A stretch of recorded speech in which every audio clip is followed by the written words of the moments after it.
the gravy, please. Rick and Bubba. Ooh, it brings me to my knees. All right, 8 minutes past the hour.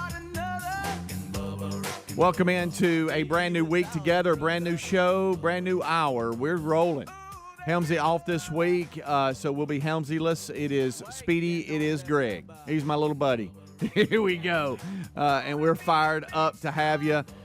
Hey, official tax day is tomorrow. That's the official tax day. I know the 15th is what we all know and remember, but if it falls on the weekend and stuff like that, then why is it not today? They move it. I don't know, Greg. Because my calendar popped a message up and said today was tax day. Really? Yeah. You know how the calendar sends you little messages? Yeah. I have no idea, but let's welcome Mr. Greg Burgess in and discuss it. I don't know. I just know that the news stories or whatever, I guess the deadline is tomorrow. That's when, boom, it has to be. Yeah. If you pay or you file or whatever, it has to be done. Yeah. So a lot of people will cram that in today. Hopefully your situation is taken care of, but we'll have 3 on a string in here, and we'll just try to make as much fun out of a dreary day as we can. And they are known for their tax day song. And so they'll come in and have a good time. That's tomorrow morning if you're listening live, and today is the 17th. And speaking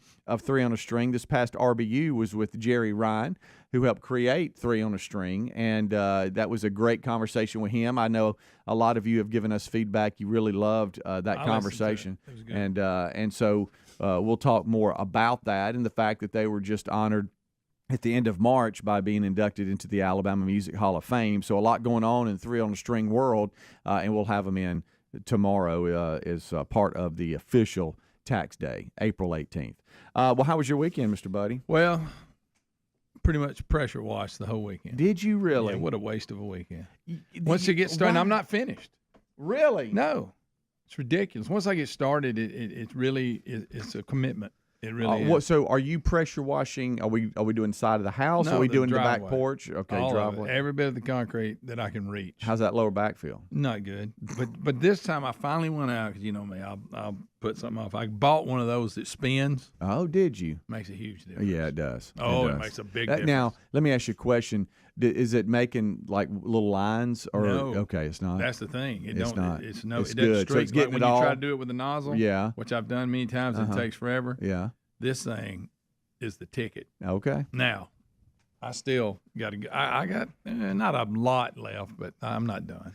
Well, I heard a lot of pressure washers this weekend on the road, on the street that we live on, Oxbow. We had neighbors on both sides of me were pressure washing. And so has the pollen officially stopped? I don't know. It didn't seem to be as bad. Okay, good. But but here's my point. I'd like to at least get at the house from a certain area back. Mm-hmm. I can't get it all because I don't have access to water all the way down my driveway. Right. So, but then there comes a part where I got to put a few hoses together. That messes my pressure up. It does. And sometimes it don't want to work out like I like it to. Yeah. But I'm fixing to get that section today. I guess I'll finish it. Okay. But all weekend, pretty much. So, like, pretty much that's it. Back porch and all. Yeah, like I got to get that. I ain't got it yet, but I got to get that. Well, see, that's because that's what our little back breezeway, which I call the back porch, where we have like a little sitting area and TV that we turn on when the weather's nice, which it was nice this past weekend. Oh, yeah. But I don't want to do all that and then the pollen keep falling and everything still be a mess. Yeah. But that's on my list. So I'm basically getting, you know how your concrete gets dark? Yeah. And I usually do it once a year, and I think I may have missed it last year. Okay. And good night, the difference. It looks brand new. Yeah, that's nice. That swirling thing. Where'd you find one? I mean, Lowe's. Okay.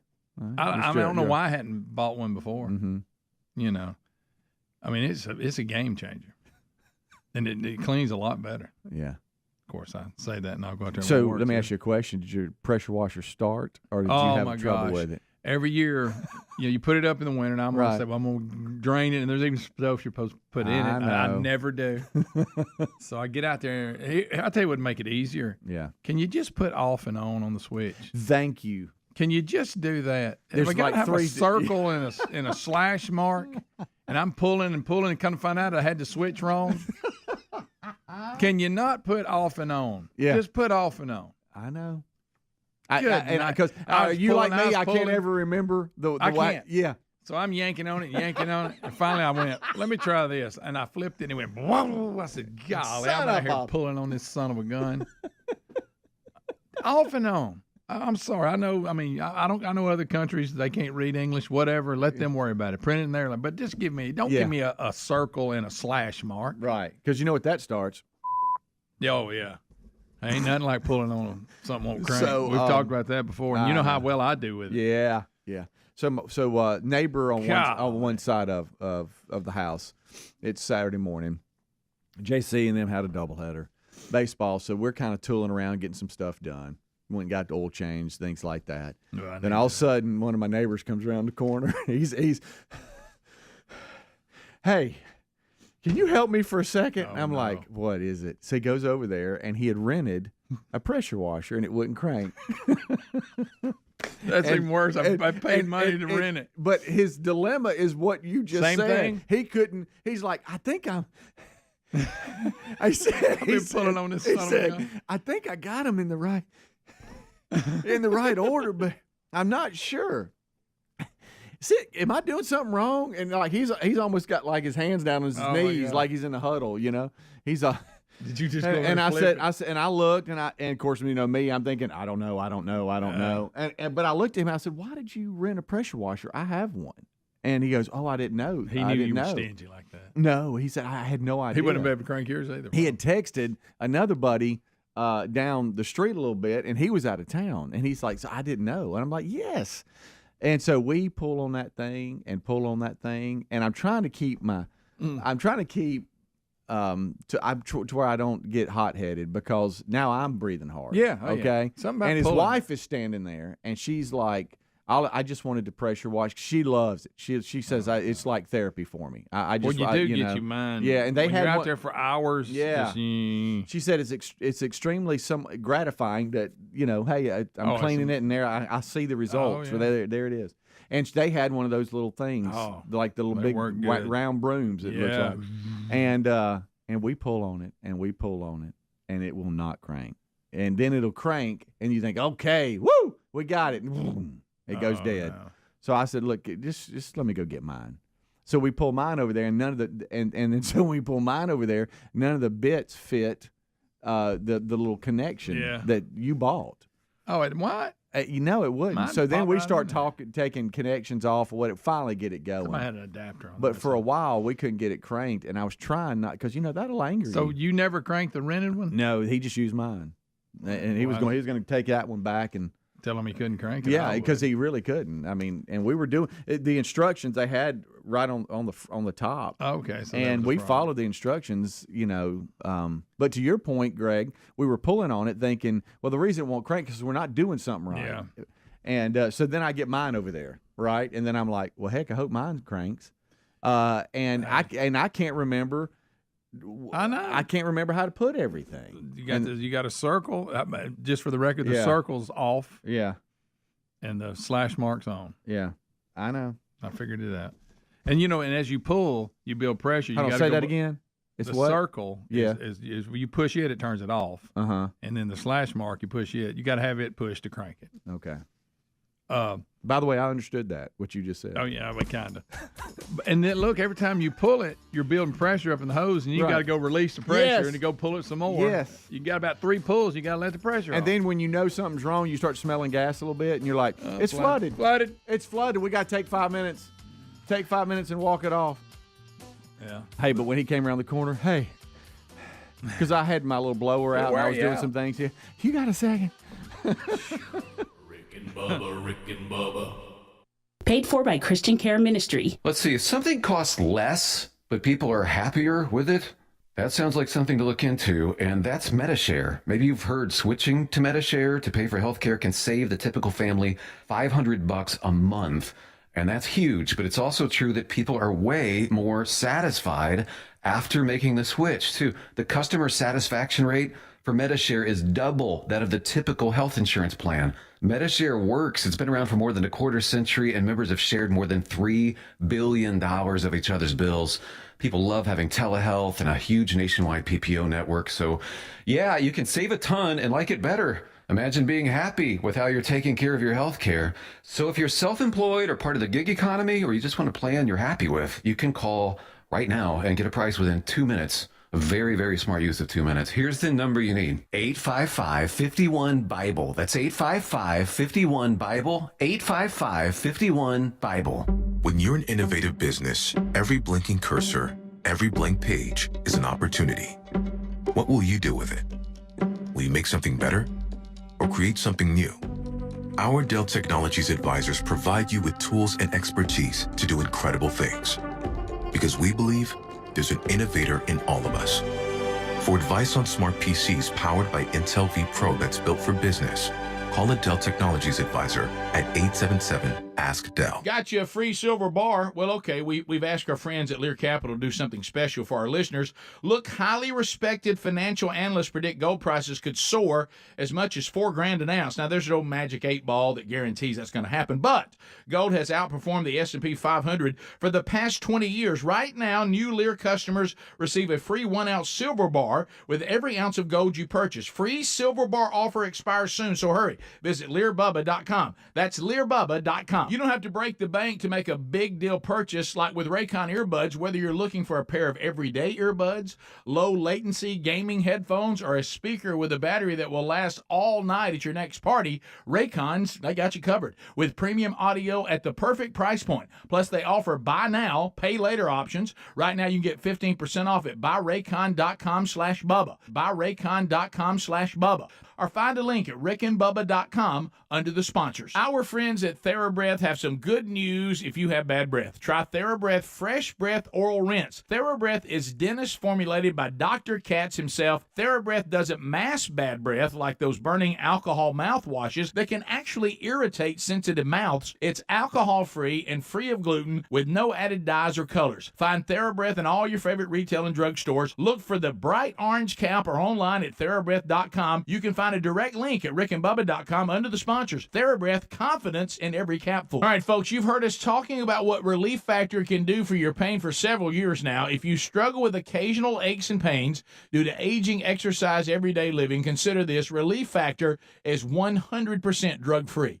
It's made up of ingredients that simply help your own body deal with its natural inflammatory response. And we kid you not, Relief Factor is for real. And the majority of people who order the 3-week quick start for just $19.95 go on to order more. Try it at relieffactor.com or rickandbubba.com under the sponsors. Looking for peace of mind when it comes to your car's performance? Look no further than our friends at CarShield. With plans for every budget, CarShield offers protection plans that cover more parts than ever before. Whether your car has 5,000 miles or 150,000 miles, plus they offer plans that come with roadside assistance 24/7, courtesy towing, and rental car options. Call CarShield today at 800-465-6550 to save 20% on your plan. 800-465-6550 or go to carshield.com/Bubba. If you're planning to do some spring cleaning, here's our advice. Clean your home and then protect every inch of it with Simply Safe Home Security. Simply Safe is designed with cutting-edge technology and backed by 24/7 professional monitoring.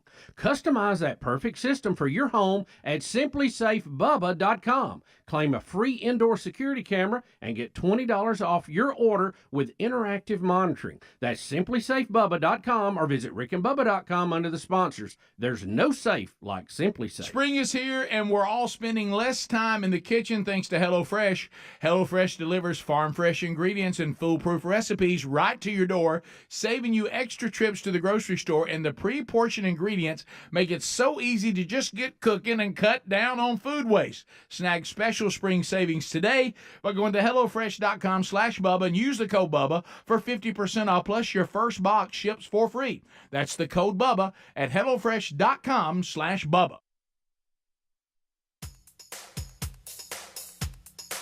Rick and Bubba's in Ohio. Rick and Bubba. Pass the gravy, please. Rick and Bubba. Ooh, it brings me to my knees. Rick and Bubba. I Okay, we're rolling back. It's 22 minutes past the hour. Thank you so much for tuning in to the Rick and Bubba Show. 866-WE-BE-BIG is our number. So just finishing the discussion we had with Greg here in the first segment. Helmsy off this week, by the way. He'll be back with us next Monday. Greg was I asked him what he did this past weekend, and he said, which I know a lot of you did because I heard him cranked up all over our neighborhood, and that is he pressure washed. Oh, yeah. And then he went and got the little the round, what do you call that thing? The little extension that you can put on it to where you're not just spraying with a nozzle. You're actually it's rolling. I call it the round broom. It's not, but and you said that helped a lot. Oh yeah. And it is funny though, Greg, because the slow fade of your driveway, you don't realize how bad it is until you do one of those, and then you go strip, and you go, wow, looks really bad. Yeah. So are you one of those that likes to listen to music or things while you do that, or do you just listen to Mother Nature out there? Well, this is the first year I put my Raycons in. Yeah. And actually listen to the podcast. Okay. So you could hear that enough? I could. Okay. Yeah. You got to – now you're a little close to it. It's kind of hard to hear, but you can hear. Because in the past, I'd just be out there and you get hung in a stare. And it's just and this made it much better. Okay. That's good. Well, because I've tried to listen I've tried when mowing the grass, and I've tried pressure washing too to listen to the Bible study or whatever, and it's just so faint. It's like I can't really hear it. You gotta I could hear it. Like I said, if I got real close to it, but as I got away from it, it wasn't that bad. Okay. But I could hear it. Yeah. So you got a lot of the driveway done, and my neighbor on the other side of me, I saw all of their back porch furniture pulled out into their yard, and boy, they were going to town. See, I got to do that. Yeah. So today. I think that's on my list here the next day or two. I was just wanting to make sure the pollen has somewhat finished because I feel like we're sitting on a sheet of pollen when we go out. Yeah, it's not. I didn't have that much on my vehicles. Well, that's good. I have been. That's good. So you're good. You're on the way to being good and clean. And the yellow cloud didn't come blowing through the yard because it was kind of windy. You would have seen it. Yeah. You know? So I know you're going to make a lot of fun of this, but just wanted to try to see if I can present it correctly, and then we discuss. So over at Mississippi State, 96.1 is one of our longest-lasting affiliates there in Starkville. Bill Thurlow and all the crew there. Mississippi State has a long history with the show and some of the family members of the show that attended there. And this past weekend was Bulldog Weekend. Oh, Bulldog Weekend. And that's their big spring game, but everything's on a whole weekend. And Ole Miss comes to town, and Mississippi State baseball hosts them. And Duke and Noble. Yeah, and so there were records set this past weekend at Duke Noble and Mississippi State. The all single-game college baseball attendance record of all time was set this past weekend on Saturday. I'm like Dak Prescott. Of any place. Yeah, Dak Prescott and the who's who of NFL players that have gone on and are very successful were there. I mean, the place was insanely packed, okay? I got text messages from friends and family members that were there. Some have students that are interested in Mississippi State. They went over just for that. Others were just there because they live close to that area. Of course, I couldn't go, but I was trying to watch some of it. I think on Saturday, the SEC Network had the game on. And it's kind of crazy. Just listen to this, all right? In 2014, Mississippi State and Ole Miss had Bulldog Weekend. Yeah. And it's a tradition. Ole Miss comes to town. Mississippi State baseball hosts them. On Friday, there's a 3-game series, okay? On Friday they play, on Saturday they play, and then on Sunday they play. On Friday in 2014, Ole Miss beat Mississippi State. Yeah. Okay. On Saturday in 2014, Mississippi State hits a walk-off single from a freshman in the 5-6 hole, which is between the shortstop and the third baseman, to win the game on Saturday. Well, in 2023, Ole Miss beat Mississippi State on Friday. And then this past Saturday, a freshman hit a ground ball through the 5-6 hole to beat Ole Miss on a walk-off in the bottom of the ninth. And it was like an identical setup. Well, Ole Miss beat Mississippi State in 2014 on Sunday to finish the series and win the series, okay? But Mississippi. So if you were a gambler or following the script, you would have bet on Ole Miss yesterday. But Mississippi State ended up beating them and winning the series. But it's just it's absolutely bizarre how all this played out and how the comparisons are between 2014 Mississippi State and Ole Miss and then 2023. And I wanted to pipe this in so you could hear it if so here. So this is 2024 here coming up. Okay, this is 2024. Base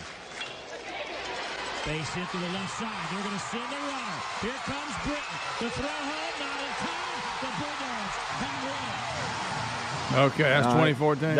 That's 2014. Okay, and the score then the Mississippi State beat them 6-5. 6-5. All right, so now this is 2023 Saturday. 2-0 pitch. Jordan on the ground, left side, past the dive of Leger. Larry scores. Ledbetter right behind him, and the Dogs walk it off. Over 16,000 people were there to see a single game. Over 16,000 people. And what an ending. What an ending. So congratulations to the Bulldogs. From 2014. Yeah, it's just the comparisons are pretty crazy as far as how all that played out. But so in 2014, that's how they walked it off. And then in 2023, that's how they walked it off. But about 16,500 people were there over the weekend. Yeah. And then I think total, and I've got to go back and look at the numbers, for the 3 games, over 43,000 people came to see baseball games. I watched a part of the 30 on 30 or whatever it is, Thunder and Lightning the other night, about Palmeiro and Will Clark. Yeah. And it give a little history of baseball there, and it showed when Dookie Noble was first built. Duty Noble. Well, I'm sorry. Anyway, look at it then and what it looks like now. Right. I mean, it was just plain, just few bleachers. Mm-hmm. And then look at it now. Say Duty. Duty. Okay. Who was Dookie Noble? It's Duty. Say it again. Duty. Who was Duty Noble? Rick and Bubba, Rick and Bubba.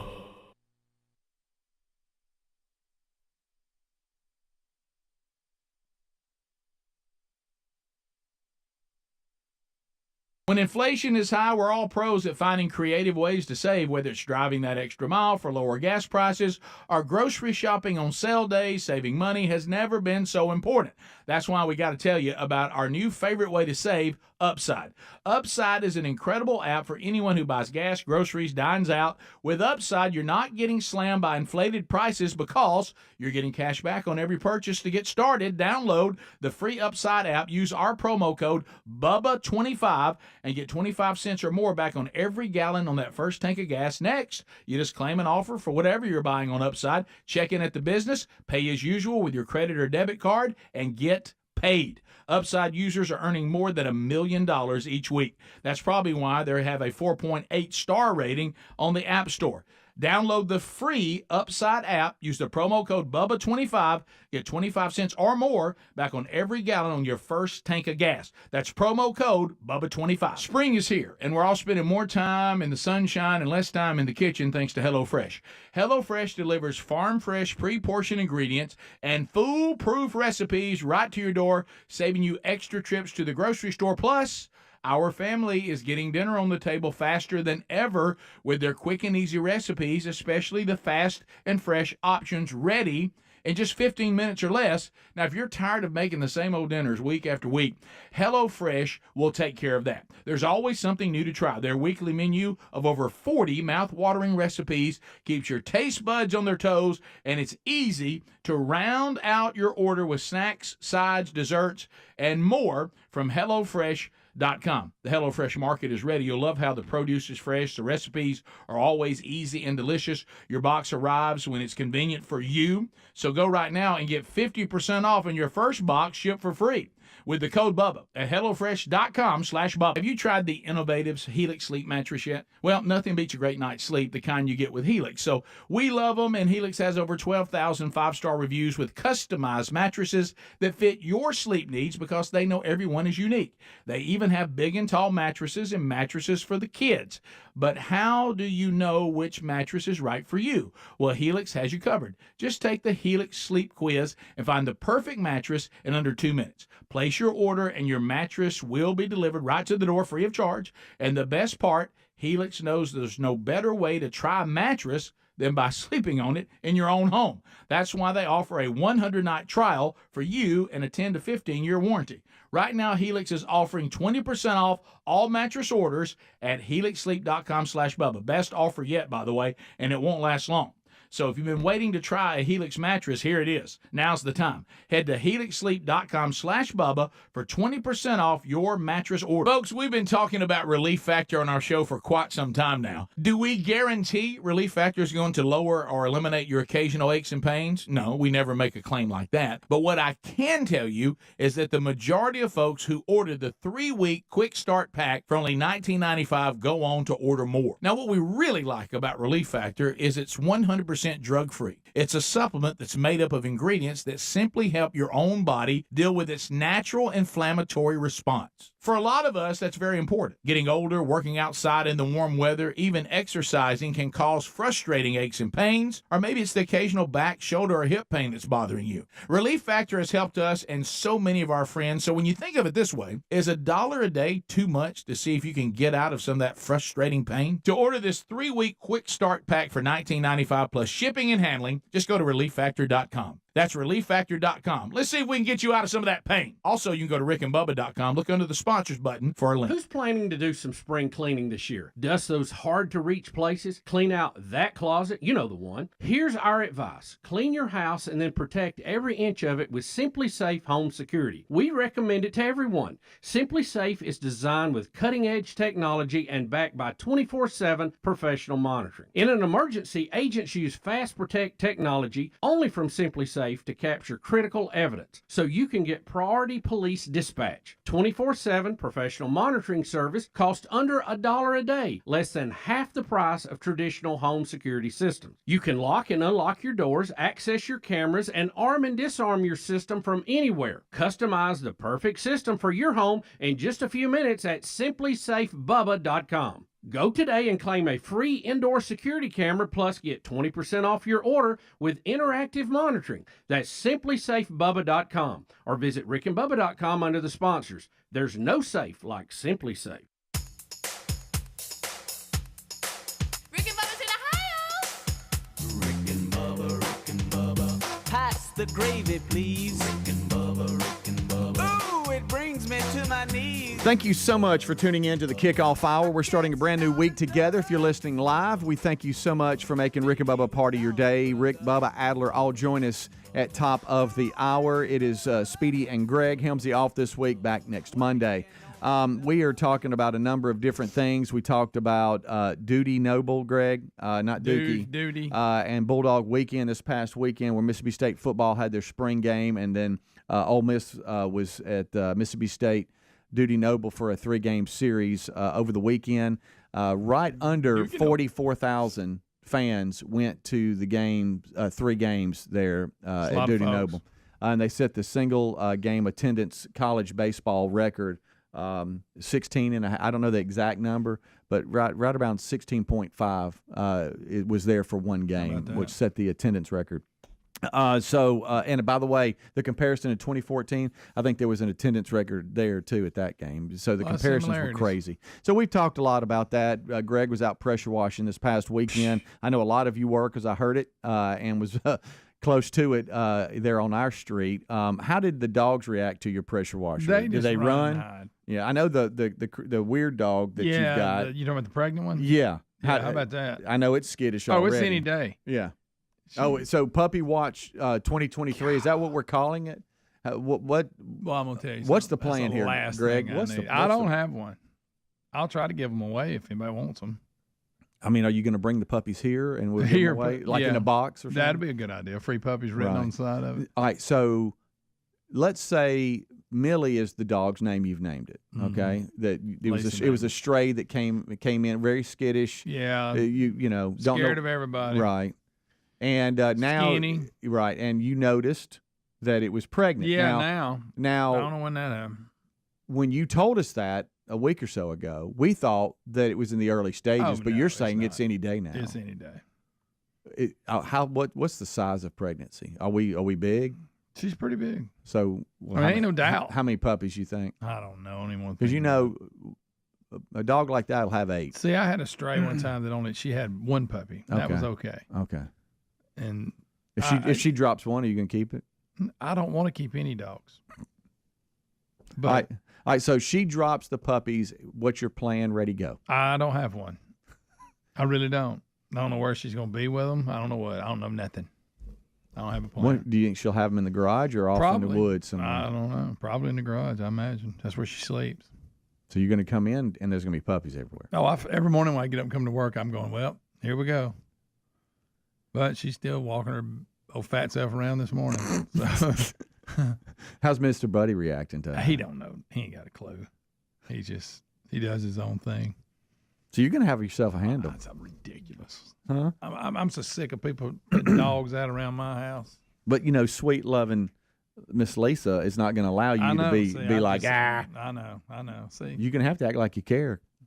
I don't know. What do you do with a bunch of puppies right out of the bunch? gate? Maybe it won't be a bunch. I'm just saying. I mean, are you rushing them to vets? Are you letting Mama take care? Does she sit there and take care of them for a little bit, or do you have to get them checked? What? Yeah, they do until there's time to get a shot. You don't have a clue. No, I've had puppies before. Huh? They just take care of them. You've had puppies drop at the house? Oh yeah. Okay. Yeah. Well, we had 5 one time. Did you really? Yeah. And you just let them? They got to a certain age, they got their shots, and then we gave them away. Did you make them a nice little place to a little? Yeah, they had a little area, but then they got old enough to give away, and we said free dogs, and then we gave them all away, except baby girl. That's what she came out of. Okay. She was really? Yeah. Oh, that's sweet. Yep. So those of you that have been emailing, and we did get a couple of emails trickle in over the weekend. Hey, update us on Greg's puppies. There's your update. That's the last thing I want to fool with. You think this week it'll? Oh yeah. Yeah. Probably. You're gonna come in and say I got puppies? No, I don't want to talk about it. Nope. Oh gosh, almighty! I love you in handles, and I know you love me in handles. That's just something we do. I give you that. I was going to take her and get her fixed, but I couldn't never catch her. Really? She's still kind of skittish around you. Yeah, she'll come up to me if I'm sitting down. I don't think she sees good because a lot of times she acts startled. Oh, really? Yeah. You think? I don't know. You think she needs glasses? Maybe. I don't know. Contacts. So you like startled? Yeah, it's weird. When she's like from a certain level up, she can't see her. I don't know. I may be making that up, but she acts weird. Oh. Yeah, you need to probably get her looked at. Nah. How about that? Well, we've become this take your dog to the ballpark family. What? I thought that was one time. Well, so now you do it all the time? Hear me on this. So you're the dog rider in the car. Don't forget that. All right, so I got a big old towel back there. And you only take the one? Why don't you take both? Oh, yeah. Well, the other one's a freak. Wow. Leo is weird at home. Jack is fine at home. Leo is not weird away from home. Jack is weird away from home. It's like they're opposite. Jack, for some reason, won't walk on a leash. He'll sit down like a statue, and you end up trying to drag him sitting there. I don't know. He hunkers down. I don't know what the deal is. When I put him on a leash to go to the vet, he just locks down. I have to pick him up. Leo, you put him on a leash, and it's like there's not one on there. He's totally fine. So he gets to go to the game. Yeah, so he gets to go to the game. You're that guy. Yeah. And Terry. What about when he lays one? You got to scoop it up and all that? Well, he hasn't yet. Well, he's going to. Right. You got a plan? Not really. Got one of them little shovels I see people with? Yeah. A little bag? Oh, I don't want to pick that up. So it's JC's fault. He thinks, hey, Dad, first it was just bring Leo because I want to see him. Then it was bring Leo. We did, and he played real good, so now he thinks that's his good luck charm as Leo. Oh, okay. Well, in baseball, I get it. Yeah. So he had a good game when Leo came. Right. So he's like, until I have a bad game there, he's coming to every game. Right. So every home game now, I feel bad if you have to talk to him in that dog voice in front of everybody when you ask him questions. Like, hey, what are you doing?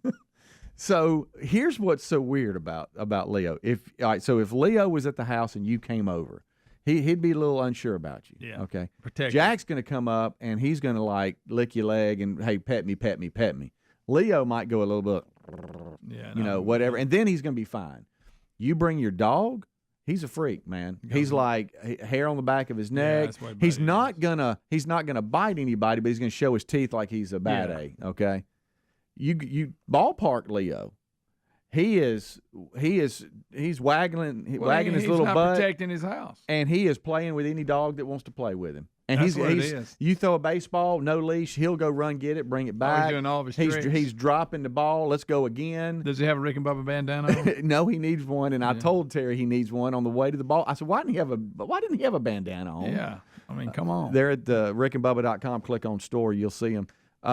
So anyway, So but he Ballpark loves Leo, Ballpark. I love Ballpark Leo. If you could just make him come home with you, Yeah, and be Ballpark Leo at home. Yeah, home Leo.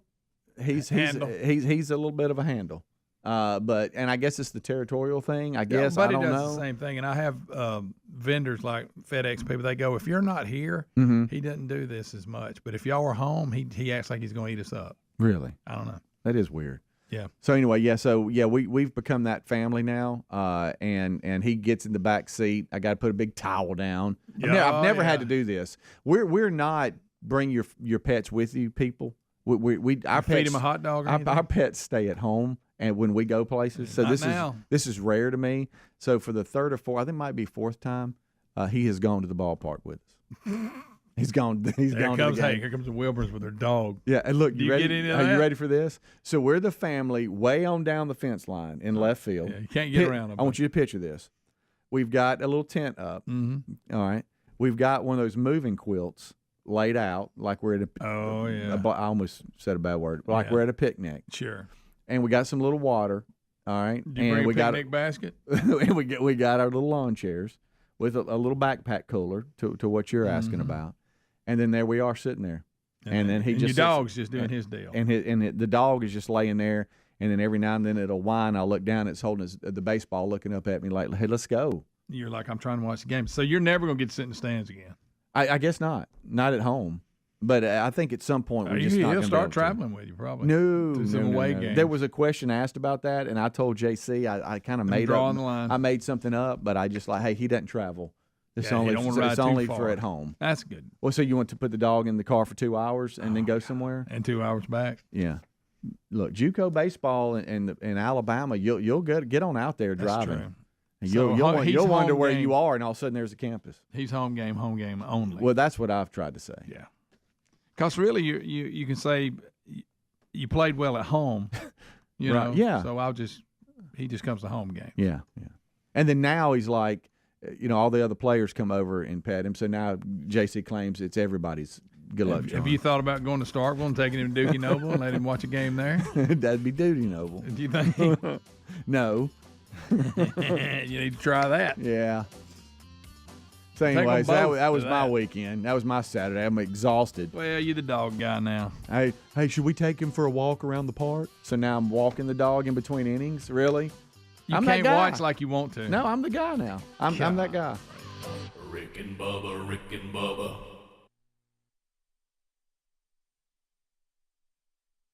Diabetes, high blood pressure, anxiety meds, everyone's on them. If you're a 40-year-old male, maybe a bit porky, and you may even have type 2 diabetes, $1 million of term life insurance may only cost you about $100 a month. Call Term Provider. Speak with Big Lou at 800-353-9057. Big Lou will find a term life policy for you even if you have type 2 diabetes, are overweight, or have high blood pressure. Term Provider has helped thousands of people like you who think they can't afford term life insurance to buy $1 million of affordable term life for you. All you need to do is call Big Lou at 800-353-9057. Lou will make sure the scales are tipped in your favor. Call 800-353-9057. Big Lou will answer your call and work to fit you into a term life policy that you can afford. Remember, Big Lou's like you. He's on meds too. For affordable term life insurance, call 800-353-9057. 800-353-9057. Hurry and shop the final days of Springfest at Lowe's and get the best values of the season before they're gone. Save big across the store for projects inside and out. Get started on your spring garden with 1 pint annuals, 4 for $5. Save on indoor updates too, with up to 40% off select bathroom faucets and vanities. Shop Lowe's today, because Lowe's knows spring. Lowe's knows home improvement. Valid to 4/19. Annuals offer available in-store only. Excludes Alaska and Hawaii. Selection varies by location while supplies last. With your choice of select sandwich, nugs, fries, and a drink, Wendy's $5 Biggie Bag is your go-to. Your nugget wingman. Your hot and crispy fried co-pilot. Just like us. We're like the bag boys. What? Bag boys, what you gonna do? What you gonna do when we bring your food? For a deal you can count on, bet on Biggie and choose wisely. Choose Wendy's. Bag boys. U.S. price and participation may vary. Includes choice of double-stacked JVC or crispy chicken sandwich with 4-piece nugs, junior fry, and small soft drink. Third-party delivery pricing may be higher. You've never knowingly feed your dog sawdust, but it's one of the most common fillers found in dog food today. Even the ones labeled healthy can contain powdered cellulose, otherwise known as wood pulp. I'm veterinarian Dr. Marty Goldstein. Your dog needs a biologically appropriate diet. That's why I developed Nature's Blend, a freeze-dried raw food, premium cuts of meat, omega-3 rich seeds, and superfood veggies and fruit. This is my dog Cleo. She's a 10-year-old Chihuahua. Before we started Dr. Marty's food, she was really not spunky, a lot of digestion problems, joint pain. Nature's Blend is made in North America and is pantry safe. Now she acts like a little puppy. She's running around. For a limited time, save 54% off Nature's Blend and receive a free pack of premium dog treats. Go to drmartypets.com/free treats or text free treats to 511-511. I guarantee it with a 100% 90-day return of your purchase price. Message and data rates may apply. You may receive up to one additional text stop to opt out. Paid for by Dr. Marty's Pets. Folks, we got you a free silver bar. Well, technically, we asked the folks at Lear Capital to do something special for our listeners, and they came through with a free silver bar. Look, highly respected financial analysts predict gold prices could soar as high as $4,000 an ounce. $4,000. Granted, no magic 8-ball or anyone else can guarantee that, but if you bought gold today at Lear Capital's favorable prices, the cost of gold jumps anywhere near these predictions. That could be some life-changing profits. Listen, gold has outperformed the S&P 500 for the past 20 years, and gold is a brilliant strategy for protecting your savings and retirement with a risk-free purchase guarantee, 25 years of experience, and thousands of 5-star reviews. Check out Lear Capital right now. New Lear customers receive a free 1-ounce silver bar for every ounce of gold that you purchase. Your free silver bar offer expires soon, so you need to hurry. Go to LearBubba.com. That's LearBubba.com. When inflation is high, we're all pros at finding creative ways to save, whether it's driving that extra mile for lower gas prices or grocery shopping on sale days. Saving money has never been so important. That's why we got to tell you about our new favorite way to save, Upside.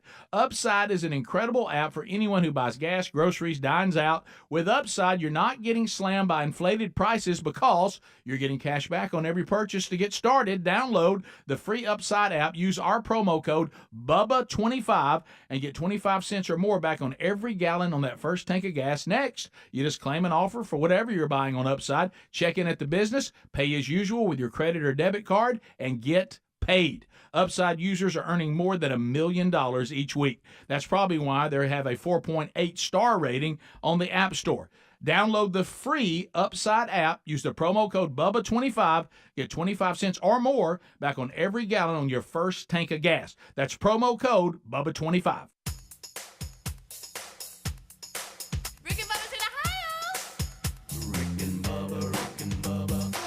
The gravy, please. 10 minutes until top of the hour. Thank you so much for tuning in to the Rick and Bubba Show's kickoff hour. Rick, Bubba, Adler all join us right after top of the hour break.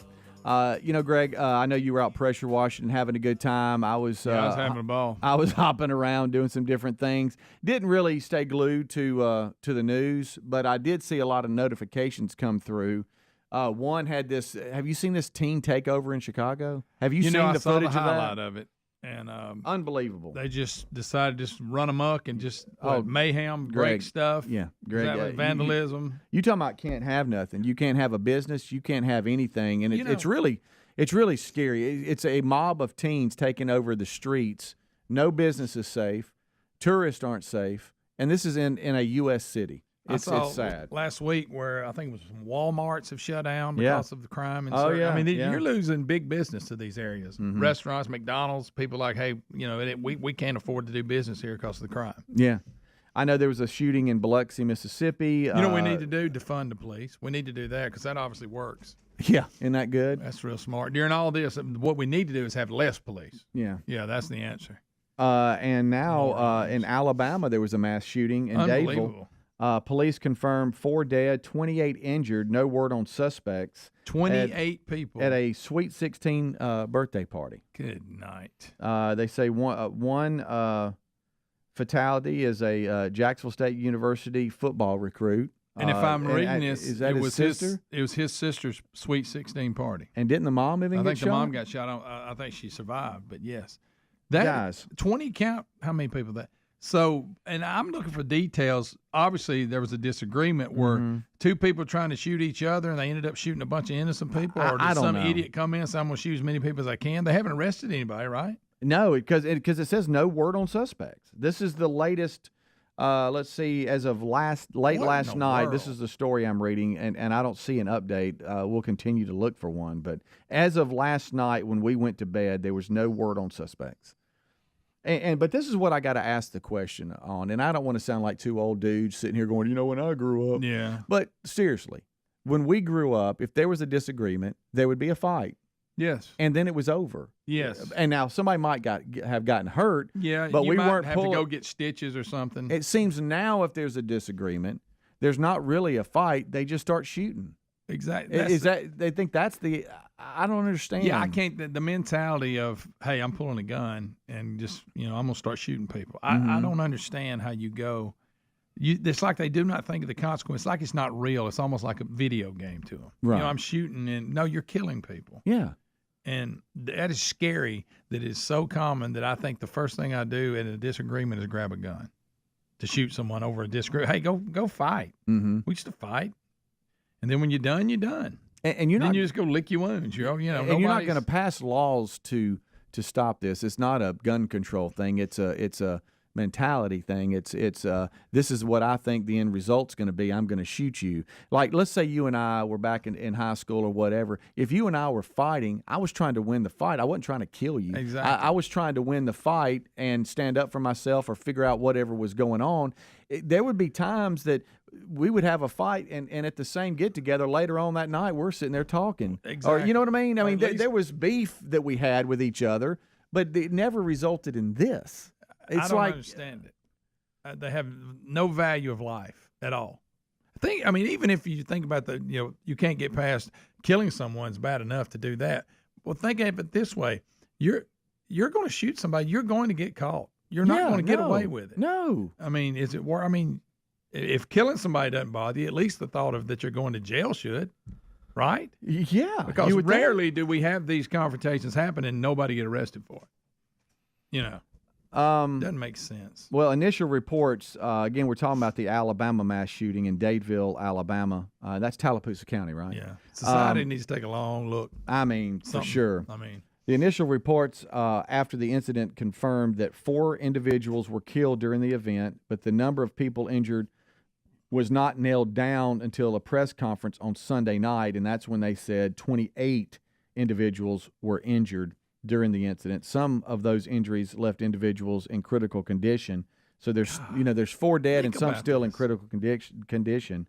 He explained that the injuries could be anywhere from someone needing medical treatment to someone being in extremely critical or serious condition. This is coming from the Sergeant, Jeremy Burkett, I believe, that is with the Alabama Law Enforcement Agency. And obviously they're at a venue. I guess they had rented it. Yeah. And having a Sweet 16 party, and here we go. All of a sudden you got 20-something people laying around, hit. Yeah. That's incredible. They've asked anyone with information to call the Alabama, ALEA, which stands for the Alabama Law Enforcement Agency, at 800-392-8011, as they're looking for more information. At the end of his press conference, he alluded to that. Crime Stoppers as well, 833-AL1-STOP. At approximately 11:45 p.m. on Saturday, special agents opened a death investigation into the shooting, which occurred at 10:30 p.m. at the request of the Dadeville police chief. One of the victims who was killed that I alluded to was Phil Dowdell. Is it Dowdell? I'm not sure. Yeah. I hope I'm not mispronouncing that. A high school athlete who was headed to Jacksonville State on a football scholarship this fall. his grandmother, Annette Allen, told the Montgomery Advisor he was celebrating his sister Alexa's Sweet 16 birthday party when he was shot and killed. And you wonder, was he the target, or was he hit by a stray bullet, or all the people? I mean, again, either we're trying to shoot each other and all these other people. I don't know. When you're shooting over 20, it's almost like you're just randomly shooting. Yeah, for sure. You know? How about this? The mom was she sustained 2 gunshot wounds, not just one. Sad stuff. So that's the update. Yeah, that story was on the top headline on every major news. Saturday morning. It is now. I think when I got up Saturday morning, I got to look, and it was there was a lead story all over the country. I think it's even had the 20-something people shot in one setting, at a party. That's a little much. And at a Sweet 16 party. And again, we don't know the details. It might hadn't have been a fight or an argument. It might have been somebody pulling up and just doing. I don't know. But bottom line is, and we're seeing this more and more. You saw it in Chicago this past weekend, and really all around the country. It seems like if there's a disagreement, we're just going to pull out a gun and just start shooting people. And I don't either. It's just nobody thinks about the consequences. Just pull it out, start shooting. Mm-hmm. And your life's not in danger. You just decide to pull your gun out because you're mad at somebody. Right. And look, I've had to I know you have too. Yours are now on their own, but having 3 boys and one now on his own, you have to have the conversation, and that is be careful, because you never know what somebody will do, what they're carrying, what's happening. If there's a disagreement, I mean, you want to take up for yourself, but a lot of times you're like, man, I got to go. I got to get out of here. Conflict. I got to flee. I got to get out of the situation. Because people will pull a gun out and shoot you in a minute. And it can't just be you. It's got to be a group. In other words, hey, bud, you 4 going, then all 4 of you got to take care of each other. Exactly. If you see one about to get in something, you pull him and get out. That's just you got to run cover for each other now. It is. Because of this. It's because crazy. Now that we're just going to go straight to that.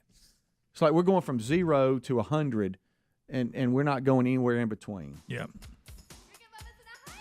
It's sad. It is extremely sad. And so there's your update on Dadeville, Alabama. Wow. Shooting. But you know what? You want to know what's discouraging? Do show prep. There were shootings all over the country. Yeah. This just was the biggest one. Man. Had the most victims. We'll take a break. We'll be right back. Rick, Bubba, Adler, join us. Rick and Bubba. All right, Bubba, things that we said we were going to try to hit before we're done. Well, just a real quick update here. Molly Tibbetts, the Iowa young lady who's been missing. Authorities, the money for information now is up to $400,000. And authorities are saying now they think whoever took her, she knew. And they're saying that they think that they may even come out and have helped look for her and was at her vigil, her candlelight vigil. I don't know why they think that, but they do. So they're thinking definitely somebody she knew, and these people are trying to play the age-old strategy. If you want to not be found, then be part of looking for yourself. Hide in plain sight. Really. So they're showing up for the vigils, they're showing up for the search parties, but they themselves are the ones who have her or took her. That's what they think. It's a terrible story, and isn't the reward up to $400,000 now? Yeah, for information. Yeah, yep. That's and hopefully they'll get a break. I mean, they really have not had a lot of information that they're sharing with the public right now. So anyway, just keep praying about. I mean, they've had we saw her here, but it really, far as a hard lead, right. I don't think they've got one that they've announced. We've been following this other story on and off for many years from people who are familiar with the church in China. Christianity in China, actually, if you look as far as new people who are becoming new followers of Jesus, the numbers are bigger in China really than any other country. It is the fastest growing church when you look at just sheer numbers. Now, and you've talked to some people that have been part of planting churches in China and the Chinese Christians, and they kind of live this life where they're sort of left alone unless their numbers get to the point that the government starts being concerned that there's too many of them, and then they rush in, they try to beat them down and put them out, and they'll go knock over buildings and take crosses down, and and try to do a little scare tactic. But this one seems like they've gone a little step further than they have in recent history. This time they're going in and they're ripping down any image of Jesus and replacing it with their president, and they're banning all children from visiting a church. Now, they'll come in and ban. This is the same country that tells you how many children you can have. Yeah. And if you break those rules, you're in trouble. Some of the horrors that have come with that. So now, for some reason, I guess they don't like the growth of the church. Something has got the government on alert this time, and they're now going to the part where they're saying that they are going to eradicate any traces of Christianity from the country completely. Mm-hmm. So that's a much bigger step in recent history than we've seen. And so the church in China is under huge persecution right now, and there's been quite a turn by the Chinese government to completely stamp it out. And you see what they're trying to say. Jesus is not what you should be worshiping. You need to worship the president, and the government is the only God you need to be concerned about. And we're going to ban any children from going to church because we don't want any new people in the mix. Well, probably an arid concept for them. It hasn't worked out well with other communist countries when they did that, because people inherently have a need for that, and it usually doesn't work out. I think a better approach for them, if they want to do that and stay in control as communists, is to let people have some religious freedom and just be sure it doesn't spill into the political spectrum. But, that's China. They didn't ask me, but... Well, that has actually been the strategy of the church, is to reassure the government that they don't have a political agenda at all. I think it's worked kind of well for them, really, far as modernizing the country and keeping people happy for the most part. But I think this push will push things the wrong way. Well, that's the thing it's never worked before. Yeah, you make if you go, and we're finishing a study of the book of Acts today. When you look at when the church was established, persecution was part of the deal. And it only made them, they always prayed for boldness. They never prayed for the persecution to stop. Right. They prayed that they would not embarrass Christ during the persecution by rejecting him, turning on him, refusing to publicly acknowledge that they were going to be followers of Christ. They had a boldness that they didn't have prior to Pentecost. And so I think, to your point, what a lot of the people who go after to persecute the church, what they misunderstand, I would go as far as to say the churches are weaker where there isn't any persecution, and they're stronger where persecution is part of the deal. Yeah. So if you want a weak church, just leave it alone, because people get lazy and it doesn't mean that much to them, and it becomes like a cultural experience, and they don't pay a price for it. So it doesn't really mean a whole lot to them, so they don't really stay real committed to it. It doesn't sit at the center of their life and become a filter that every decision they make goes through. What makes people do that is when it becomes life or death on whether you're going to publicly and boldly proclaim Christ and pay a price for it. That's when you really get down to a real church that really gets the job done. If you really want the church not to be effective, just don't bother at all and let it do whatever it wants to.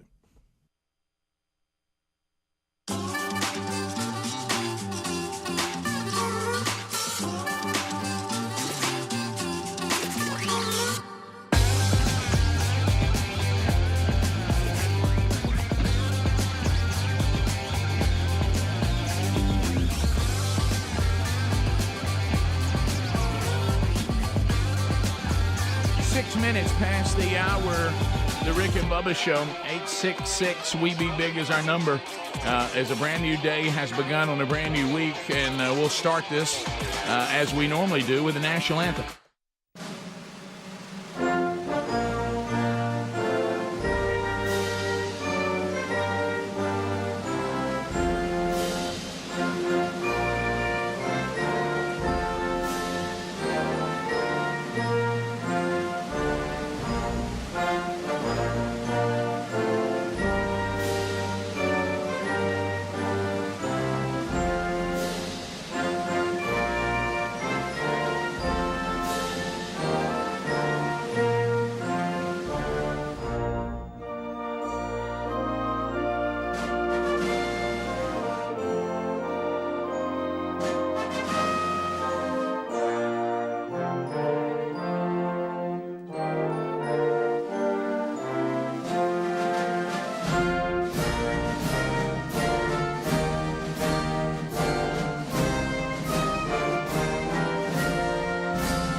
It is 7.5 minutes past the hour. The Rick and Bubba Show. Thank you for being with us today. We have much to cover. Back from the weekend, we all got back except Helmsy. Helmsy is on the road on his other job with the UAB tennis team, driving a big bus. He'll be back next week. But Speedy here, the real Greg Burgess here, they've given you the kickoff hour on all the Rick and Bubba platforms, and you can find all those at rickandbubba.com. All the different ways you can hear the show, watch the show live, and or archived. It's your call. Grab it however you need it, whenever you need it. Eddie Van Adler enhances the YouTube experience now as he settles into his booth. He's got it just like he likes it. He'll give you the live option and be archiving the show for you as well. So you'll be hearing from him today on the program as we walk through everything that is before us today. Stories from within the show all the way out to the ends of the earth. We'll cover it all today. Your phone calls will be part of it at 866-WE-BE-BIG. We are missing the silver-tongued one, the man with a golden voice, professional lunch eaters, man of the year, the inventor of pizza and a cup, Shakespeare's worst nightmare, and the master of the King's English.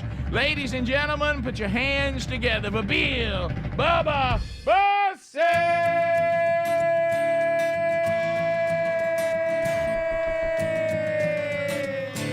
Howdy, Bubba.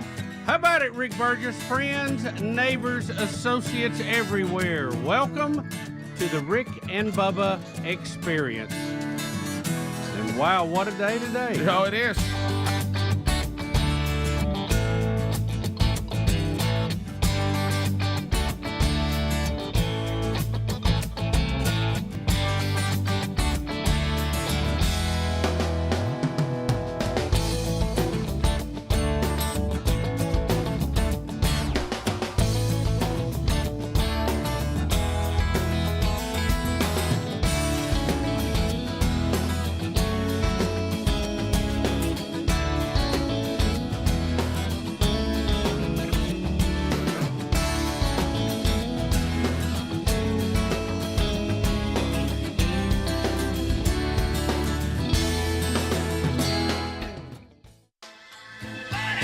Must let the show go on.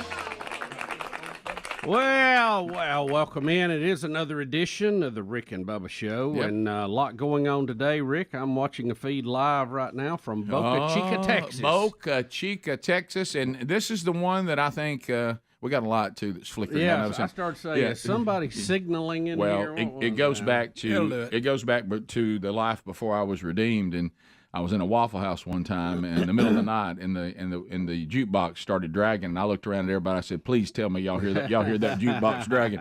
In this case, I looked around. I want to say, "Please tell me that light's flickering for y'all too." So we're about an hour and 49 minutes away from the attempted launch of the new gigantic SpaceX vehicle, the Starship, with a big booster on it. Yep. And a lot of firsts from a new facility in Texas.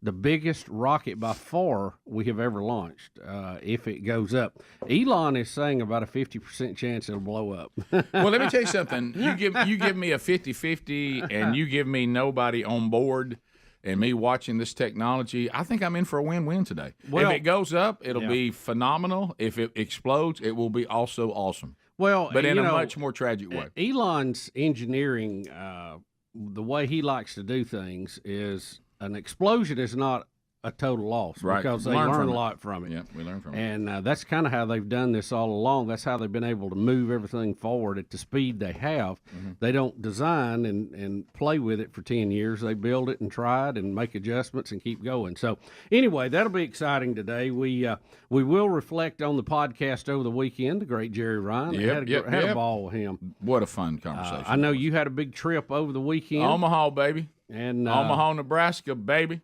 And Betty and I had a little experience trying to install some equipment this weekend that we've never done before. Can't wait to hear that. That was interesting. Stories from the weekend always fire me up. We'll hit those, and we'll get your phone calls in here as well. You know, when he was talking about, now I saw Elon Musk be interviewed, and maybe I'm wrong on this. Somebody said, why would you throw out a figure like 50-50? And he said, well, I don't want to be guilty of trying to have something. I mean, you know, and so one thing I like about Elon, he seems to have learned, you know, you don't start thinking you can have something, you know. And, well, I tell you the thing about him. He's a dreamer. And you know, and I'm a dreamer. And he's got the money to make it happen behind He does. him. So, He does. You have to love that. I want to ask somebody this too, and we'll be doing some of the promotion for this. You know, we are part of the Blaze TV team. We're a little bit different because you know we don't work solely for them, but we partner with them, so they've been promoting Steve Dace, who's been through some health issues, but he's doing better, thank goodness. And he wrote a book that now is the movie Nefarious. I would love to hear, because this is a little different thing, you know, Jesus Revolution, you know, that's pretty straightforward and great movie, loved it.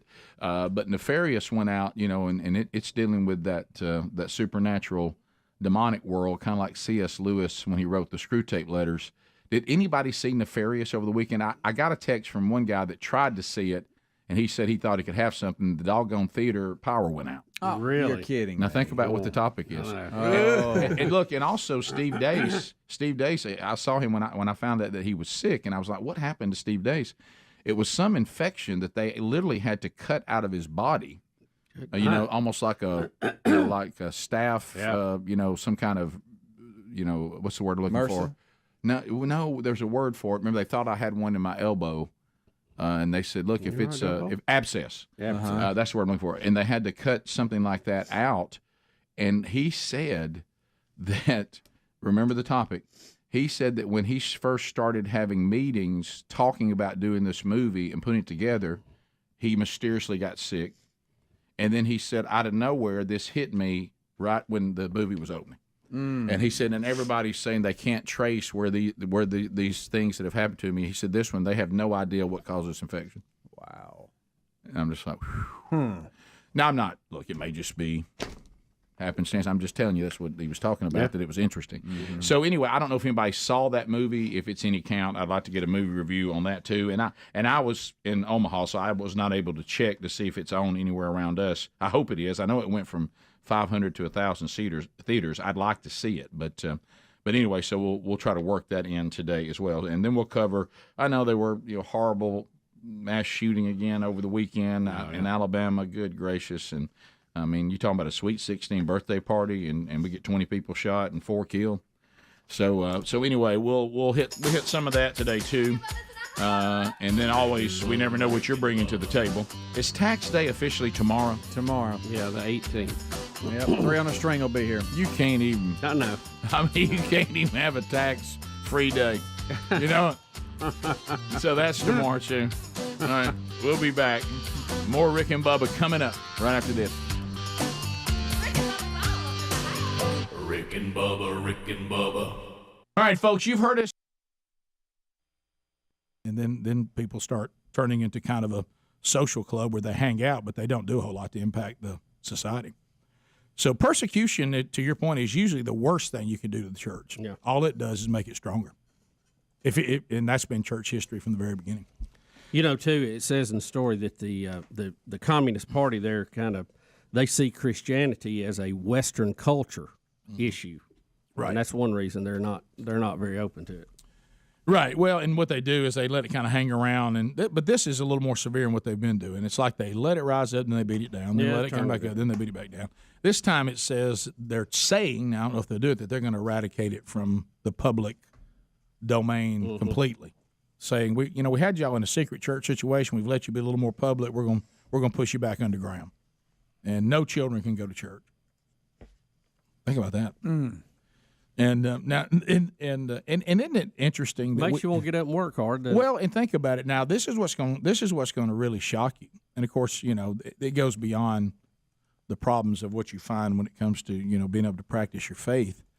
But when you look right now, I heard this yesterday. The latest studies, it should gravely concern us as Americans, the number of our fellow citizens, Republicans and Democrats, more so with Democrats and Republicans, but still the numbers aren't great, that the numbers are growing in a very concerning way because, the thing, you can't get that many people to openly say, I'm thumbs up on communism. Some will, but you're getting more and more that say, but socialism, I think, is all right. I really think socialism may be the answer.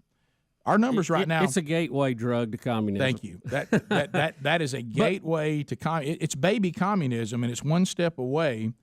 Guys, I'm telling you, in our country right now, the public and unapologetic desire to be socialist is bigger than we've ever seen. I mean, the numbers are very concerning. Well, a lot of them are bad at math to begin with. Right. And, they live in this pie-in-the-sky world. If you agree to do something on a socialistic scale voluntarily, like insurance, yeah, sure, that can be a very good thing. But to have it forced on you is always bad. It's just never works. It never works. I heard somebody yesterday. I wish I could think of his name so I could give him credit, but I can't think of his name. Get ready for Bernie. But he made a good point. He said what the American socialist doesn't understand. Number one of the things we have said is socialism is an okay thing if you're the ruling class. It really can be a pretty good experience. It forces everybody else into equal mediocrity and fewer choices and high taxes. High taxes. He said that's conveniently left out. He goes, and then there's the other flaw. And this is the part that I think we've heard mentioned before, but he mentioned it again, needs to be mentioned more. They look at it working and not working, but they look at it as how it looks in a tiny little country.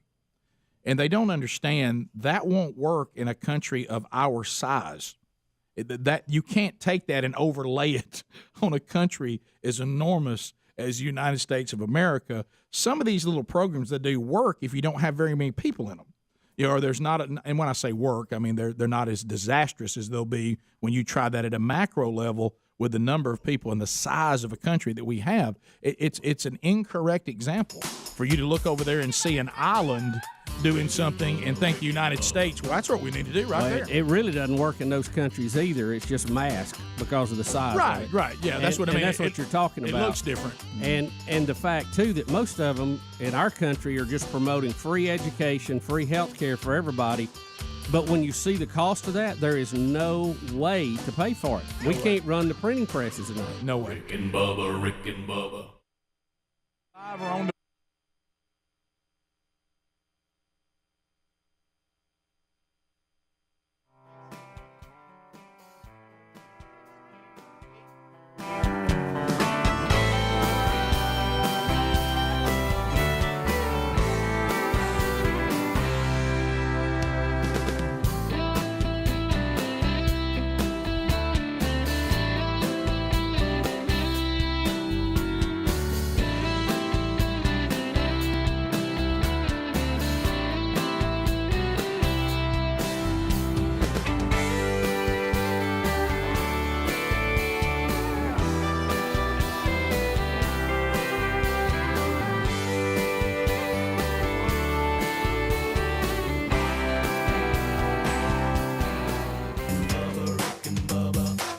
the gravy, please. Rick and Bubba. Ooh, it brings me to my knees. Rick and Bubba. I can't start another.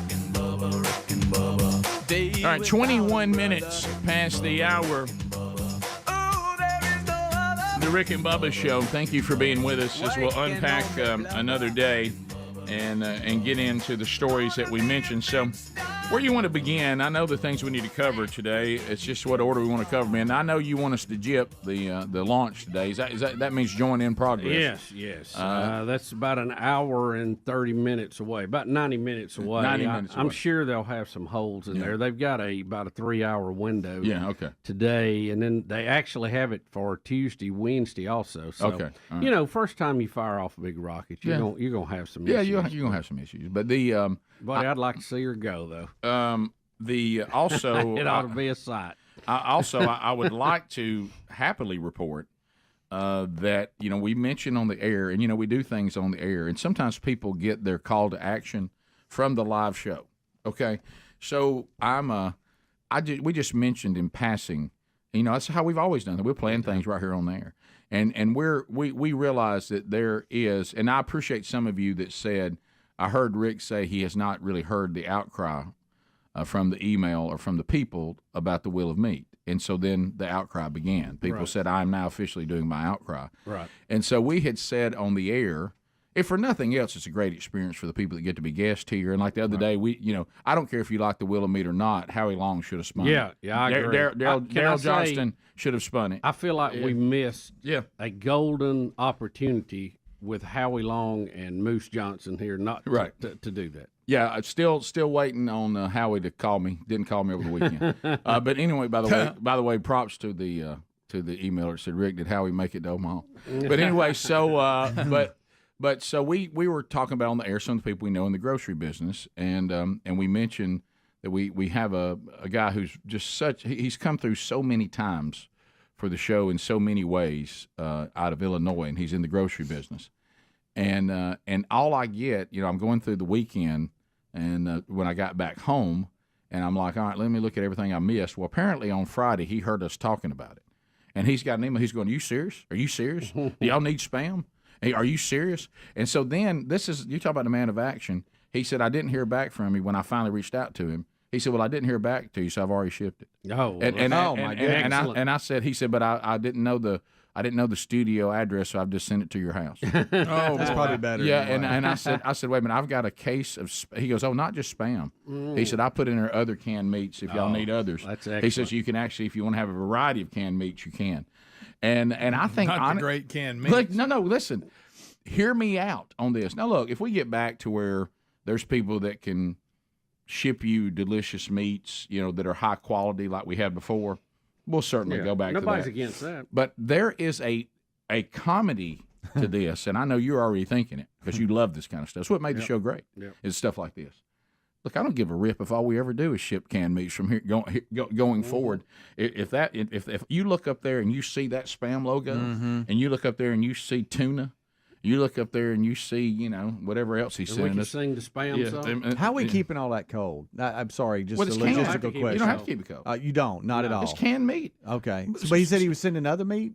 He didn't have to keep it it's all canned meats. Oh, okay. Yeah, he's not sending anything that's not canned. All food. right, all canned. Yeah, Got it. Yeah, and so that way, we can set that in there. In your Let's office. go. We can sit over there. Heck yeah. You can't stop canned meat. Huh? Canned meat can't be stopped. What if somebody came to the Golden Ticket seats, they sat by just a pile of Spam? All right, Let me see. see. Yeah. I love pyramid of Spam. Yeah. So do I need to take the meat logo off and put a Spam logo Yes. on there? Okay. I would be getting ready for I'd Spam. be getting ready for that. All right, I love it. So let's. Here it is.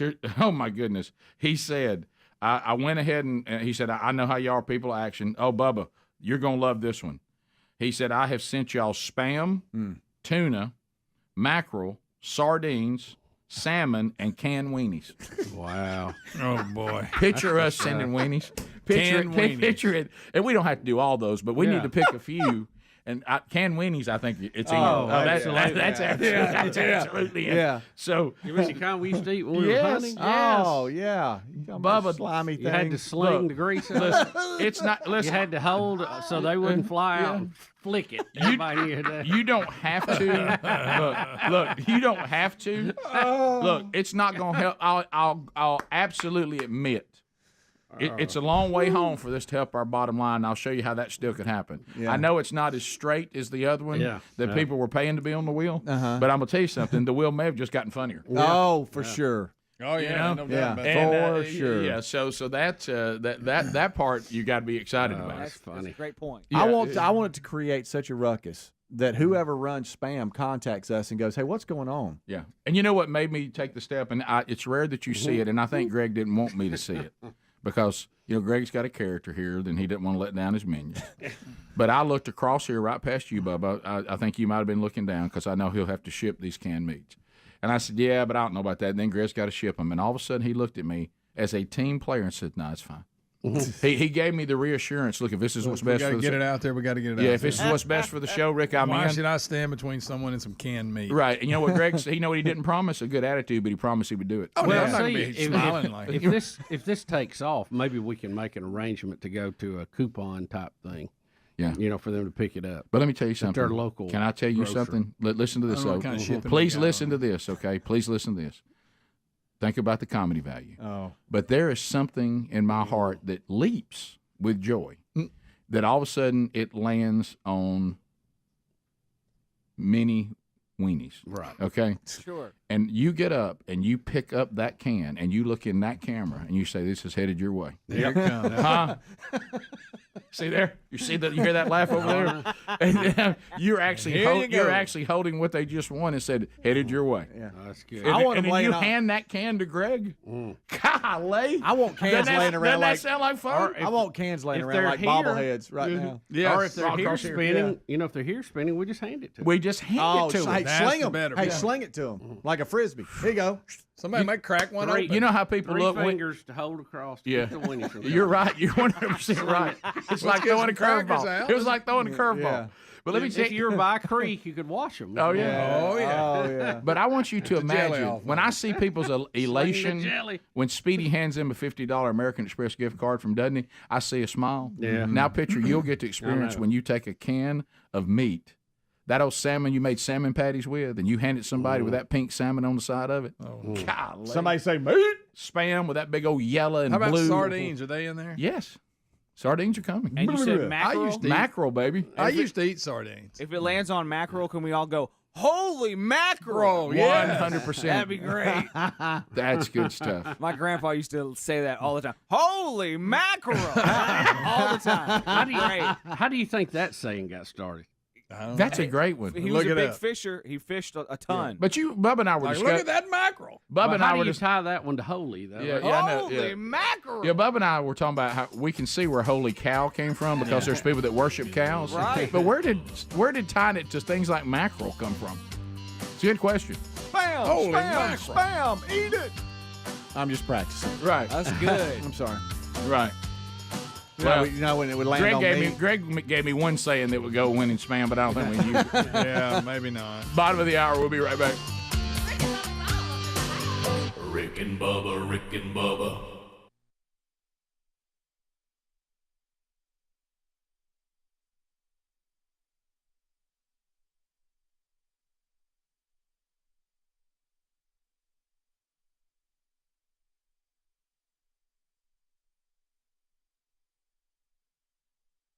We'll continue to come up with some stuff looking around, going around the country. I know we've discussed some stuff in the kickoff hour. If you've been with those guys, we were continuing to follow, and Bubba and I were talking about it in his office before we started today, and we saw some of the headlines coming out yesterday, and it just continues and continues with the problem with the Catholic Church and some of these now what looks like it's going to be indictments there in Pennsylvania. Yeah. And, this has been sadly a story that has reared its head throughout the Catholic Church history, and it's back again. And again, it's big numbers. And then once again, as seems to always be the case, there seems to be a lot of people that are speculating that these numbers, as big as they are, what are we at, 300 or something right now? I think 300 in Pennsylvania. Yeah, that that this is still just scratching the surface of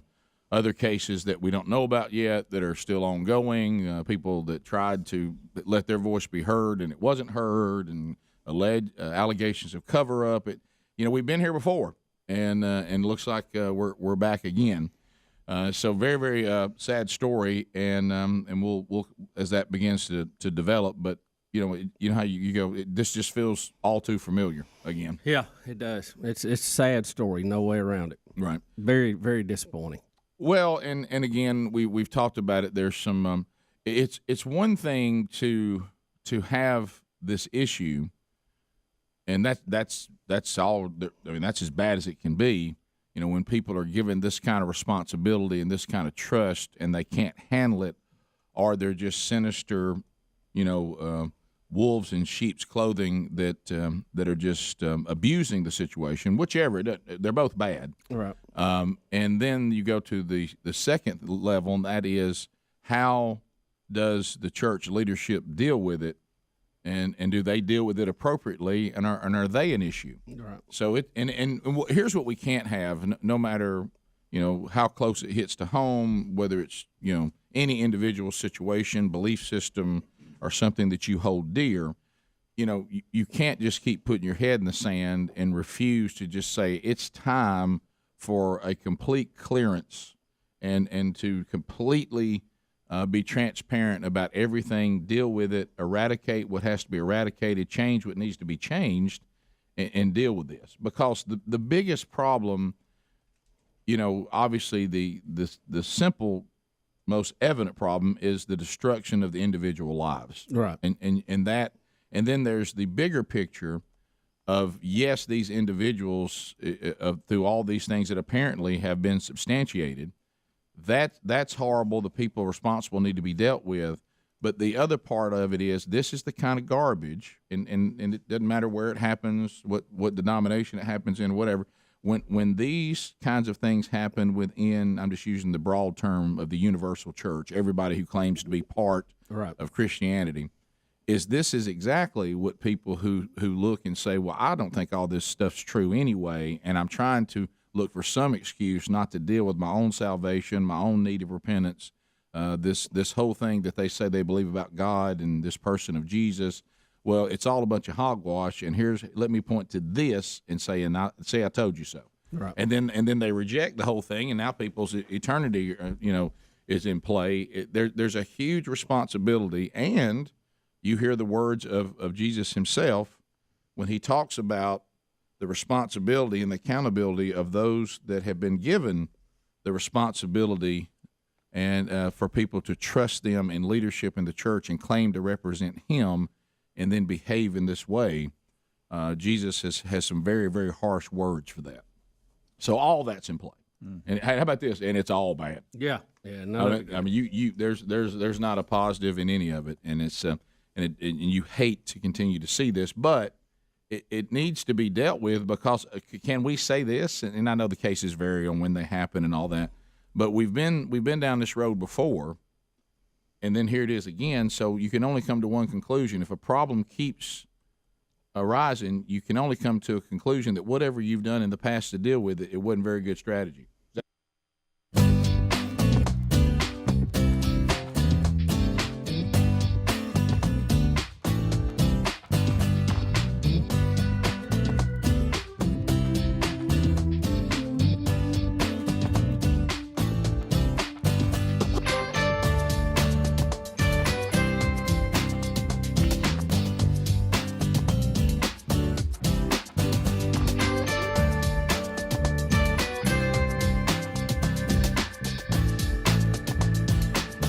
5 minutes past the hour. Rick and Bubba Show. Thank you for being with us. 866-WE-BE-BIG, the Rick and Bubba number. Hey! Hey! I just need you. On the show today, weekend stories still coming up. We'll talk about Omaha and back. We'll hear from Bubba, he and Betty, and all they are going through, and we'll update. Were you installing something? What were y'all trying to do? Yeah, we're trying to put a Benamy on a pontoon. Oh, good night. Yeah. Oh, good night. So we got that coming up on the program too, and we'll break down the stories of the day as well, and we've got some video and audio clips we'll play for you. Carshield.com. I tell you what you don't want if you are traveling. You do not want the automobile to break down. You look down and go, oh, we have no warranty now. Well, let me tell you, if your automobile no longer has a warranty, a protection plan is a great idea. Carshield.com/Bubba provides that peace of mind. You can go there and pick whatever protection plan you want. They have some to choose from. They've got 24/7 roadside assistance. They've got courtesy towing. They've got rental car options so that you never are without an automobile. And of course, the most important, paying for a covered repair directly to the ASE certified mechanic of your choosing. Get 20% off whatever protection plan you pick right now by going to carshield.com/Bubba. You'll always be prepared for the unexpected. You'll also find a link at rickandbubba.com under the sponsors. Want to talk to someone now? Call 1-800-451-7776. Mention the Rick and Bubba Show and get that 20% off. All right, so also this weekend, the USFL, now the XFL had already started. Yeah, they're headed into their playoffs, Right. and the USFL, did something that very few football teams have been able, or football leagues have been able to accomplish. They started a second season. They started a spring professional football league second season. Yeah, and they haven't done a lot. And they got off to a bang. The Philadelphia Stars defeated the Memphis Showboats 27-23. The Birmingham Stallions defeated the New Jersey Generals 27-10. Defended champs. The Michigan Panthers defeated the Houston Gamblers 29-13, and the New Orleans Breakers 22-15 over the Pittsburgh Maulers. Rick, the two of what, well, by record was the best teams in the league last year, the New Jersey Generals and the Birmingham Stallions, squared off to kick the season off again, and it was a good game. As I said, the Stallions won 27-10. Looked like we had a good crowd. Although they did lose Marlon Williams, their outstanding receiver, to an Achilles injury, which means he'll be gone for the year. It was a high price to pay, but a good win for Coach Skip Holtz and the Stallions. All right, so let's see. That was Saturday. See, I don't know. I was in Omaha Friday and Saturday. So what was the weather? What was the weather like here? It was nice. Man, it was nice. Yeah, Saturday. It was nice. You know, the forecast did not look good, but it ended up being real good. And then it was a little overcast Sunday morning, but it cleared off Sunday afternoon. Yeah, Sunday I was home, so I saw that, and you're right. That day turned out okay too, and I was worried that it wouldn't, but it did. But I'll tell you, in Omaha, I landed. It was 80, and I woke up and it was in the 40s. Wow. Yeah, that's quite a change. That you try to pack for that. And I know you want to give us a rundown of that, but you'll need more time to do that. Yeah. You know, it was a good weekend. I watched a little bit of the XFL too. I saw a game Sunday that they had. I saw a couple of the USFL games on Saturday, and you know, it's just good to have football back there. Yeah. I think the expectations have been adjusted to what spring football can be. You know, I think they were way too high, and they were looking at NFL, you know, comparing it to it in the first few attempts at this. And I think they've got a much more reasonable expectation now. And I think that's why you see two leagues that are actually working right now. Now, will they last long term? Who knows?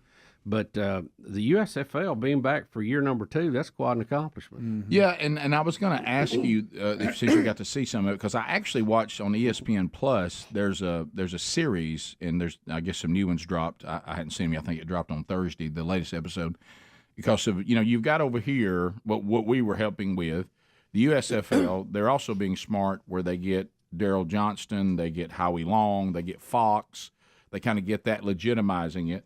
You know, the XFL said bring The Rock in, let him be our person, and let him be the face of it, and you know, because all these people have platforms, so they can they kind of legitimize it when you go, well, these are big time, you know, people, and they're all on, you know, big networks. Yeah, too, so. yeah. I think which one is XFL on? Is it ABC? ESPN? Yes. Is it ESPN only? I don't know. That's just where USFL was on Fox. Fox and NBC. The reason why I was asking about the XFL is in my travels, and I'll run those down like you said next hour. I didn't even realize it, and I'll tell you why, because of the drama of one of the flights, is that Cole Kublik was sitting right in front of me, and neither one of us knew it till we were getting off the plane. Oh, really? No. And he was on his way to Houston for the XFL. Okay. And I thought Yeah, he calls them. Yeah, so it's just like everywhere I went, it was all these weird connections. Right.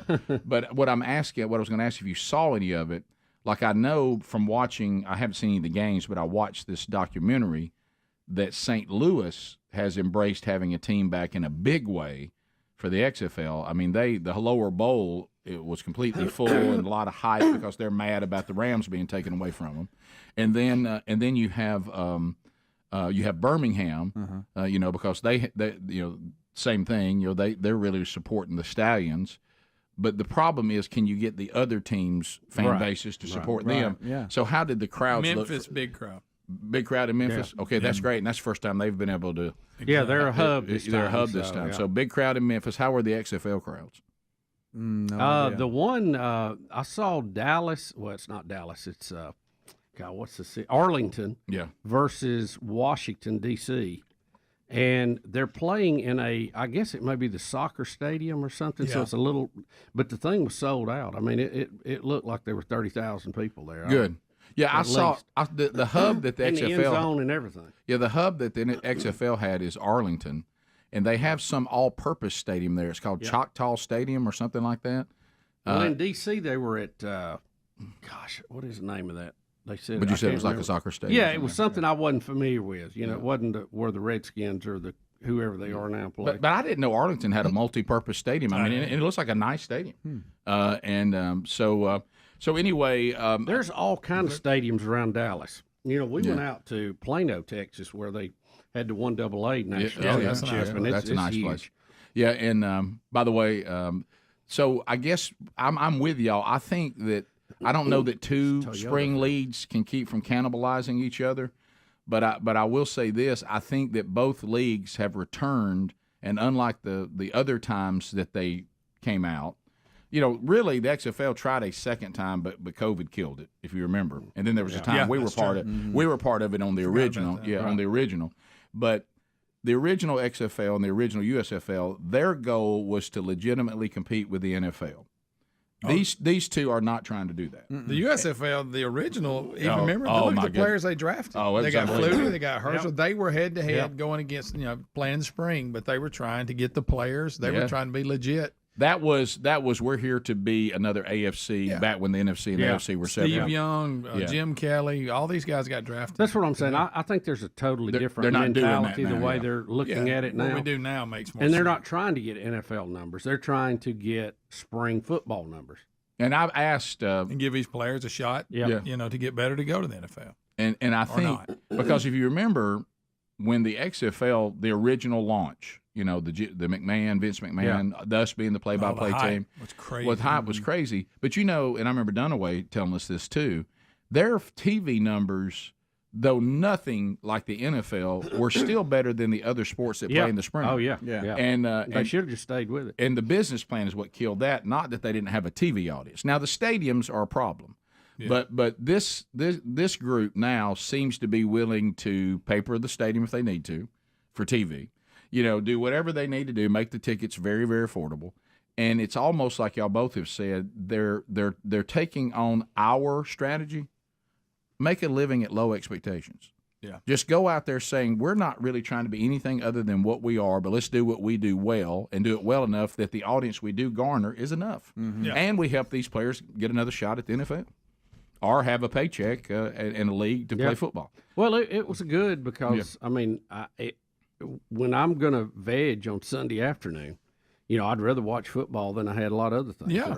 And it seems like this time the quality of football is a little more balanced versus the others, not the USFL. The USFL was straight up big-time football. Yeah. Their business plan just They were going after the same players the NFL. And really, Trump ruined that. He wanted to move to the fall. He sued them and all that. If he could have shut his hoe and known his role, that might have made it. But he wanted to go think he could put the NFL out of business in the fall head-to-head, which was I think a dumb idea. Yeah. Well, and unfortunately, so did everybody else in the league, and it cost. I think what the goal of that really was to get a compromise and just let a couple of teams go into the NFL, which he had the New Jersey Generals, and that would have been a gold mine. Mm-hmm. But it'd be worth $6 billion now. The USFL and the XFL, none of them are trying to say we're the NFL. No, or we're as good as, or we're the same product. And we're a feeder program. The AF2 thing was a total disaster because of their business plan. They were broke week one. Yeah. Are the was it Alliance? Is that what it's AAF? What's AF? The Birmingham Iron. Didn't even finish the sentence. No, that was all. That thing was dead when it started. Yeah, it was. But it was some gambling app. Was their big push or something weird. But these two seem to. Now I don't know that two of them can live. And maybe eventually what we're going to see is there'll be a spring Super Bowl. The XFL champion takes on the USFL champion. That might be cool. That would and let them be more like conferences versus two different leagues. Who knows? Yeah. That's not a bad idea. We'll be right back. Rick and Bubba, Rick and Bubba. Is that fair? Yeah, I think. I mean, because it hadn't solved it. It didn't solve it. I think it's fair to say you have a systemic problem, and you've got to have some type of major overhaul answer for it. Because the patchwork is not working. Yeah, whatever patchwork has been done was not effective. We're doing a little bit of sports here. We did the Braves deal. We finally hashed out. They threw out the pitcher for the Marlins and the manager an assistant coach for the Braves. And an assistant for the Braves, which it was kind of weird because it's almost like everybody didn't quite comprehend what had just taken place, even though it seems quite obvious. But I think they were so shocked by, here we are starting the game, and wham. And because at one point was something this controversial, look, there's only the behind-the-plate umpire, the catcher, who's kind of meandering out there. He's even walking slow. He's making sure he doesn't charge the mound. That's his job. Well, I mean, look, like right here. That's the awkward moment I'm talking about. The kid's trying to figure out how hurt he is. Third base coach for the Braves kind of meanders down.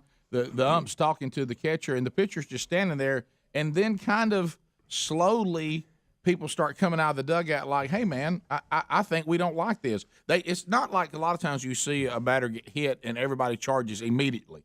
Like, the kid doesn't charge. Catcher's kind of standing there talking to the home plate ump. The pitcher's just kind of standing there. Nothing's happening. And the kid's holding his elbow, and then all of a sudden here comes the third base coach kind of walking. It's like people were in shock for a minute. They couldn't believe what really happened. Urena. And then as it finally dawned on everybody, then everybody got mad. Well, and Urena actually says something to Acuna, and I don't know if it was, are you okay, or I was studying this when I was in the drive-thru at Chick-fil-A waiting, and it looks like he says something, but it doesn't look like he's got some meanness to him. Now, I will say this. Didn't know this until I read this a minute ago. Evidently, I think this was on purpose and intentional, but if anybody has can say it just got away from me, he's had a history of control problems. He's tied for second in the National League with 10 hit batters. He tied the Major League lead with 14 hit batters in 2017. Now, I found something also that I did not think I would find today, is somebody that actually thinks he should have been hit, and that's former Met Keith Hernandez. Really? Evidently, during the broadcast last night, he went on and said that he needed to be hit, that he's wearing y'all out. Y'all have lost 3 games just because of that guy. He needs to be hit. Okay. That's the first person I have heard that has said that. Well, disagree with Keith, but I didn't think I'd find somebody today that agrees. I think he's right. Yes. Yeah. So there's him and Greg. There's the big pile of people that say this was inappropriate, it was Bush League, and it shouldn't happen. Yeah. Then there's Keith Hernandez says it should. And then are you saying there's a very tiny group of people that think it's possible he didn't mean to do it? Well, they just put this in the article and said. I'm looking at my 3 categories. And that's why, it has to be in there when you look at his history of control problems. That being said, I think this was completely intentional. But I'm talking about if it was him. You have to bring it up, though. If you were him, would you go to say, look, I didn't hit him on purpose. I just lost control. No, it's obvious the way he stood there in front of the mound like, yeah, come on. Yeah. It's obvious he meant to hit him. I will say this, though. Here's Hernandez here. His history, he's got a pretty good argument. Yeah. They're killing you. You've lost 3 games. Right. He's hit 3 home runs. You got to hit him. I'm sorry. I mean, people are not going to like that. But, you got to hit him, knock him down. At least, I mean, seriously knock him down if you don't hit him. That's in the Mets-Baltimore game. Can I ask who won the game last night? The Braves. 5-2. Yeah, Braves won, but didn't work out. Hernandez.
All right, to the phones we go, 866 We Be Big. Now, let me be clear. You can talk about anything you want to, okay? But a couple things that we're getting an email. I've already told you about. Did anybody see the movie Nefarious? I see we got a caller that did, so that we got that. That's one thing. But then Bubba just told me that somebody and some emailers are saying that Fox, in their coverage of the USFL, showed the picture of Howie Long in the studio with us. Yeah, I do have an email that says that. Did anybody see that? I guess the emailer did, but 866 We Be Big. So those are kind of two topics that we're really looking for some feedback on. But really, you can talk about anything you want to at 866 We Be Big. The real Greg Burgess taking phone calls right now. Not a time to chat with Greg. Just call up, let Greg know that what you want to talk about, and then he'll put you right through to us. Kim, out of Alabama. Kim, welcome to the show. So you saw the movie Nefarious, so tell us about it. Well, I had been anticipating this film because I listened to Steve Day's podcast, and he'd really been promoting it, obviously. So we went to Auburn last night to see it, and it is a very powerful film. It's one of those that you have to really unpack when you leave, but it's very powerful. It, of course, the premise is there's a death row inmate who is going to be executed that day. He claims he is demon-possessed, so they call in a psychiatrist to come evaluate him, and the psychiatrist is an atheist. So in dealing with this demon, his worldview is just wrecked. His atheist worldview is just wrecked. So it's a really powerful film, very well done, great acting. It was really powerful. Well, all right, that's great. Thank you, Kim. And I knew the premise of the movie, but I wondered, did it play out well? Was it, you can have a great idea, but it still has to also be done well. Right. And so, thank you. That's cool. We continue. Let's go to Winston Salem.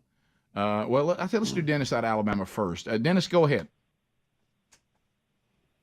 You're talking to me. I'm in Tennessee, but that's all right, brother. That's all right. Yeah. I've been an over-the-road truck driver for a better part of 35 years, and I've seen all kinds of weird stuff out there. And Spam has a museum in Austin, Minnesota. Somebody did tell us that one time. I'd forgotten about that, Dennis. Huh. Yeah. That they have you stopped off on the long road trip and said, I think I'll have a look? I have not, but there's a road trip in plans to make that a stop this summer. Okay, thanks, man. Thanks for listening to the show, too, man. We appreciate you very much. And thanks for keeping that freight moving. I wonder what all you would have in the Spam That's Museum. great. I wonder if we're in it. There it is. Do you think right we're there. in it? I doubt it. Well, look at that. How much do you want to go in there? Do you see the two pigs out front? I know. Y'all love that as much as I do. Let me tell you what, I don't think I'll ever find myself. Well, you never know. I may find myself in that part of Minnesota. If I do, I'm in. You can count on it. Oh yeah. If I got anywhere close to that, I'd have to go. Well, we're going to the Spam Museum. Yeah. Unless it's the dead of winter. Winston Salem, checking in, North Carolina. Robert, go ahead. Yeah, this is Robert calling from Greensboro, North Carolina. Okay. For some reason, it says Winston Salem.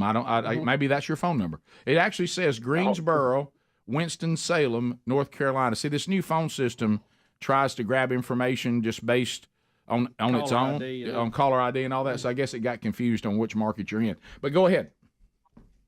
Yeah, I was just wondering, I cannot wait to play or watch somebody play the Wheel of Meat to win some mackerel or some Spam. Isn't that fantastic? I find myself digging this idea. As far as the entertainment value, it may exceed what we had before. Now, it's not going to make so much money. I also wish my name was Jordan so I could hear your... Fire it in there, Jordan. Well, you know what, Robert? Just for that. I appreciate your honesty, and you're an honest man, and for that, I respect. But you could just pretend like you're Jordan and say your name is Jordan, and you would get it, and they would put you up on the board as Jordan, and you know what? You'd pull it off. Not telling you to be dishonest, but if you so feel led, I think that's a minor repentance. Thanks, Robert. Appreciate you. Let's go to Corey. Corey, welcome to Rick and Bubba. Go ahead.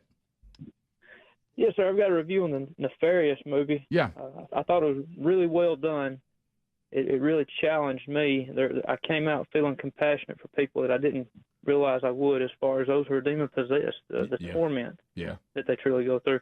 But there's something I believe that the Christian culture, there's a real apprehension about seeing this movie because of the the demonic nature, demonic possession. Right. And I really feel like we live in a a greater fear of demons than we do of the Creator. Yeah, We do. yeah, and the other thing is, and I know it's no fun, and look, I certainly don't enjoy it. I don't like those kind of things, but we've talked about it on the show before. But if you never address this in the church, and you never address this from the pulpit, you're kind of taking a congregation, and you being the shepherd, and the congregation being the sheep, and you're kind of sending them out into a battle that you never prepared them to fight.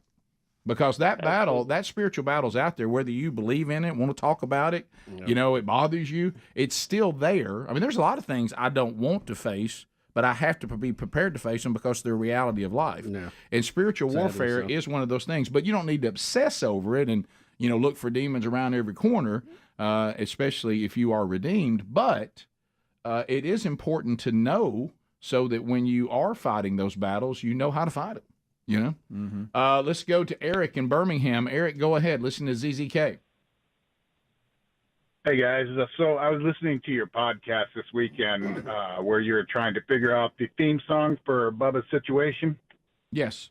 And I don't know who said it, but when you started playing the Eddie Money song, somebody said, hey, that reminds me of Caddyshack. And, of course, right at the same time he was saying that, I was picturing the gopher popping out of the hole doing the twist. Yeah.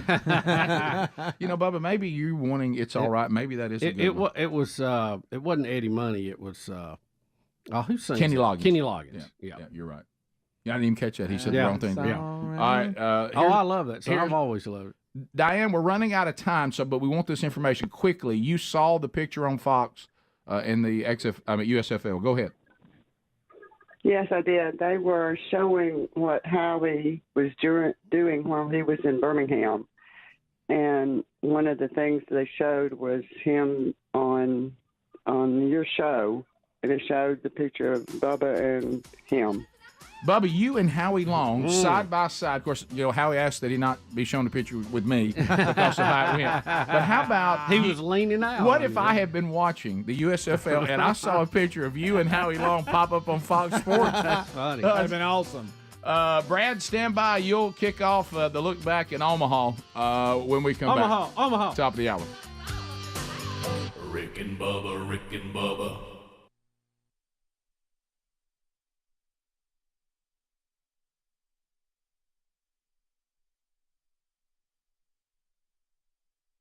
So we just talked about it on the live program just moments ago. The movie Nefarious, Bubba. It has opened. We are getting reviews. It just released. Look for it playing somewhere near you. And the Blazes on Steve Dace. Wrote a book that now is the basis for this movie. And we were listening to people that are calling in, and the premise of the movie. Don't picture some horror flick. It's not that. It's not some gory horror film. It is going to be talking about spiritual warfare, so there can be some discomfort there. But you need to think more along the lines of C.S. Lewis in the book The Screwtape Letters. This is kind of where Steve is coming from. We've got a serial killer. That a psychiatrist who is agnostic, atheist, whatever, doesn't believe in any of this supernatural stuff, and he goes to interview and help the prisoner, who then lets him know that he's actually possessed of a demon called Nefarious. And then this person having to look at what they believe dealing with this person is kind of what the movie unpacks. So getting great reviews on those that have already seen it. So if you'd like to find out more and find out if it's playing anywhere near you, go to Who Is Nefarious, Nefarious. That's whoisnefarious.com, and make plans to go see this movie. It'll probably produce some great conversations you need to have, and at the same time, you'll walk away with something from it. So whoisnefarious.com, or just look at your local movie times and find Nefarious and go out and see it at a theater near you.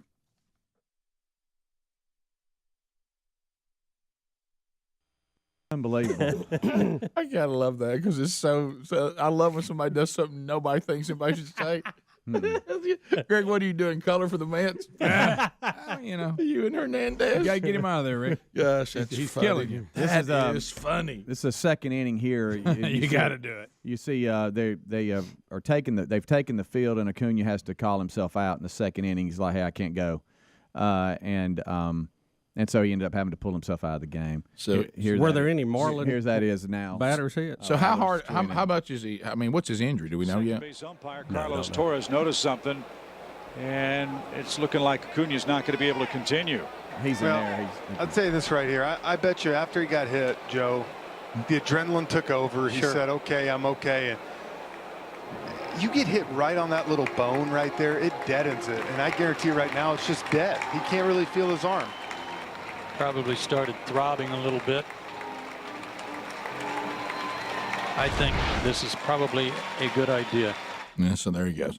So and then of course that makes the pitcher look even worse. Sure. Yeah. Sure. And you have to wonder if he's not trying to make it, see if he can fire his team up by saying, I can't even continue.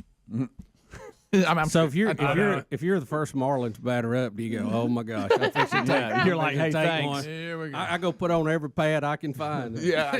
Go up there like you're working with a tack dog. So did they hit the next Marlins batter? I have no idea. Yeah. And y'all may have made this comment when I was gone. I don't know, but not very smart for this pitcher. He has to bat. He's in the National League. At some point, he's going to have to bat against the Braves. That's when they'll get the revenge. It's not. There's no sense in hitting. Nah. You got the lead. You win the game. There's no sense in. He's not even in the game. There's no sense in hitting somebody that wasn't a part of it. But Urena, not very smart. You actually have to step to the plate with a bat in your hand. You're in the National League. Yeah. Somebody will get him back for this. Well, I will tell you this: I know all the things have to fall together. If he grabs some wood against the Braves, anytime before this season's over, well, he's gonna get beamed. You go ahead and put the pitcher out there. You don't mind losing after one pitch. I mean, do you just go? Well, I guess he only gets to pitch, and if he comes around to bat, we never bat him. We switch pitchers at that point every time. I don't know. Because you can't put him up there against Braves. He's going to get hit. Oh, sure. But anyway, so there that is. Really, the umpires probably, knowing that this was being talked about and the potential, probably needed to jump on that a little harder than they did, Right. Well, what do you do, though? You threw him out of the game.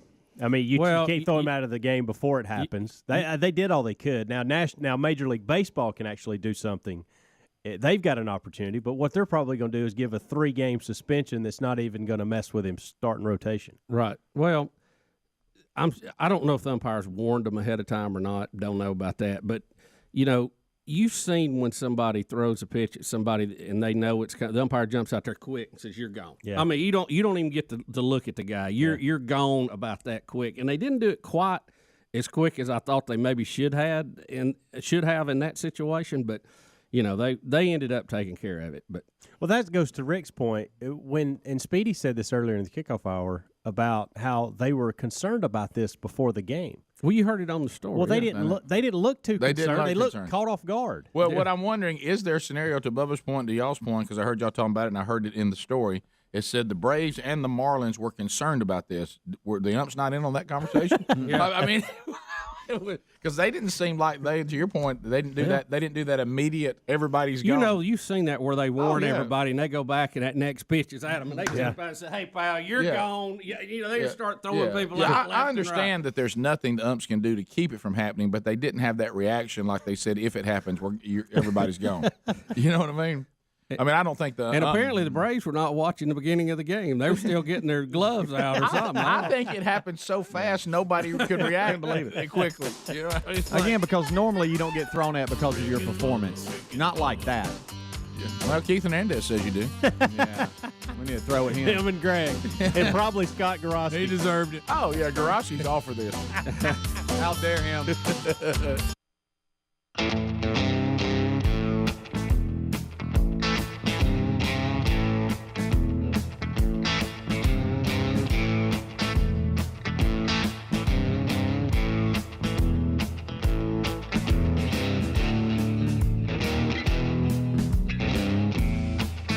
It is 6 minutes past the hour. 866-WE-BE-BIG is the number. So my apologies to Denver. My apologies to affiliates all over Rick and Bubba land. On some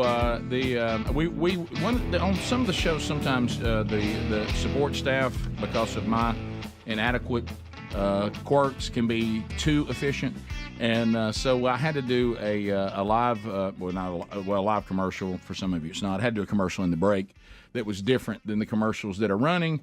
And because Speedy did such a good job and Adler of having the copy standing by ready to go, I went into the break and I have to adjust the board and to do the commercials, and I never did start the commercial break. So until about a minute and a half in. So my apologies to all of you that are automated, and I'm just going to kind of ramble till you're back with us too. But I also have to take care of the people that they went to the break with me and came back at the right time. So the bottom line is, hey, Burge, I tell you, buddy, it's on us. Hey, Burge, and Burge, all come here. back together. Let me tell you something, Burge, which will keep people from being all messed up if you won't screw up. So that was totally my fault. It was on me. I dropped the ball, and I apologize for any hassles that I've caused anyone or any duress or anxiety. So anyway, as we come back, and I will make sure that it not happen again. As I say, Bubba, every day I pray against my biggest enemy, myself. Yep. Ours, we've said many times, hey, how's everything going? I got a few hassles, but none of those I didn't bring on myself. Yeah, I can look. I've directly brought almost all hassles I have today on myself. Right. Y'all will love this because it's a very easy explanation of what happened on our end. Yeah. But on the audience's end, hey, we got a problem. Y'all were talking about spiritual warfare, and both my local station and the flagship went blank. Nothing until the end of the commercial started. Yeah. So now they think they cut us. No, I said that to Bubba. I said That's the second time that's happened. I said that to Bubba in the break. I said, looks like Nefarious got me. And that was the commercial I was doing as well. Nefarious. So, you know what? Every now and then, we've been at this a long time, and every now and then I just blow it. So I just messed it up. All right. So as we start this hour, Speedy, the real Greg Burgess, is here. We've got Speedy and we got Adler Helmsy out.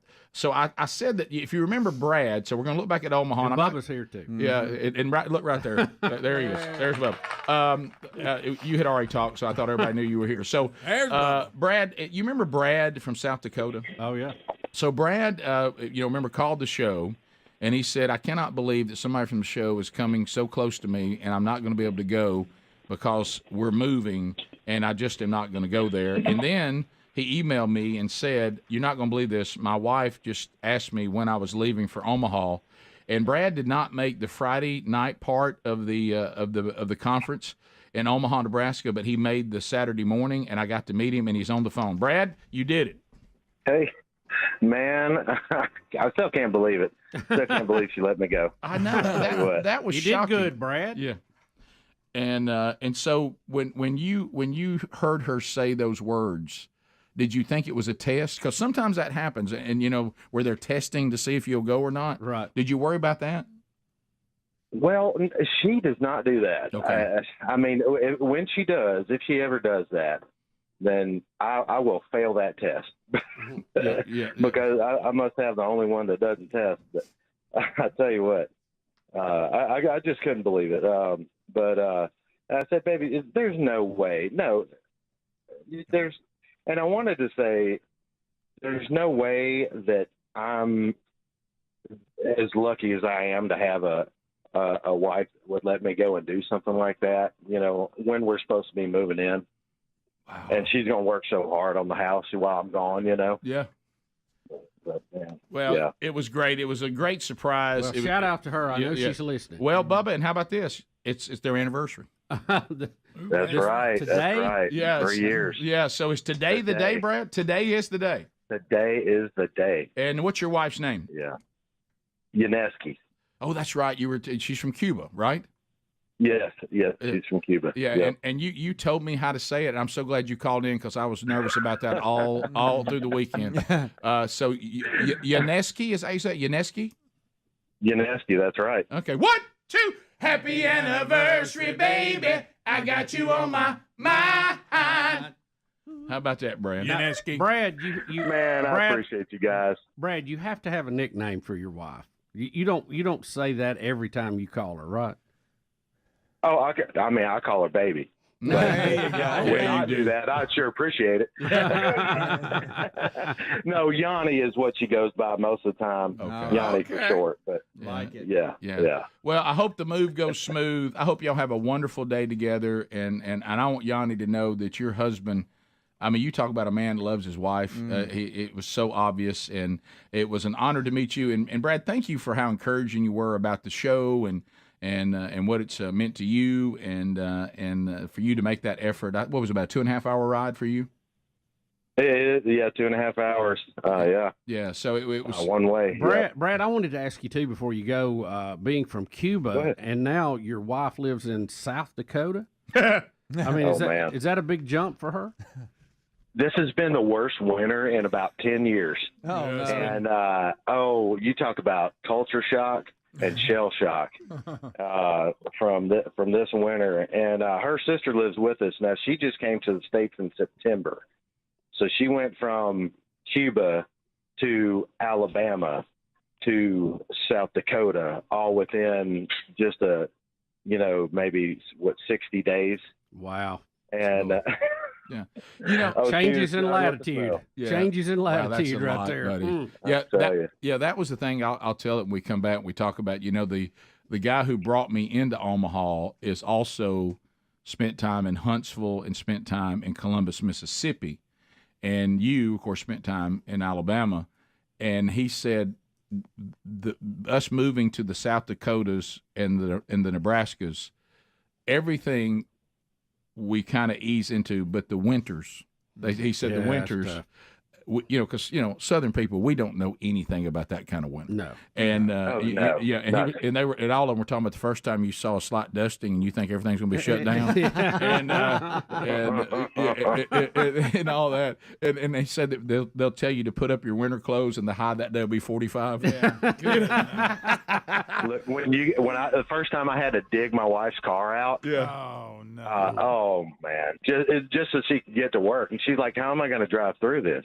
And I had to plow her away with my truck. Like, I don't have a plow, but just so she could ride in the tracks of the truck, right? Just to get out to the road. Nuts. Well, you were a great encouragement, Brad. I'm glad you were there. I got your email. I'll be responding to that today, so look for that. And I'm excited about what's going on in your life too, from a spiritual standpoint. Awesome, man. That's great. I sure do appreciate it. Thank you, everybody. Every last one of you. Thank you. Thank you, Brad. So Brad made the trip, and so when we come back, one of the things you remember, and we're learning from the XFL and the USFL. They're learning from us about you just don't want to be at the point where you think you can have something. So if you remember, this was I'll lay it out, but the original plan was that I would come in and speak on Friday night and then speak on Saturday morning.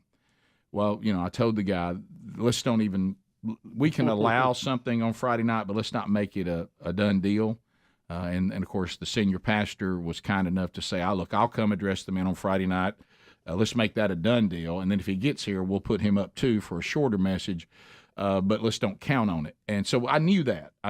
But it would have been awesome to get there on Friday night. And I was so hoping that would take place, considering that this was a place I'd never been before. And, they're doing the discipleship strategy and that it would be great if we could do 2 sessions.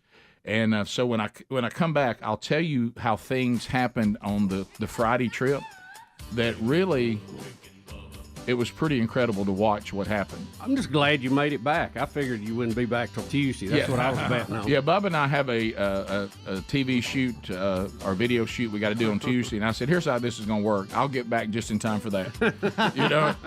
But we'll talk more about that when we come back. More Rick and Bubba coming up. Rick and Bubba, Rick and Bubba. 24 and a half years strong. Come on now. Our 25th birthday coming up in January. We're talking about, we had a Trump update, so we're going through all things all things Trump. And so we'll do Sarah Sanders first and try to find me if this is ready. I'm ready for you. So this is the thing about he's revoked Brenner, is that his name? John Brennan. John Brennan. Former CIA. And also a good friend of ours. But no, I'm just kidding. We have a guy who has his name's Brenner, though. But Brennan, and then the whole thing about, security clearances and why do people that are not serving anymore have them. We had some people call that work in that field that understand that, but here is what Sarah Sanders said when asked a question about it. Here it is. Good afternoon. The historically former heads of intelligence and law enforcement agencies have been allowed to retain access to classified information after their government service so that they can consult with their successors regarding matters about which they may have special insights and as a professional courtesy. Neither of these justifications supports Mr. Brennan's continued access to classified information. First, at this point in my administration, any benefits that senior officials might glean from consultations with Mr. Brennan are now outweighed by the risks posed by his erratic conduct and behavior. Second, that conduct and behavior has tested and far exceeded the limits of any professional courtesy that may have been due to him. Mr. Brennan has a history that calls into question his objectivity and credibility. Success.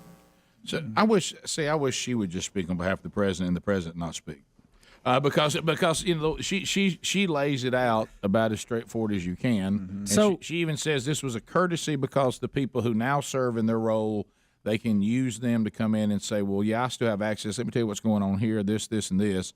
And she says that courtesy does not outweigh now his erratic behavior. We think that we'd just rather not have that courtesy allowed to who's serving now because he's too erratic in the way he's behaving, so we've revoked his security clearance. Right. We don't want him having access to that anymore. The good that would come from that does not outweigh the negativity right now, so we made the call. I can see consulting with someone who used to be in the job. I got that part, but she said he still had access to it. And she said he could and has access to information. That's what she said. And if you have a problem with leaks, and you got a guy like this that's been dogging you, I mean, every turn along the way. I mean, there's a difference, and I have a political difference with you, and this is the issue, and someone who is just off the ship about it. I mean, I'm just shocked that they get to keep it at all. Really. Well, I'm going to go back to this, too. We understand that this has been common practice, but now let's just get into some common sense life stuff. If you want to keep your little security clearance after you're no longer serving, don't upset the person and take it away from you. Yeah. Okay, yeah. I mean, that's right. Button it up. All right, now another thing, and then we'll get to your phone calls in response to the various things Trump today. Now we have Trump talking about Andrew Cuomo, the New York governor, who did kind of go off the deep end. Cuomo, it's one thing to say that he doesn't like Trump and all that. That's great, and the whole "Make America Great." But then Cuomo goes as far to not only say we're not making America great again. He went on to say it was never that great at all. Mm-hmm. And now, of course, and then he tries to make up for it as he continues to speak. Right, and then, of course, but Trump is not going to miss that opportunity. No. So here's Cuomo. And look, the simple point is all this comes down to this. We're not going to make America great again. It was never that great. Listen, everybody. We have not reached greatness. We will reach greatness when every American is fully engaged. We will reach greatness when discrimination and stereotyping against women, 51% of our population, is gone. And every woman's full potential is realized and unleashed, and every woman is making her full contribution. He's speaking, when of that course. happens, this nation is going to be taken even higher. Yeah, trying to save it. Trying to save it. Yeah. This is speaking to the New York Women and Girls Organization. Yeah, fighting for the New York Women and Girls. I want to tell Cuomo this. Hey, let me tell you something on behalf of all of people who have wives and daughters and mothers and grandmothers and aunts and sisters. I just want to thank the Democratic Party for the great things y'all have done for women. Y'all have treated women so well throughout your history. If we could just be more like y'all. Yeah.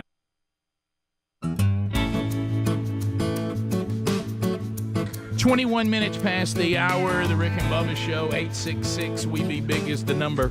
Thank you for being with us as we recap now weekend. So let's go back to Friday, headed to Omaha, Nebraska, excited to go there and go to Westside Church. This is something we'd been planning for about a year. This was a little bit different from themanchurch.com because of us not really having much of a presence there. Of course, I think that may have changed after this. You're going to talk to a lot of guys that now know where the show is, and they're fired up about it. So we probably got a lot of new listeners in the Omaha, Nebraska area today on the TuneIn app or watching on the YouTube channel or catching our archives later. But anyway, so they actually started one of our 40-week curriculum. Marcus Cochran. Marcus was out of Huntsville, where he heard about the Man Church when it first started in 2020. He then went to First Baptist in Columbus, where he also, we had some meetings about it, and he really got into it. And then, God ended up putting him and his family in Omaha at Westside. And he said, I'm here. I think this is, if you want to, he gets there and he said, the men's ministry, like unfortunately at most churches, is feeble at best.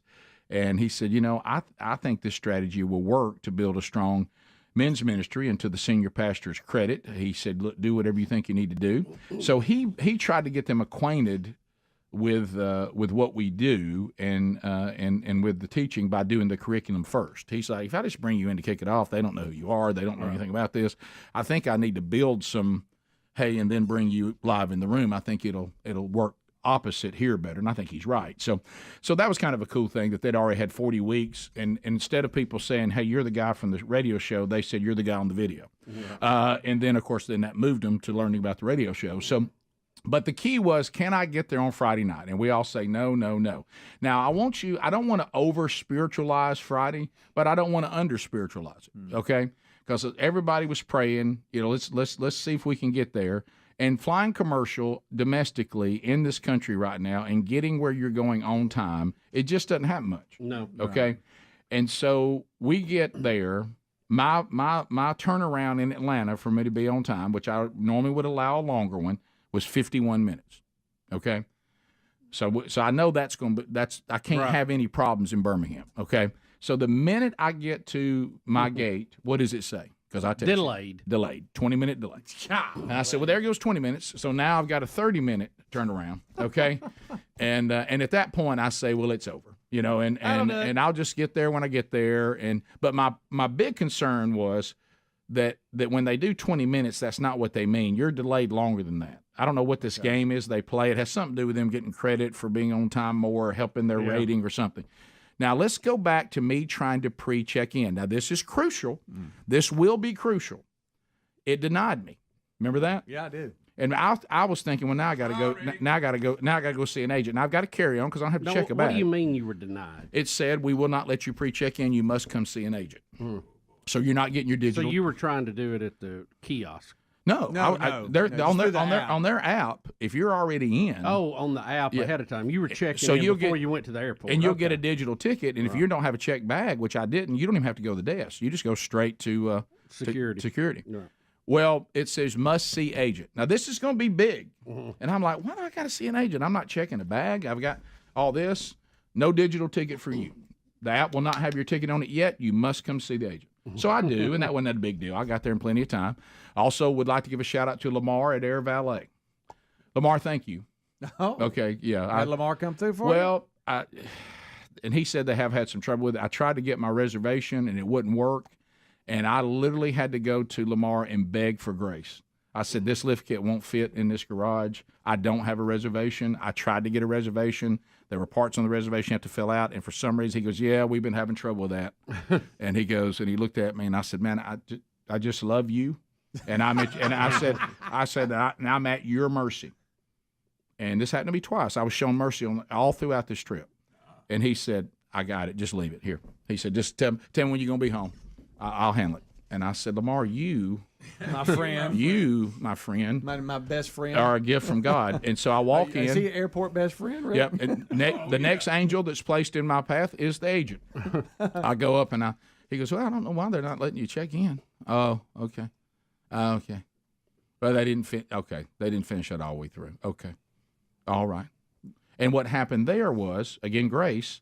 I've traveled enough that I realized, I don't know why I did this. I guess kind of like I missed the top of the hour break. I'm slipping. I had done my ticket in Rick Burgess, but my ID is Richard Burgess. Yeah. And I knew that I need to fix that. So Yeah. I fixed it. And he said, when you fixed it, somehow somebody didn't carry that all the way through. Right. And where it's supposed to, where you would have been able to pre-check in. Now, hang on to God working here, okay? So I said, okay. So he prints out paper tickets and gives them to me.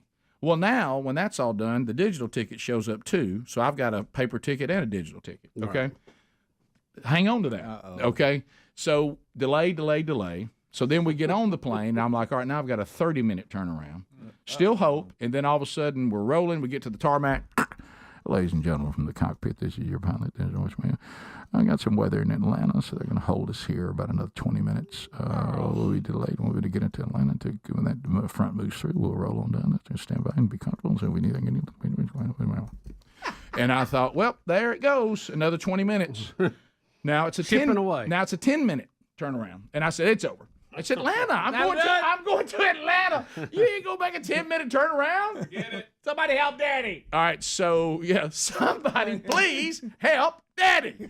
So anyway, and so I said that's it. And then of course you've got, you got Bones who's trying to help with the travel. He's communicating with the church and all this. And I said it's over. Just tell them it's over. Right. I'll get there when I get there. It's over. See you Saturday. Yeah, and so and I knew this. And remember, I told y'all. I said I want y'all to know. You remember when I texted you? I said I'm not guilty of trying to have something. At no point have I tried to have. And I'm remaining really unbelievably calm. And I kept telling Sherry, I hear your words. You remember her words that morning? Don't get frustrated. Just travel. Don't show yourself. I know you don't like to travel, and I know you don't like any of this. I know you do not like any of this. So that's it. So as I'm traveling to Atlanta, we eventually take off, but there's no way I make it. And as we land, you're not going to believe this. As we land, I'm looking, and when we come back, I did something that I don't even know why I did it. But anyway, I guess there's like some things like it's so off the spine. Yeah. And but you're going to laugh when I tell you. So I get from Bones, he like becomes this guy that won't let me let it go. Still try it.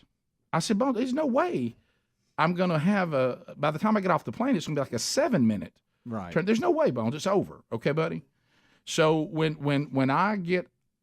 we land and all the cell service starts working again, I go to the app. It's already moved me to another plane. No. So now I don't even – now that's them trying to be customer service. I get it.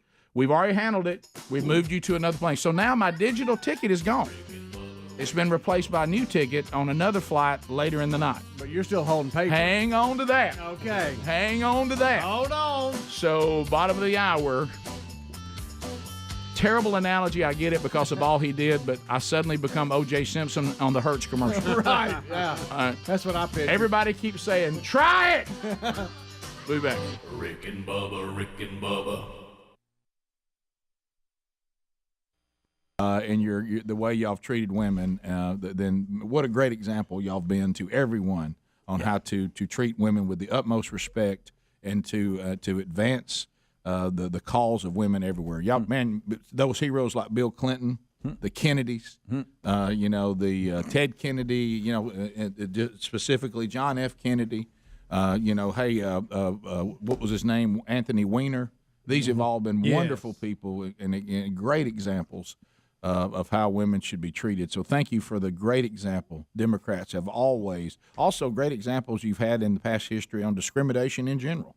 Yeah. You've really, man, I tell you, those Jim Crow laws and, standing and keeping African Americans from coming into white schools, you guys have had a great history of standing up for those who maybe need someone to help them get ahead. You've done a great job. Thank you very much. Yeah, I tell you, for somebody as smart as him, he doesn't know a lot about history. He really doesn't. Let me tell you one thing. I slept through half of it, and I know that. If I was a Democrat, I would be quiet about anything the Democrats have shown us on how to treat women.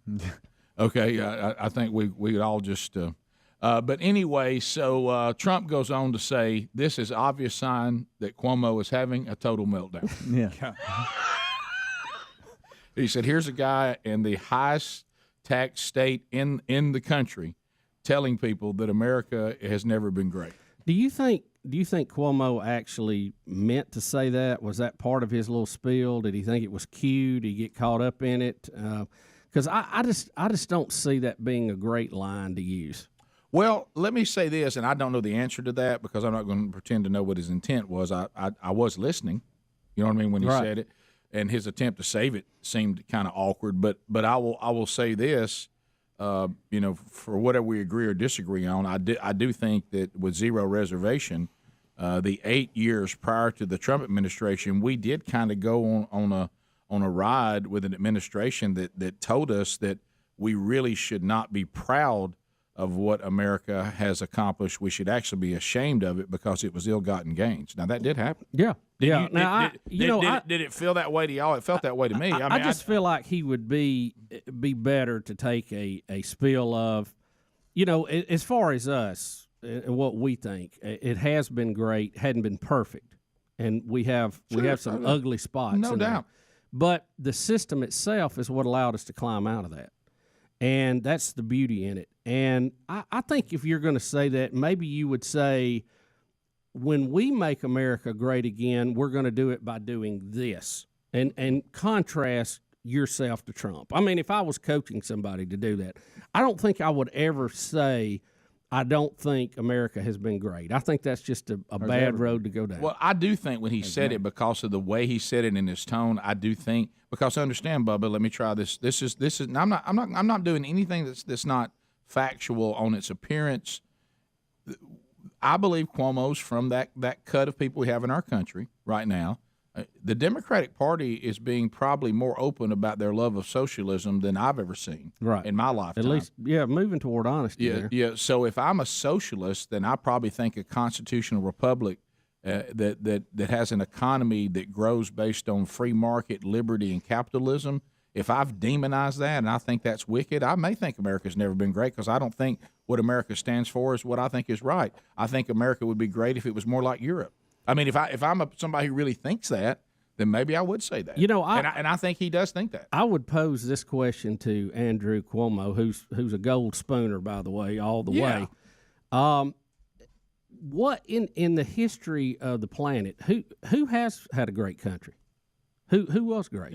Yeah. Who was the greatest? Put it that way. Maybe nobody achieved perfection, but on your scale of 1 to 10, 10 being the best, did anybody ever break 5? Who was it? Right. I'd just like to know. I think that's a fair question. Well, you got to find out, too, though, now who gets to determine what makes something great? Well, I would just like to know Governor Andrew Cuomo's feeling. What's his scorecard? He said it's the advancement of women, which, as I said, he's part of a party that's done a bang-up job on that. Yeah. We'll come back.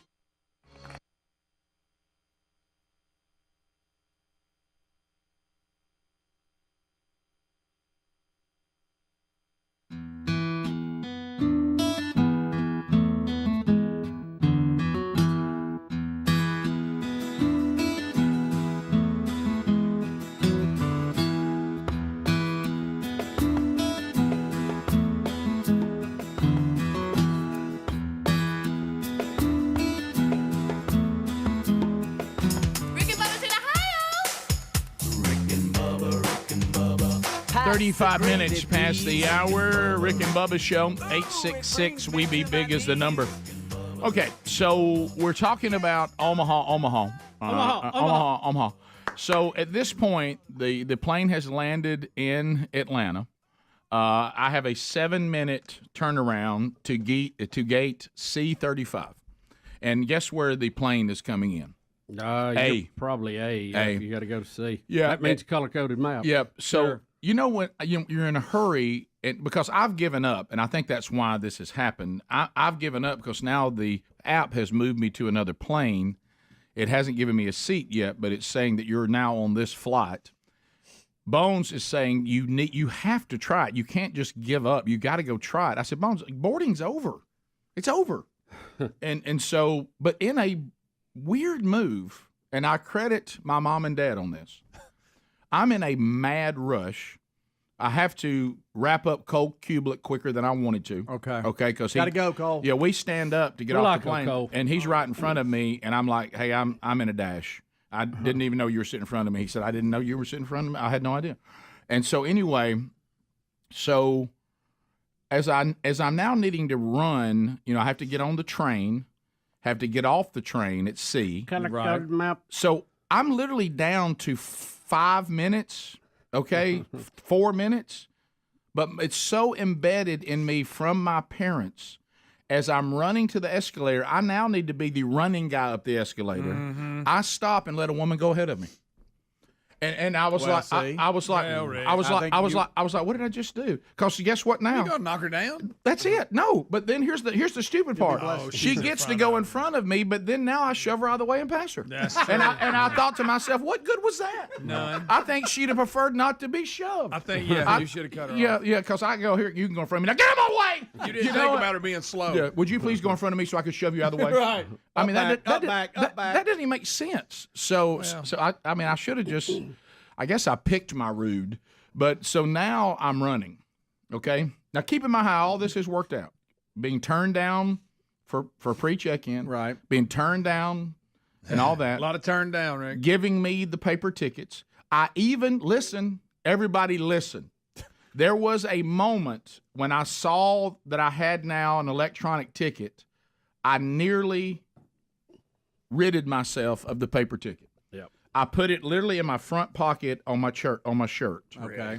And so I come running up, and what do I see? Boarding has ended. No. There's not a person. The door is shut, and there's one person. Are we out of breath? If you hadn't let that person in front of you, I said, hey, I just got to ask you, I'm supposed to be on this plane. Please open the door. And she goes, well, Open the door. Well, I don't know that you're going to be able to get on. And I said, no, I got that. Any hope? And here's what she said. The agent has gone down to the plane. He'll come back one more time, and if you can talk him into putting you on the plane, then that's your only hope. I thought, well, I charmed Lamar at Air Valet. You know what I mean? I got to turn that up again. Right. Okay. So here comes a guy. I love when you encounter these people that stand between you and what you need to do. And it's their call. Okay. And there he is. And he walks out, and I said, first impression? I went with a laugh. I thought I'd go humor. Okay. I said, hey, I think y'all waiting on me. That's a good one. And then he goes, I said, you holding the plane for me?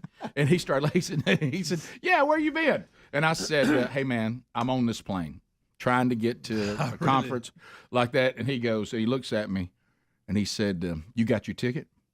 And I said, it's not, it's moved me to another flight. And he goes, man, you got a paper ticket? No, he didn't. And I said, yes, I do. He said, scan that paper ticket. I pulled the paper ticket out. What if I had not had it? What if I would have been allowed to pre-check in? Ooh. Thank you, Lord. See? And I'll go, and I remember bringing it down. I'm shocked you kept up with it. And then all of a That's sudden, amazing. It goes, and that green light comes on. You know what he says? I can still see him. Get on the plane. No, he didn't. Get on the plane! And look, I come down that, and I'll walk in. Of course, everybody's like, so you're the guy we're waiting on. Right. No, look, I'll walk in. Hey, Drag Rick, excuse me. Here comes Drag A. Now, I tell you who I hated was the woman who was a sweet woman from Omaha who thought she had an empty seat. She thought she could have it. And not only does she not have an empty seat, she has to get my butt in her face for me to get to my seat. Because she's on the aisle and I'm at the window. I'm so sorry. Yeah. I'm so sorry. And of course, the bottles of water they'd already put there by us, I knocked both of those off. Okay. So trying to get to my seat. Excuse me. I'm speaking at a conference. Excuse me. Trying to put your bag in. Not only are you late, you're the bull in the china Oh, shop. sure. Yeah. Oh, you've seen me try to get on those little seats. I knock people over. So I could not believe it. I could not believe it. And when I text, I am on the plane, everybody involved could not believe it. I am on the plane. The cheers. And I said, now it's got to leave on time, but I'm on the plane. Right. Well, you know I'm loud. I don't know if y'all know that. I'm gregarious. No. So keep in mind, even when if it worked out, the conference will start without me. Yeah. I just get there and get worked in. It's not like I'm going to be there when it starts. There was no scenario that was going to work, okay? So I meet, by the way, guess who picked me up? Dan. And the minute I saw him, he looked like Johnny Fever from WKRP in Cincinnati. And he talked like this right here, and he said, hey, I'm Dan, I'm picking you up. And I said, and he goes, I spent a lot of time in radio. And I thought, Dan had been in radio, and he had pipes too, baby. Yeah. And he still had his gray hair kind of long, kind of hip, kind of cool like Johnny Fever. And he's so laid back. There ain't nobody more laid back than Dan. You know, and Dan's like, I will take you over there. Can't believe you got here on time. And I was like, yeah, me too. And you both, Dan. and you know, and his voice was fantastic. And we talked about radio and the glory days of radio all the way to the event. And so now keep in mind, hey Rick, it started, buddy. Okay, I know you're elated that you made it, and you think Marcus is just going to jump up and down, the guy who's got it all, who's over the men's ministry, and who loves the show. By the way, he and his family, they love the show. They listen every day. He's also a great ambassador for us, not just the show and the man church. So I come walking in. Well, you know how I'm gonna come in. Hey, I tell you, everybody fired up. Like that, he goes, shh, and everybody starts shushing me. Shh. What? A guy was praying. Rick. A guy was praying, and I come in and just drown him out. I mean, it just as loud. Did you get the shh? You got to be kidding me. An elder of the church, respected man of God, is in there praying, and I come, Here comes Bama, roll Tide, and at that moment, you know the people that's been telling everybody this is the guy we need. Oh, yeah. And you come in? In that moment, he's like, "Oh my gosh, it really is me getting a redneck cousin from Alabama." Oh, boy. So You got keep it down. Then little Rick says, what did little Rick do, Rick? Sorry about that. Well, Sorry. little Rick shut his mouth. And then calmly asked where was the restroom. But anyway, so I'm gonna go to the bathroom. Yeah, so it worked out great. I got to hear the senior pastor. He had a fantastic message for the guys. God's hand on this too. As he's doing the message, he and I have never even talked. As he's doing the message, he's setting up the message for the next day. Yeah. You know, God just said, I'll work this out. Y'all don't have to talk. And then I was able to get up and do about 20 minutes of, you know, the message, no one can replace you. Mm-hmm. And from, you know, from Sherry's book and what we went through with our son. And so then I said, and since now we've established that, come back tomorrow and we're going to talk about being ready since nobody can replace you. So it set it all up and it went great. And so it went well. And there was, I think we had a number of men that plugged into the curriculum. We had men that repented and decided to follow Christ. It was just such a celebration. Now, one thing they did do, and they admitted this to me, they tried to serve pulled pork. And I said, guys, if you came to Alabama, would I take you to a steak place? And they said no. And I said, why would I not take you to a steak place? They said, because y'all don't have steak like we do. Mm-hmm. Exactly. You're going to give a guy from Calhoun County, Alabama, pulled pork in Nebraska. And they all said, yeah, that probably wasn't the way to go. And I said, but bring it in. And as a Gentile, I would try it. Yeah. You know, pulled pork. And you know what? It wasn't bad. Now, was it what we have? But it really wasn't bad. It was actually really good. It was good. That's great. Yeah. So we'll come back and we'll. You got shushed. Yeah, I got shushed. And we come back. I'll tell you about two people that I got to fly with. Oh. On the way back? We come back. I'll tell you that my flight with a pro wrestler. And then my flight home with Negative Jim. Negative Jim. All that we come back. Rick and Bubba, Rick and Bubba. Well, there was, if you remember Chris Watts was interviewed, and we're going to listen to that interview about his missing wife who was pregnant. 15 weeks pregnant, and daughters who were 3 and 4. We'll take you back to the original interview when they were talking to the husband and the father on his porch, and this was what he was saying, I guess early in the week. Yeah, earlier in the week. So here it is. Chris Watts, WATTS. What's going on right now around your house? Right now it's got K-9 units, the sheriff's department. Everybody's like they're doing their best right now to figure out like if they can get a scent, see where they went. If they went on foot, they went in a car, or they went somewhere. And right now it's just like they've been on point. They're going through the house trying to get a scent, and hopefully they can pick something up to where it's going to lead to something. What happened? Your wife came home and told me. She came home from the airport 2 a.m. and I left around 5:15. She was still here, and like about 12:10 in that afternoon, her friend Nicole showed up at the door. Like I had texted Shanann a few times that day, called her, say, but she never got back to me. But she wasn't getting back to any of her people as well, and that's what really concerned a lot of people. Is like, if she's not getting back to her, like if she doesn't get back to me, that's fine. Like she gets busy during the day, but she didn't get back to her people, which was very concerning. And Nicole called me when she was at the door, and that's when I came home. And it goes on for about 5 to 6 more minutes of him just wondering where in the world his pregnant wife and 2 kids are. Mere hours after that interview, he confessed to killing his pregnant wife, daughters 3 and 4. Oh, gracious. So They're not unbelievable. Here he was What talking in the world? about that he didn't know where they were, and now he's confessed that he actually killed them all. Yeah. And here's the story that the Fox affiliate, the same TV station that was just interviewing him, did a follow-up story on this whole thing. Morning here in Frederick, investigators have confirmed that they've arrested Chris Watts for allegedly killing his wife and 2 young girls. Out in front of the home here, neighbors just completely shocked this morning, setting up a memorial in the middle of the night for the mother and 2 young daughters. Chris Watts faces 3 charges of first-degree murder and 3 charges of tampering with physical evidence. Now, new video from about 10 o'clock last night shows police executing a search warrant at the house where the family lives here. Investigators were seen taking bags of evidence out of the house and towed what we were told is the work truck of Chris Watts that was parked just down the road from the home.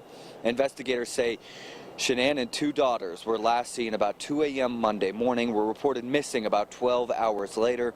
Now, we spoke with Chris Watts on Tuesday, who said he didn't know where his wife and daughters were. In my heart, I believe that she is somewhere, and I hope that she is safe.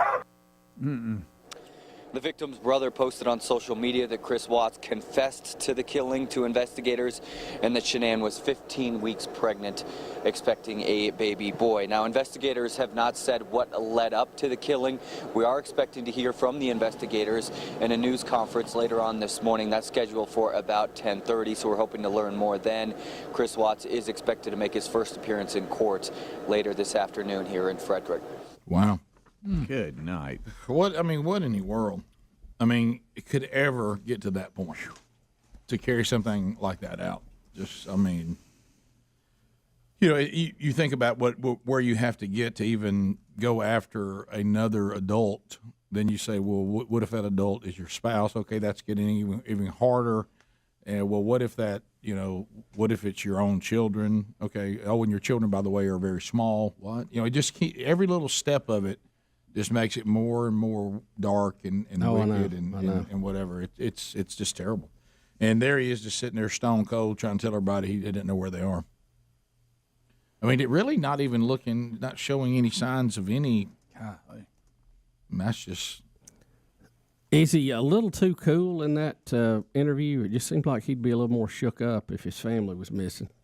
You would think he'd be a little more emotional. Mm-hmm. I would think somebody would be shook up if they, number one, didn't know where their wife and children were, A. Right. But I think, wouldn't you also be shook up if you had killed all of them? Yeah. I mean, I don't think either one of those scenarios you can just stand there and be this just calm, cool, collected person unless you're just raw evil. Conscience. Mm-hmm. Yeah. Well, I don't know those that study the sociopath and all that, and the psychopath that they don't really have any emotion.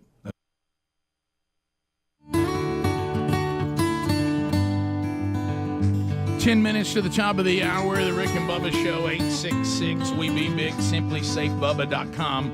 Fast Protect technology, baby. And we got to have it now more than ever.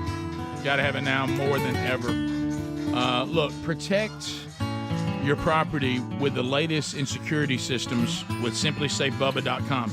Let me tell you something. Their industry exclusive, the Fast Protect technology that captures that crucial evidence so you can get priority police dispatch is incredible. And also with this modern technology, you install it yourself, and you then don't have to wait on that. And you also can put sensors everywhere somebody could get into your property. So get yours now, and you get monitored at about under $1 a day. 24/7 for any emergency. We'll get you a free indoor camera, and we'll also get you 20% off your order with interactive monitoring when you go to simplysafebubba.com. simplysafebubba.com, or you can find that link at rickandbubba.com under the sponsors. All right, so the event went great. I was there. They did take me out to lunch. Marcus and his wife Robin and his two boys, Will and Ben, they took me out for lunch on Saturday after that session before I got on the plane to head back home, and we did get a steak, and it was great. There's Marcus right there, and we're out front of the steak place. And then the other picture from that Adler is actually Brad, who called the show a minute ago when he rolled in from South. Brad did not come in loud like I did on Saturday, but there he is. So anyway, it was a great event. You know, you got to have a Marcus. You know, he is somebody that says, "Look, I got a passion for this," and Marcus is turning Omaha, Nebraska into a Rick and Bubba loving man church city. And so thank you, Marcus, for that.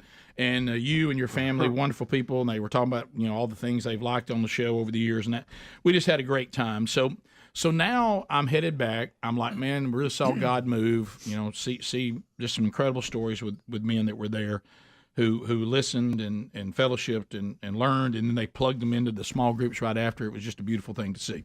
So anyway, so I get on the plane, and I'm headed back from Omaha, and they were, you know how people locally will make you nervous? I'm like, when do I need to be at the airport? They said, what time they boarding? I said, 2:30. They said, about 1:30. I said, 1:30? They said, yeah, you're going to walk in and basically walk on the plane. This is Omaha. And I'm like, oh, okay. You already got your ticket? Yeah, I've already got my ticket. Yeah, are you just going to go through security? Yeah, 1:30. I'm like, 1:30? And we board at 2:30? Yeah. And they were right. I mean, I literally was sitting around waiting to board. I got in there so fast.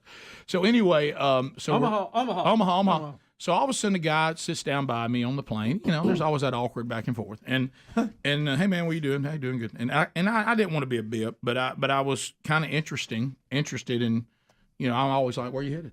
You know, and the guy says, well, I'm actually headed to Little Rock. Okay. So you from Little Rock? No, you got to go there for work. Okay. So what do you do? And I realized, I just need to shut up. You know what I mean? And you're the chatty Cathy now on the plane. Well, I'm excited. Everything went well. Oh, I'd love to lean up on the window. Yeah, and he's on the aisle, and I'm at the window. So I really am now building a relationship. So when my butt's in his face when I go to the bathroom, he won't be upset. Yeah. Excuse me. So anyway, sorry. So he says, "Well, I actually work for the WWE." I said, "Well, that's well, I'll tell you one thing. We've got our conversation for the ride." And I said, "Do you now?" And he said, "Yep, that's what I do." He said, "I go from city to city, and I'm basically the director. I direct the live events, like keeping them on time, keeping them moving. You know, making sure we have our like the TV director. Yeah, we're hitting commercial breaks. Those are big events. Bob. Yeah, making sure the matches don't go over, that they end when they're supposed to, and all this, and keeping everybody on the clock. Right. And you know, job. sending everybody out when they're supposed to go out. You know, basically a headset guy. Yeah. You know, and director." So he said, so we do 2 events a week. Stand by 2.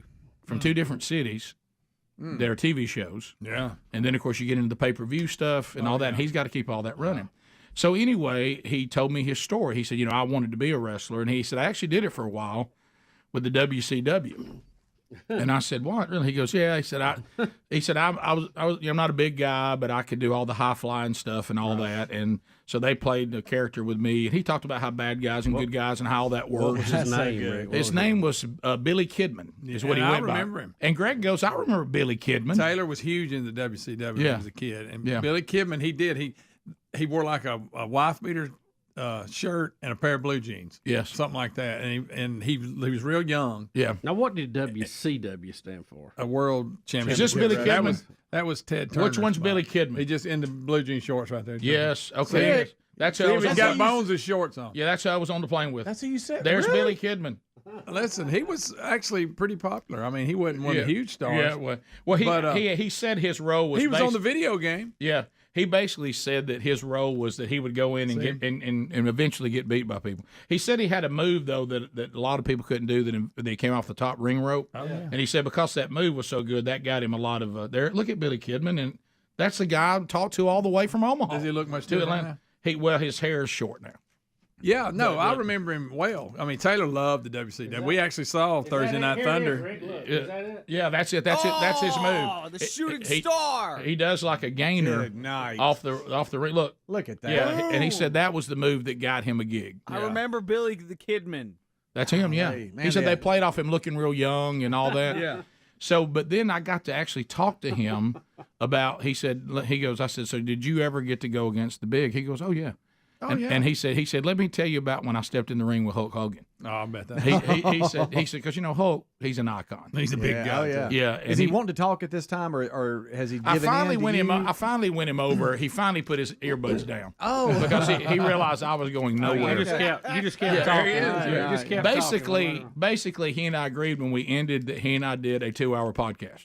That I basically interviewed Billy Kidman about pro wrestling, how it all works. He was wanting to listen to his music. Sleep. Rick was the guy talking.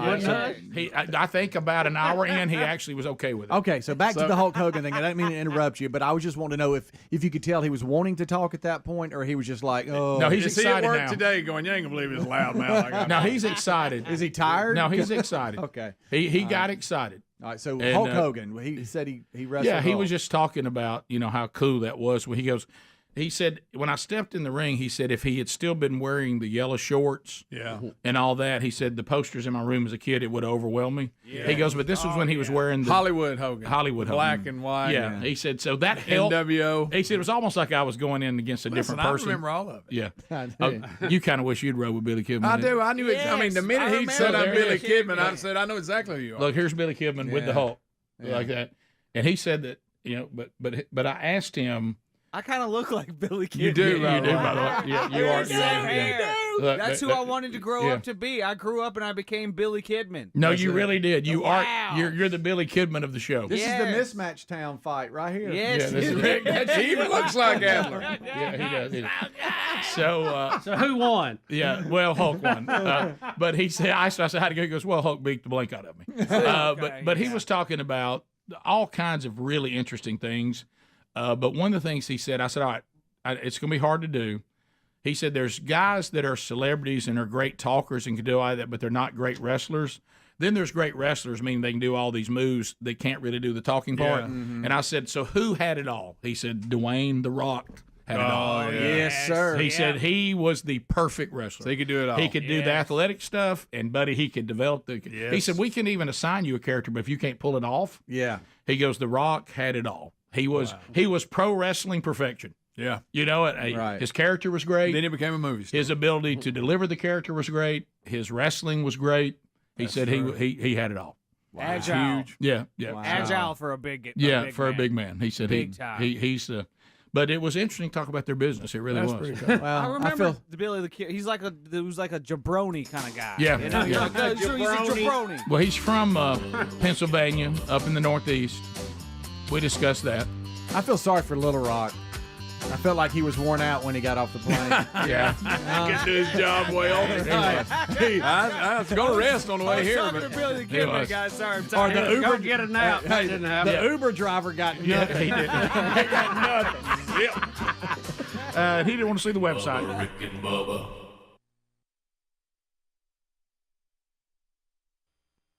And Greg, we were trying to look at his ears to see. They're a little low in this picture I'm looking at. They don't look all that long. Low. But I mean, it doesn't look like they're long and go low, No, I'm talking the top. Look right there. Yeah. A little low. Greg's looking to see if the top part of the ear is lower than the eyes. It's close. That's close. It's close. Well, it's not like the other day. This is a Greg theory. We need to quit doing that because there's people everywhere that are going, oh, God. No, I mean, we're You're just talking about checking down it. at the You cheekbone. got a theory that you've espoused here on the show, and we're just following up on it. Well, Greg, I will tell you this firsthand, and you met one of them yesterday at the Bible study here. You had people all over the country staring at themselves in mirrors to see if their ears were lower than their eyes. Right. I mean, people were like. I mean, normally it's borderline anyway, but some of us, if you look at I think y'all are all good. Don't worry about it. Right. Does it have to do with how your head is tilted, though, how that looks? It could. I mean, It could do, yeah.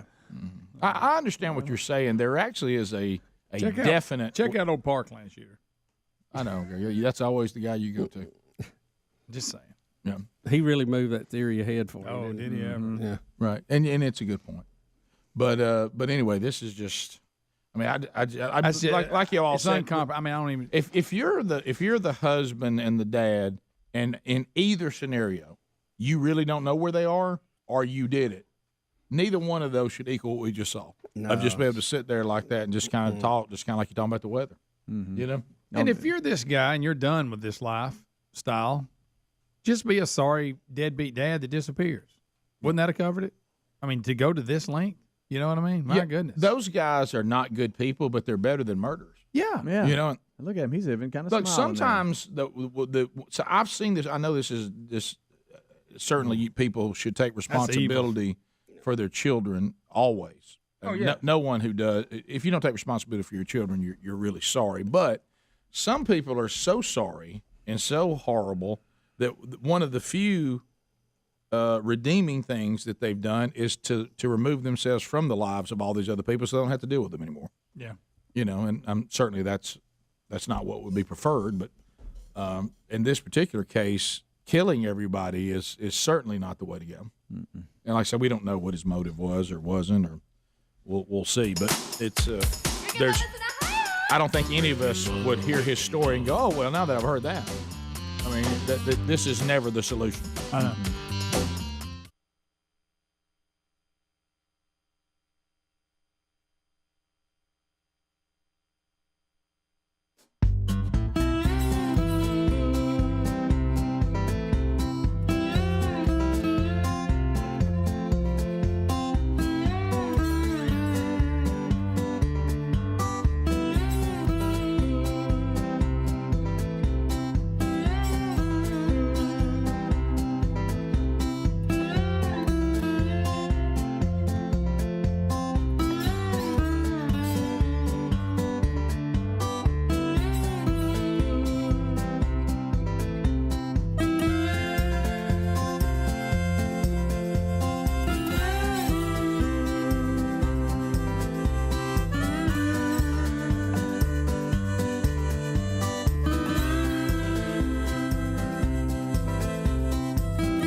It is 6 minutes past the hour.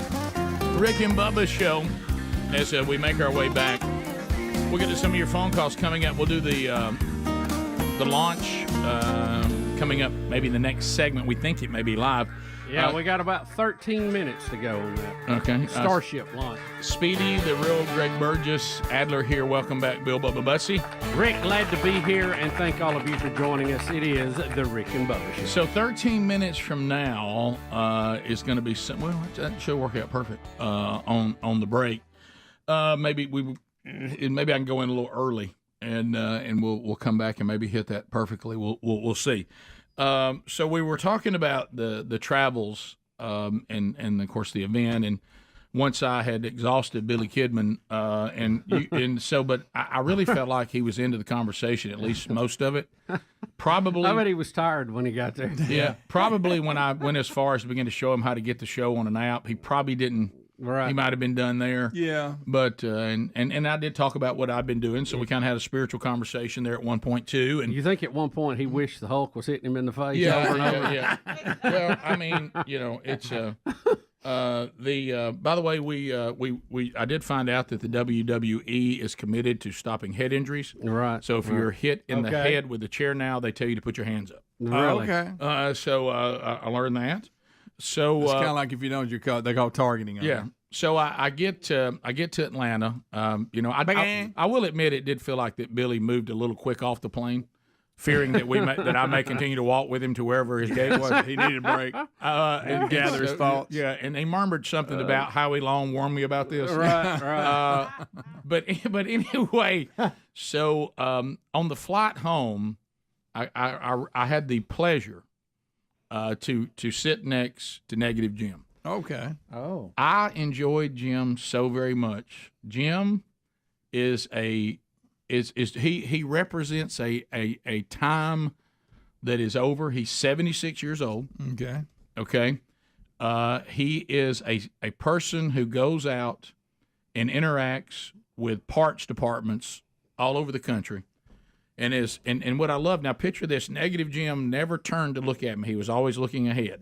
Okay, and so he and Jim liked his bourbon, and gave and he had a bourbon on the rocks sitting right there. Okay, there it is. Now Jim is looking straight ahead. Can you see him? Oh yeah. And he's 76 years old, and he's a road warrior. He's been out there. Is he next to you, left or right? Right on my left. A lot of air He miles. now has the window. I have the aisle. Okay, we're sitting in seats 1A and 1B.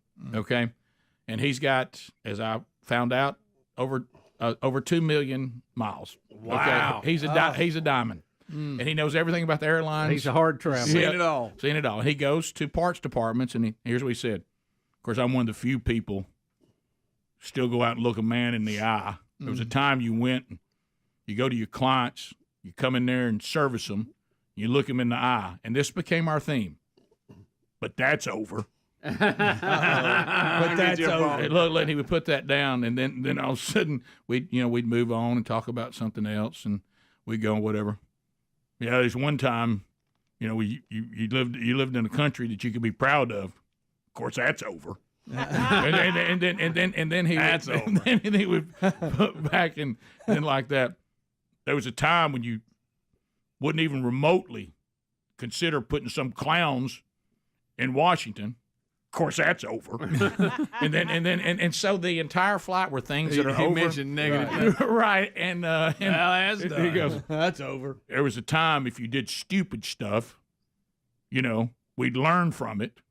Of course, that's over. and so everything and we as I would continue to talk to him and whatever, and then he goes, there was a time when flying was actually something that was a wonderful experience. Of course, that's over. And he goes, tell you what we're doing, we're charging more for first class and making it more and more miserable. There was a time if you paid for first class, you actually got a first class experience. Of course, that's over. And it's all about volume now, cramming them on the plane like livestock. Yeah. Sorry I bothered you for that pint of water, you know, and I'm like, okay, and he's always looking ahead. All I see is his profile, and that road hardened face. Can you see it? Oh yeah. The white beard. Oh yeah. Can't you see him coming into the parts department? Sure. Everybody knows Jim, and so, but everything, and then of course he was like, and then of course we got into at one point he would just look ahead and say things like, I said, well, tell me about yourself, Jim. Well. Rick was just I did 2 or 3 podcasts. He goes, well, seen a lot of things in my life, Vietnam, and then he pops one. And I go, here we go.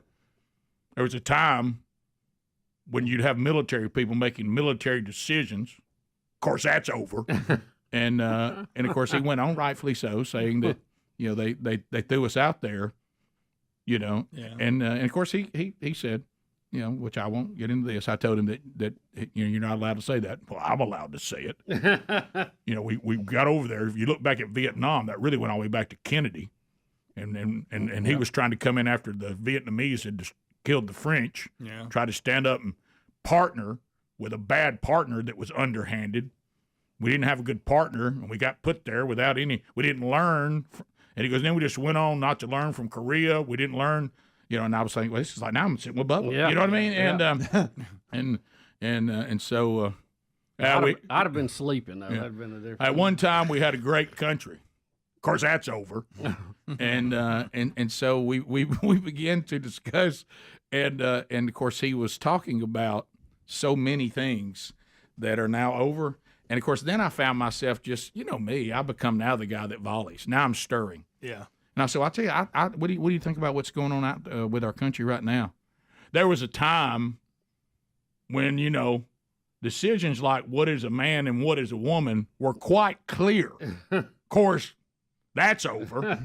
And all I did was just go topic after topic after topic, and he would discuss these things with me, and I just want to thank him for giving me such an enjoyable final leg of the trip. Oh, yeah. He and I together. But those guys, man, that been out on the road, and he said, 76 people talk about me retiring for what? Sitting around and dying. And I said, I love you, Jim. There was a time you'd ride on the plane and somebody'd shut up. Of course, that's over. We'll be back. We'll see if we can get the launch for you coming up. Thank you, Jim, for a great ride home. 866-WE-BE-BIG, our website, Rick and Bubba, spell out the word and.com. Rick and Bubba, Rick and Bubba. Everybody watching you like cameras in Hollywood. Baby, you look good. So the Queen of Soul. The Queen of Soul. I'll quit making fun of that national anthem now. Greg. That she did. Why That's what I'm saying. I will. But why even bring that up? I'm not going to. I didn't even remember you did that till you said it. Right. Yeah, none of us remember. Y'all do remember that. Till It's now, like 3 years ago. Well, yeah, Greg, we do But now. you're not bringing it up. But I mean, if you just let us mention this and move on, we wouldn't remember just doing it. Well, I'm saying I'm not going to make fun Was of that you thinking out loud? Yeah. Okay. But okay. Because you did so many other things really well. Absolutely. Here we go. Absolutely.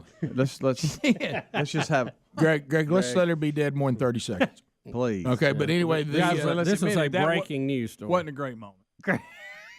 It was not, Greg. Speaking of TV, can we move on? Thank you, Bubba. Yeah, so- Speaking of TV, Yes. I missed the new episode of Training Day. I did And too. I only saw part of the first one, and I've been trying to catch up on it. Good news. And It'll then be I on missed 10 the more second times. one. Yeah, I saw all of the first one after it had already run. After it was about almost a week Time late. for your medicine, sir. You, Greg Burgess, I'm pointing at you. One of your favorite things when it comes to Alabama football is Fan Day, when they get I all saw crazy. that part. Okay. You saw it? Yeah, they've calmed it down a little bit, but it's still pretty. Okay. Well, Well, hey, that hey, episode 2 starts with Fan Day. all right, I saw it. Hey, they picked some good ones to talk to, didn't they? Yeah, they did that on purpose. and I'm rolling it. But TNT. this is the starting of the episode 2 here. Okay. It just goes right to Fan Day. I was on my way to bed last night and glanced at this part. This is a show that follows different teams during their preseason prep, and this time it's the University of Alabama, the Crimson Tide. We're waiting on our wristbands right now for the fan day.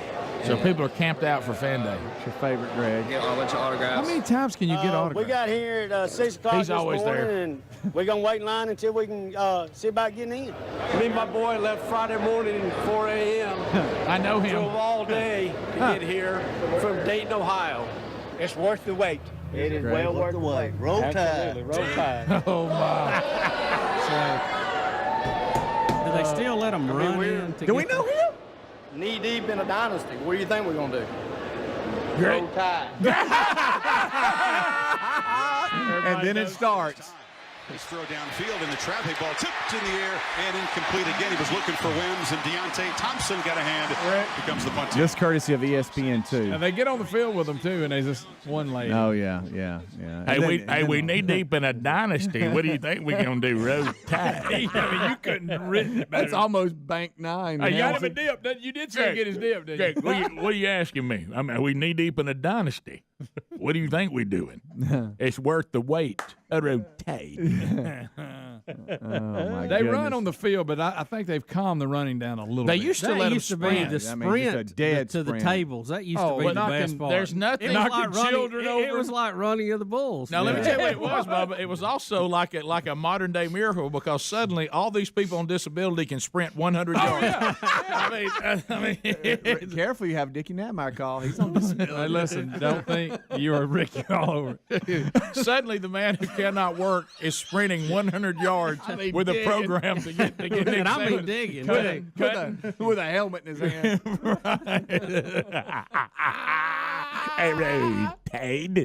So who's going to play quarterback at Alabama? Well, we got a Feinbaum says he knows. Who does? Feinbaum. Does he?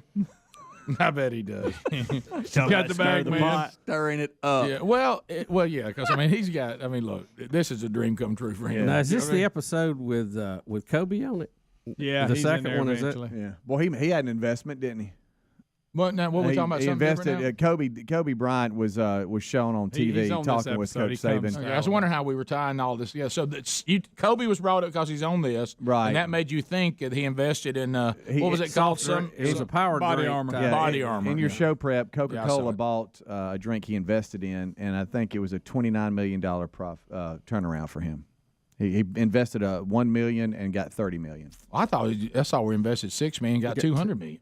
That's it. Yeah. Oh, really? Okay. Yeah, it was. He invested Wow. it That's in a like big investment. 2004. That's a big number. My gosh. Yeah, right. I think he like what Greg?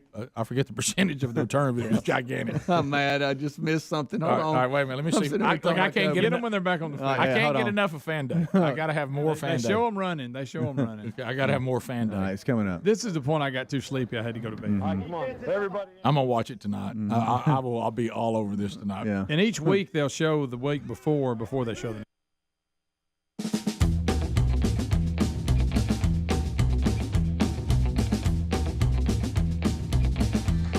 19 minutes past the hour. I will say this. Negative Jim did tell me he hit two things, and one of them was toward the show. He originally is from New York, which I'm sure that doesn't surprise you. No. He's been in the Birmingham area for 20 years.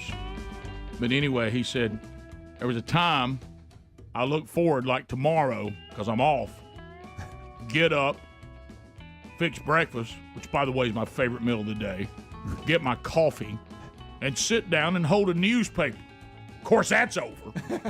You think I'm going to do a subscription to look at a phone? And so then he says, so what do you do? I said, well, I actually host a radio show. What's it called? I said, Rick and Bubba. I said, have you ever heard of that? Well, I've been living in Birmingham for over 20 years, so of course I've heard of it. Just never decided to listen to it.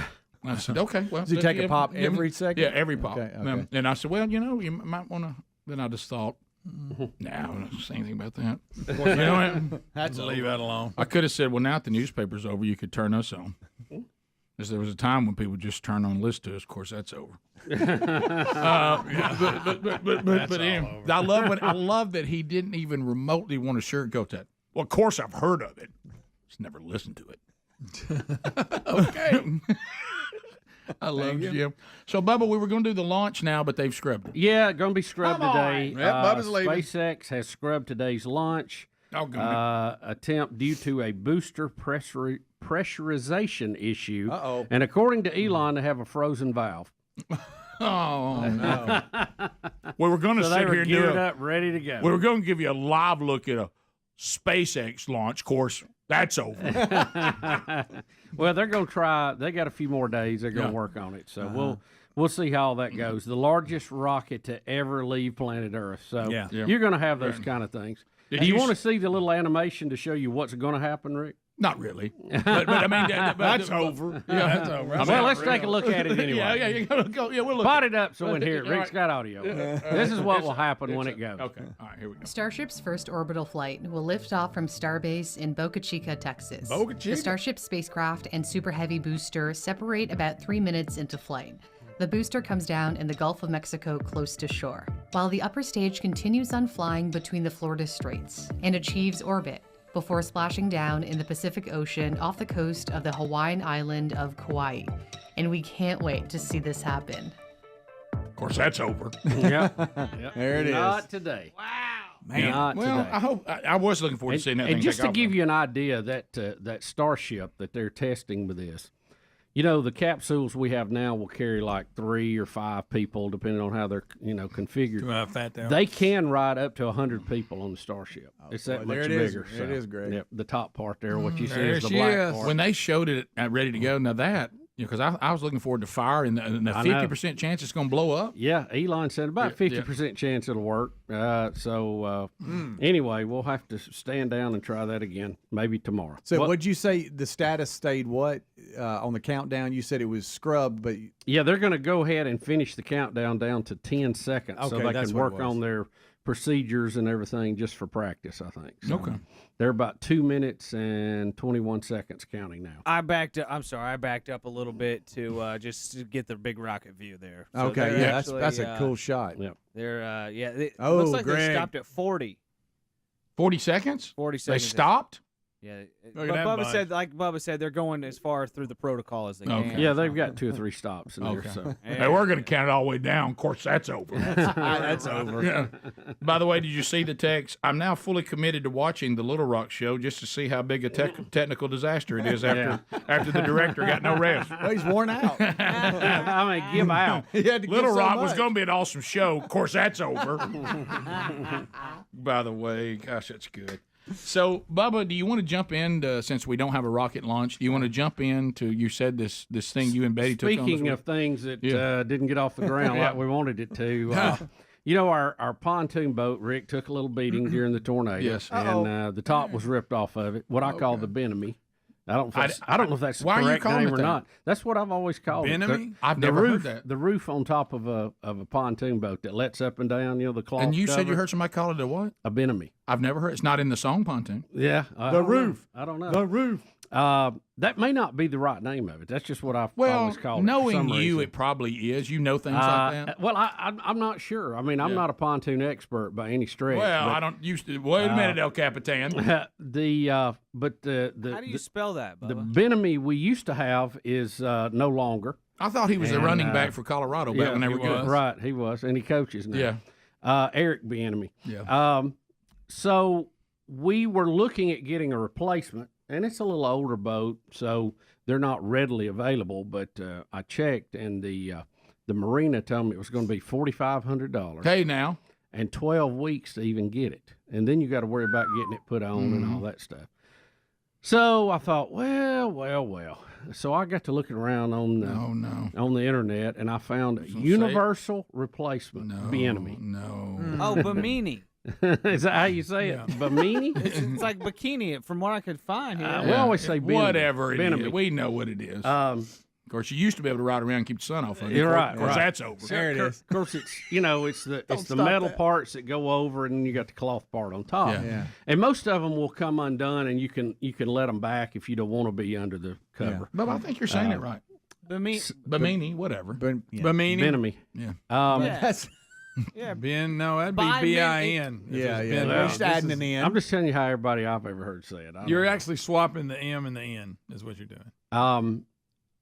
And so we get this universal N. Mm-hmm. And Betty and I are the only ones there to work. You on and it. Betty are going to put one of these on a pontoon boat? Yeah. So we pull the boat around to the dock of the rental house that we're in. And then we commence to carrying these large pieces of aluminum down to the dock. All right. Oh, Bill Bush. And so I'm trying to get Betty to handle one side, and I'm handling the other. Yeah. Anyway, you've got these mounts, that go on the side, and it's not the same as the ones I had. So it's universal, baby. I got them spaced out, just about. They all were within an inch of where the other one was, and I figured that'll be kind of close. I guess they were all standardized. I didn't know. And we got the the rails on, and it looked and fit great. And I thought, well, this is going awesome. Fired up. And then we tried to get the cloth part on, and we couldn't get it to reach. It wouldn't reach. It's like getting a trampoline together. You're talking about my picture, and you pulling it tight, and it won't come over. Yeah, well, you can't get it far enough to zip it. It's got like zippers, and you put them around the poles and zip it close. Oh man! So then we let one of the back pole on each side. It's got 3 poles. It's got one in the middle that I know is fixed, and it moves forward and backwards depending on how you're folding it down. And then it has the poles in the front and back, and the front ones are adjustable so you can get it like you want it. So I can't get it to go, so I take some of the poles loose, and then we get the cloth on the top of it. But then we can't get the poles to mount down to the rails on the side of the pontoon. It's like that cloth part isn't the right one for those. It's like we're fighting. You can put the top ones down, and the back ones stick up too far. No, we couldn't stretch it far enough to make it happen. And then you can take the front ones loose, doing in there? and you can put the back ones down, but you just can't get both of them to go at the same time. Mm-hmm. So I'm just, I'm sitting there. Of course, it's warming up. And I'm sitting there looking at it, and I go, there's something not right here. It's like it's yin and yang. We can't get both sides to work together here. So I started looking at the pictures of the universal replacement, and they're all on a rail that is straight. Mm-hmm. That's level. Well, the rail on ours kind of tilts down toward the back. It kind of rolls off to goes down. I see, yeah. So it's about 4 or 5 inches lower on the back than it is the front, and that's the difference. That's the problem. It was designed to be on a level one all the way across. So that won't work, So Bubba. Now I've got to figure out a way to do it. Now, one way we can just put tie-down straps on the back and adjust them to whatever length we want to, and that looked like a pretty good option until I stripped the bolt trying to get that back pole off of it. Oh, no. I'll have to address that later. But, it'd be nice if I could get a pole that was just a little bit longer. And, of course, I ordered the wrong color. I ordered a very bright blue top for a brown-colored boat. And, of course, Betty pointed that out. And she loved that, didn't she? Well, at least it matches the house now with all the tarps on it. They're all the same color. That's good. We'll be right back. Rick and Bubba. Really? I got to go from 8 to 9. Really? Well, I'm just gonna go get on demand. So I can go. Can you get it on demand? Yeah, the ESPN app. Mm-hmm. Here we go. Oh, look, they got a line. That police talking to the line. They're the greatest fans in the world. Roll Tide, roll! They are a passionate group.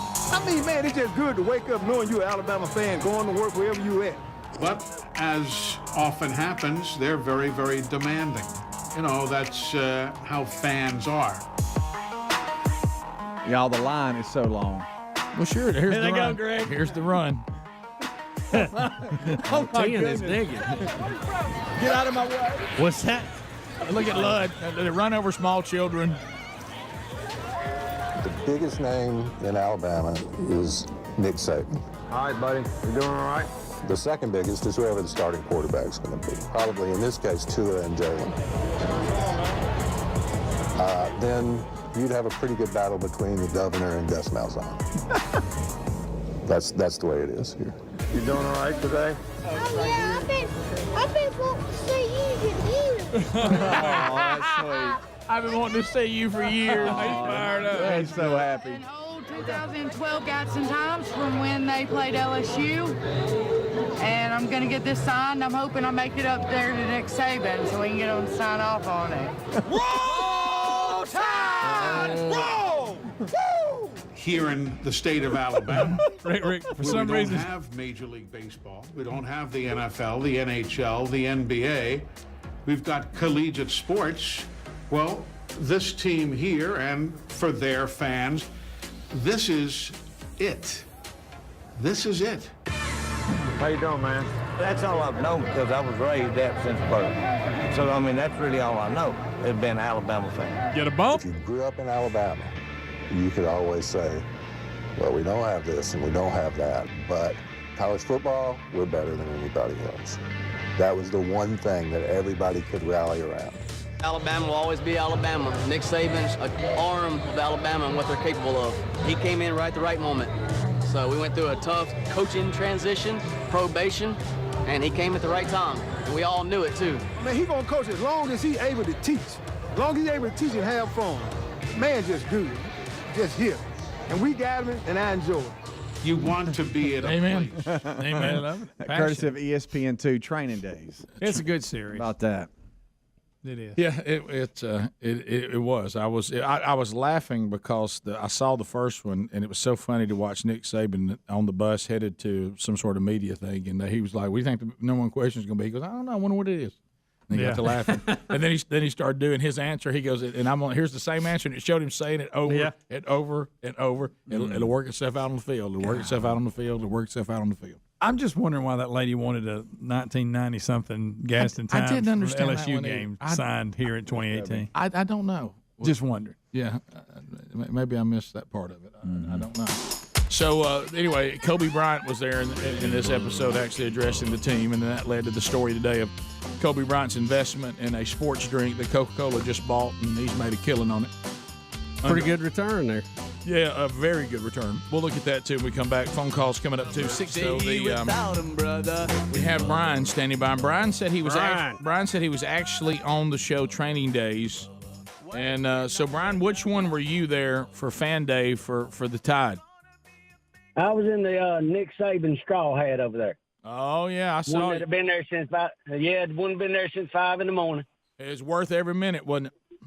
Yes, sir. It's well worth every minute, and I'll do it again. Don't do it again next year. You know, Brian, just watching, though, it was more fun when y'all had a little more wide-open sprint down through there. Yeah, I mean, it looked like they kind of led y'all on, and it cut down on the full sprint this time. You couldn't get up to speed, could you?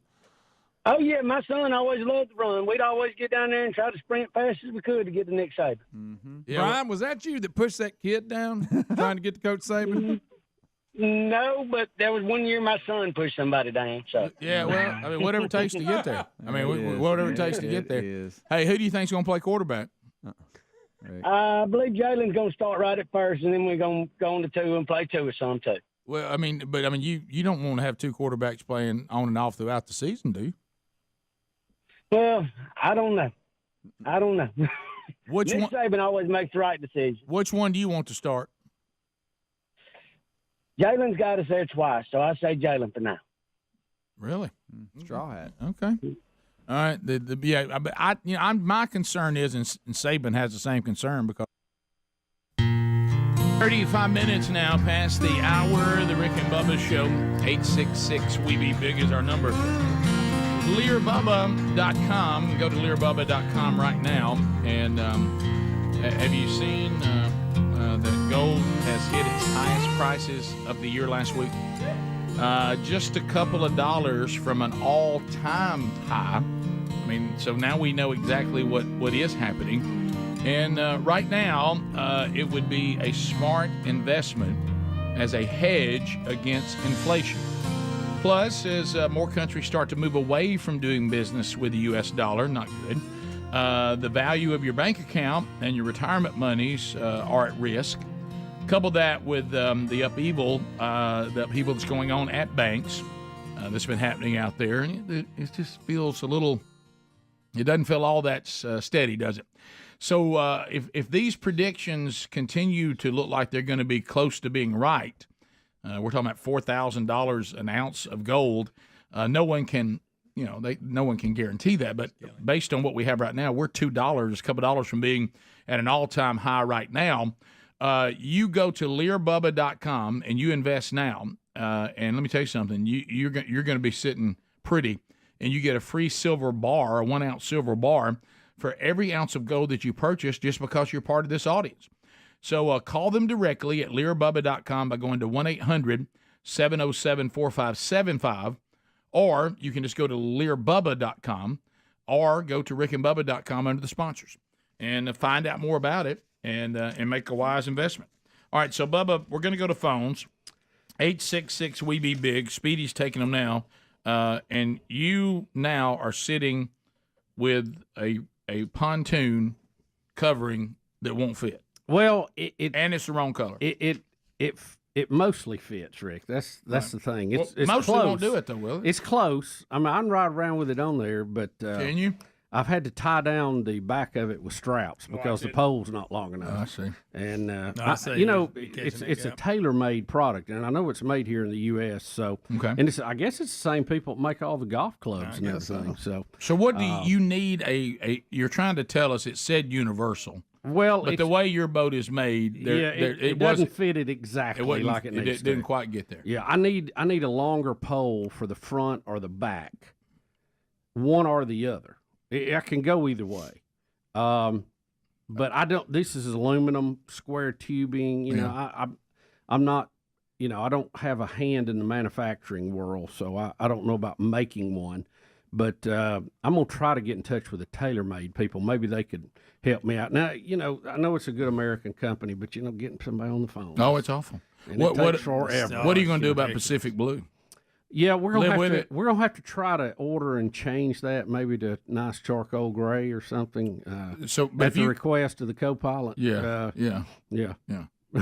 Didn't we got a colorblind guy picking out the color? No, I think this was just I was trying to get it ordered quick, and I just missed what color it was. Yeah, so the box you checked for color, it was on blue. I was looking at the gray one, but the blue one was checked. That's funny. By the way, I'm wearing our new shirt. Somebody help Daddy. Somebody help Daddy. Somebody help Daddy. Somebody help Daddy. All right, to the phones we Rick, go. and it was going so good when we were putting all the hardware on. I thought, man, this is really going on when there it good. fit. When you got that on so easy, you thought I have arrived. And then when the top wouldn't fit, I was like, oh man, good night. There was a time when universal meant universal. Yep. Of course, that's over. Yep. To the phones we go. Almost universal. Any help, we'll take it, but any topic is fine. Indiana, Ron. And how do you say Benemy? That'd be a nice start. Yeah. Ron, welcome to the show. Go ahead. God bless you guys. Keep your work up. Thank you. Listen, real quick, I've been on Wrestling Buffalo. God bless him before he passed. Amen. Been on Hannity.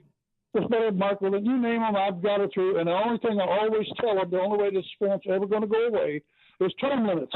Across the board term limits. I mean, if you're president and your county sheriff have term limits, and why shouldn't everything in between that? And I think that's your only cure for all of this mess, because voter blocks now, they're not smart enough to change their mind. I don't care what happens. And so right away, if you take 2 terms, you're gone. You're gone. You got no chance to be, if you're not there long enough to be corrupted. Ron, did I by any chance fly from Atlanta to Birmingham with you on Saturday? No, but that's gone. Yeah. We got term limits. They don't affect all that in between. That'd be a great idea. Of course, great ideas. That's over. And we have changed some things on since the original Constitution, and I really would be a fan of that. Now, a lot of the folks that seem to be fans of that were not as much once they got in, and saying that due to the rules, the way it's set up. Yep. You can't work your way up into the higher ranks to have more control to be able to get something. Yeah, done. it's kind of like maybe getting some know. balance. I definitely think term limits on senators, that's a no-brainer. My goodness, 6 years. But you do term limits on representatives.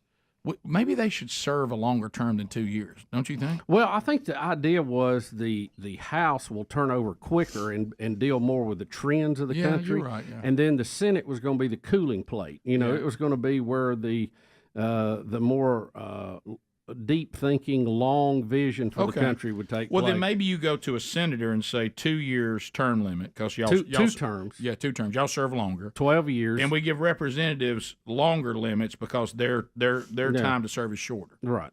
Right. Give them 3 terms, 6 years, something like that. Yeah. I don't know. We continue. Let's go to Pensacola, Florida. Mark standing by. Mark, go ahead. Hey guys, how y'all doing? We're good, man. Good. Got a solution for Bubba and his because his railing on his pontoon boat is not straight. Mm-hmm. There's a product that we have, and it's called Power Arm. Now the name has changed. It's been bought and sold a couple times. A company called Lippert actually owns it now, and it's an electric top, and it pivots in the middle. It doesn't have to be fastened on either side. Mm-hmm. You know what he's talking about? No, not really, but it's interesting. Mark, can you reach out to Bubba at rickandbubba.com? Yeah, send me an email. Glad to. Send me an email. Thank you, man. I appreciate that very much. We continue. Austin in Alabama. Austin, go ahead. Guys, there used to be a time in America we could drink Bud Light. Of course, that's over. That's good, Austin. Let me tell you this. fun. Did you see that Riley Green changed the lyrics? Yeah. I saw that. And And we they had s- asked that on the show. You heard the crowd go nuts. And the when he crowd did it. went crazy. Yep. Yeah. So he will not say, he's saying, by the way, have you seen, this is a disaster for them. Yeah. I mean, this is, And you know, the guy who's the CEO came out and he gave this little speech about where he'd come from and you know what they try to do there and all that. But he really, I mean, it was good to hear from him, but he really didn't say anything in it. No, he did not. You're it right. was kind of like, You we're don't know what to here and we say. didn't want to get in this, and hey, bud. And I thought, well, that's interesting, but you didn't give us your thoughts, or you didn't say we're taking him off the can, exactly. or we're It's putting just a more ramble. Delaney, whatever, Mulvaney cans out there, whatever. What? And then I noticed they've rolled out the horses again. Yeah. In an ad. When in so- doubt, roll out the Clydesdales. Yeah. You know, everybody loves the Clydesdales. They've got themselves in a no-win scenario. That's right. If they continue without making a big U-turn, the Kid Rocks of the world still going to shoot their cans up. If they do make a U-turn, they're going to face the fury of the few but the very noisy crowd on that side. So Alphabet gang. Yeah, the Alphabet gang will be out. There was a brilliant article, and I can't remember. Rick, why don't you just shut up? You can't point anybody to it. But can I at least say what they were saying? It was a great article that took time to really dive deep in this. And when I first saw the title, I thought, where's this writer going with this? But what they're saying is you're watching the ruling class. And I'm like, well, how's that tied to that? And when you read it, you realize what's happening is there are the ruling class of our country right now, the wealthy left is basically what he's talking about. Yeah. They want you to see the world exactly the way they do. And they live in this closed off, back to social dilemma, this closed off world with all their cocktail parties and all their friends. And they think the way they see the world is the way the rest of the country should as well. And if you don't, then you're backward, something wrong with you're archaic. And so he said this advertising campaign, if you go and read the person that got the job, they come from a wealthy family. They went to a school that cost a fortune. Yeah. And they got a job that nobody else could get, working with General Foods right out of the gate. And they work their way in this position, but they come from wealth, but they're leftist.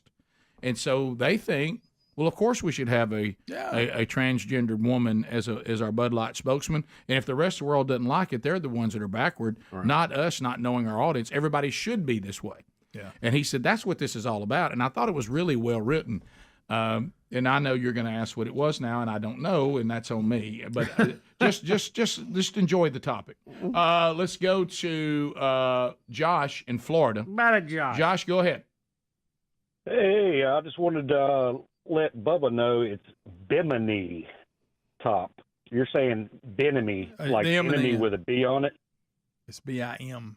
Bimini. I thought that's what you said. He said like Bimini, Bahamas. That sounds in my ear exactly what I was saying. But it's not far off. But it's not Bimini. Were you saying Ben? B-I-N? He was. Bimini. And they're saying Bimini. they say Bim. It's Bimini. Bim instead of Ben. Bim. Bimini. Bimini. There you go. Yeah, it's a slight. I mean, to me, but you got to admit that was pretty close. Yeah. I mean, that was really close. It really was. I don't even have a problem with it. Yeah. Look, that's how we say it in Elmore County, okay? Well, and somebody texted me and said that's the way you say it in Calhoun County, I guess. and I said maybe it is. It's named after some island. How about this? Maybe it is. Maybe it is. Maybe it is. We'll take more of your phone calls when we come back. 866-WE-BE-BIG. I can see this conversation. No surprise. Everybody's calling from Florida. Yeah. Saying, here's how you fix it. Yeah. And by the way, here's how you say it. That was not far off. To me, Bimini. if I was grading his test, he gets correct answer. Yeah. Rick and Bubba, Rick and Bubba.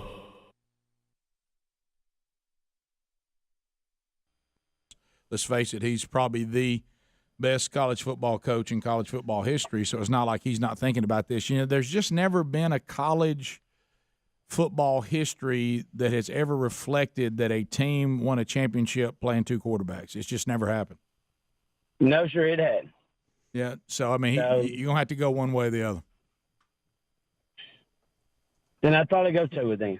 Okay. Well, my gosh, now you're over two. That was quick. Yeah, okay. He done switched his starter. All right, so, Bubba, you mentioned we got somebody who's 101. Ruth Parker, Rick, celebrated her 101st birthday the same way she's done for the past 18 years. She had a meal at Taco Bell. Bless you, Taco Bell. All right, so I mean, doesn't this kind of knock the fast food is bad for you thing? I mean, doesn't it just put a big hole in the side of it? Ruth loves her some Taco Bell. She does. She frequents the Taco Bell in Carbondale, Illinois, every Tuesday and Friday. She commemorated the milestone in the same fast food restaurant, which was decorated with flowers, balloons, and a message on the marquee sign. She says, I feel all right. I feel good at 101, I guess, unquote. So she eats there twice a week, and I would like to see what she does for all the rest of her meals. Let me ask you a question, Rick. I'd also like to know if she does fire or hot sauce. That's a good question. That is Rick, a good question. Rick, knowing what you struggle with, what if they set you across from her as she tore up a cheesy gordita crunch? Oh, no. Look, Rick, there she is. There she is, Rick. So instead of a cafe to go shoot the bull, she just goes to Taco Bell with some friends. Bless you, Ruthie. Yeah, that'd be Bless you, 101. That'd be a struggle. Over the years, Ruthie speculates Is that her? that She's fantastic. Yeah, that she she's sure does. tried everything on the menu. She says, though, now she's hooked on the nacho fries and a limited-time menu item Taco Bell. It's a limited-time item that Taco Bell reintroduced in July. Nacho fries, Rick. Yeah, she looks great to be 101, doesn't she? I've seen that advertising campaign. I'm not really They're drawn okay. to that. It's just spicy fries and you dip them in cheese. I'm going to tell you, Rebecca eats there more than twice a week. Yeah, she's an employee. She's one of the employees, Rick, at Taco Bell. She is protecting. Rick, not sure she's going to make it to 101. Bless you, Rebecca. Not sure we'll be celebrating that one. Rebecca, stop eating. Because the 101 woman is lean and like she's taking care of herself. And really twice a week, there's a lot of other meals and a lot of other things she's doing. I mean, this story has made us believe that Ruth stays down at Taco Bell every day just sporting it on. You know what I mean? I don't really think that's what's happening. You know, I don't know why we don't, from a medical standpoint, we don't take everybody that makes it to 100 and really study. I mean, let's use Watson, the supercomputer, and let's look at every vital sign they've got. Let's look at everything Crunch they the numbers. eat. How long? I mean, and let's come out with some trends. You know, somewhere in there, spit out, say, hey, wait a minute. If you on Tuesdays, you know, Well, it goes back to this, and I saw it happening in my office yesterday when another person who knows so much more about these things than you and I do, and what was he saying in the office yesterday? The more we study, there's nothing that has more impact on how long you're going to live than your genetics. Yeah. And the diseases you're going to have, and then the problems you're going to have, and what you can overcome and what you're susceptible to. Your genetics is the number one player. Well, Ruth over everything. Yep.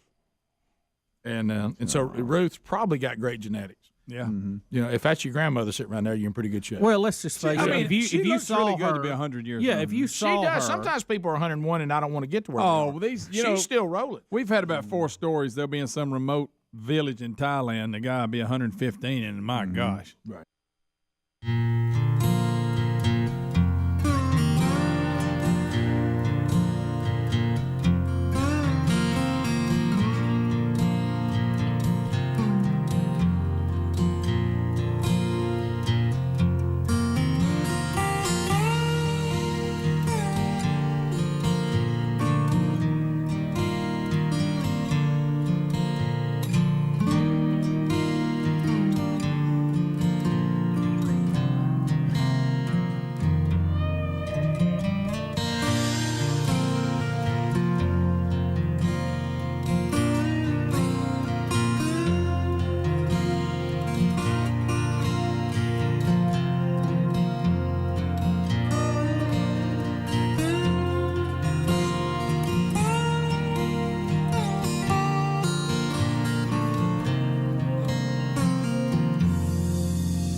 Minutes to the top. Phone calls continue at 866-WE-BE-BIG. We haven't talked to you over the weekend. We've had a lot of stories from the weekend.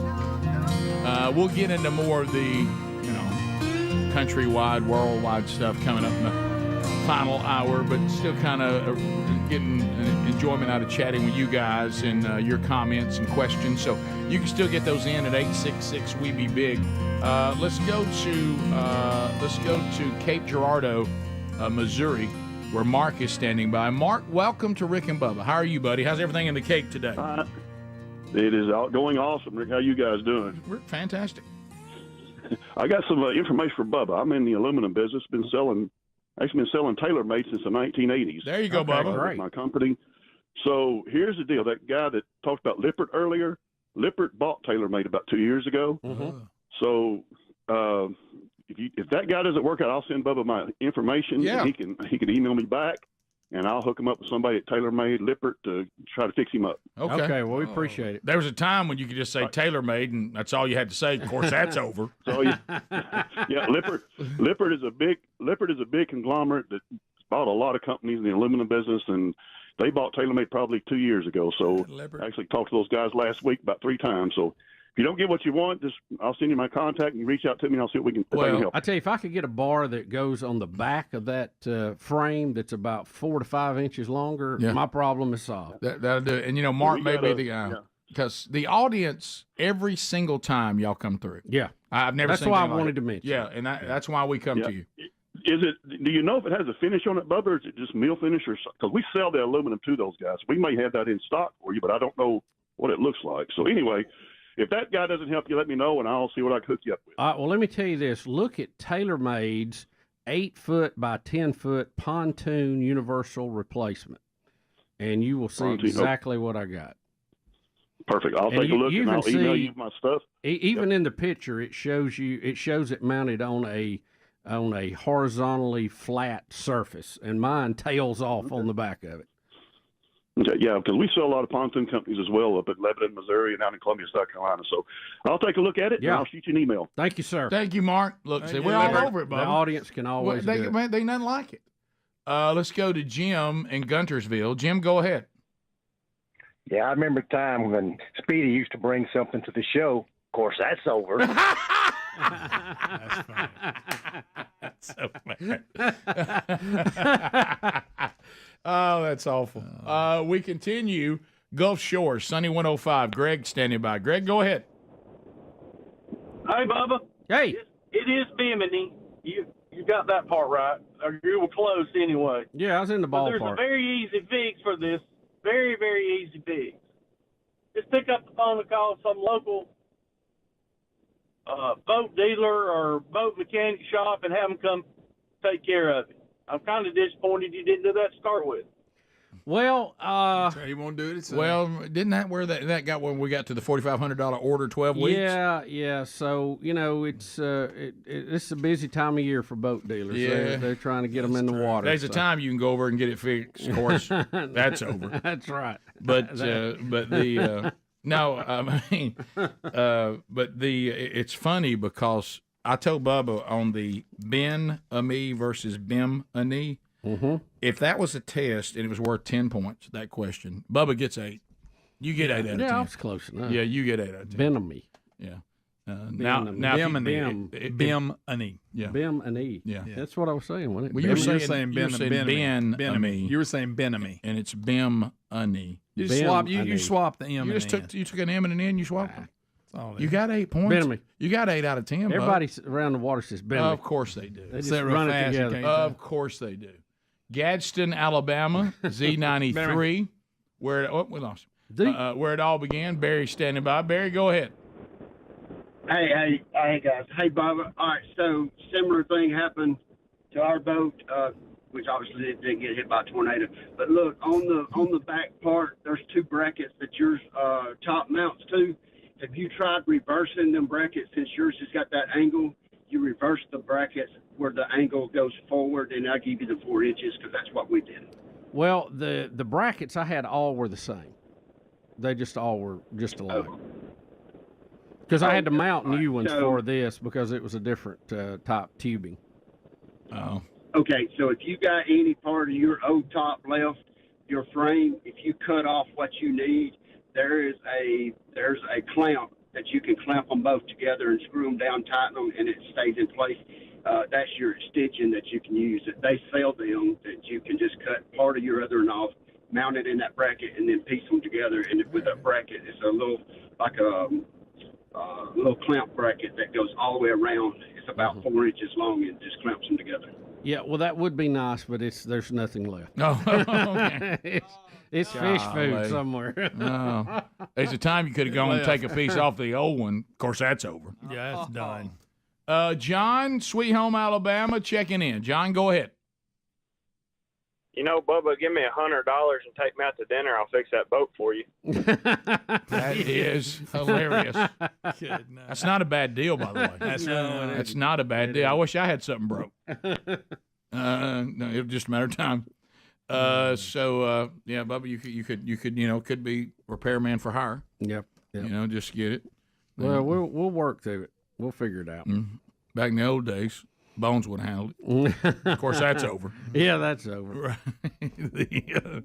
Did Bones ever know much about boats? I know he was always the vehicle guy. Did he know much about boats? I imagine there's some default, overlap there, Right. but I don't know that he was a boat guy per se. It sounds like to me that Mark in Cape Girardeau and the guy from Pensacola, the combination of those two, I think we got it resolved. Yeah, if we could get a mount that sit up or a longer piece of aluminum, this square tubing. I don't know what size it is, but so are you? I know we got to do a tornado relief update either today or tomorrow, but I'll just wait. I have some questions about your current setup, but I guess I'll just wait. One time you had your own lake house, of course. Right, that's over. That's over. Right. But that's in the file. That's over for a while. Right. I'm just picturing Jim standing there next to you with his bourbon on the rocks, staring at your house. Right. And he wouldn't look at you, just looking straight ahead at the water. Right. What he'd say about it? Staring at the pile of rubble. Right. Yeah. Never once turning left to look at you, just looking straight at it. Just dodging the skid steer that's bringing junk up, trash. Yep. Top of the hour, 866 We Be Big's our number. If you leave us, make plans to be with us tomorrow. Catch any part of the Rick and Bubba show you normally don't have access to live on our archives, either on the YouTube channel or podcast channel. If you got more, stick around. We'll be right back. Rick and Bubba, Rick and Bubba. Yeah, you can tell. If you just look at her, Rick, and you see her talk and everything, you wouldn't guess she's nowhere close to 100. No. I mean, maybe 75, 80. I'll go this far back to what the others are bringing up, and some of you know this, some of you don't. I'm going to go out on a limb after looking at Ruth. I think I could have lunch with her. All right. So, anything else we need to cover? There was one thing I was going to mention. Well, just another story too. We really didn't get to. You know, they had the big bridge collapse in Italy, and there's a story out today that said 9 bridges in Italy have collapsed in the last 5 years. How can anyone feel safe driving there? So that's you got to admit that's kind of a high number. Now the story is proposing that there are collusion going on between Italian safety officials and criminal gangs is why the bridges are not being repaired or something to that, What does effect. that even mean? I don't know. They said that something's going on behind the scenes. Well, they say that the government, I see what they're saying. They're alleging that mafia ties had the contracts to build the bridges, and they cut corners and were not held to the same standards everybody else would. Well, as a matter of fact, so they could up their profit margin. The last bridge that fell, they were interviewing local officials, and they said they're not surprised it fell at all. They said there's been talk of this thing is unstable, it's in trouble. Well, they showed pictures like the week before it collapsed, and part of it was missing underneath. I mean, do they? And it was horrible. And I'll tell you what I told Speedy I heard, and then there became this discussion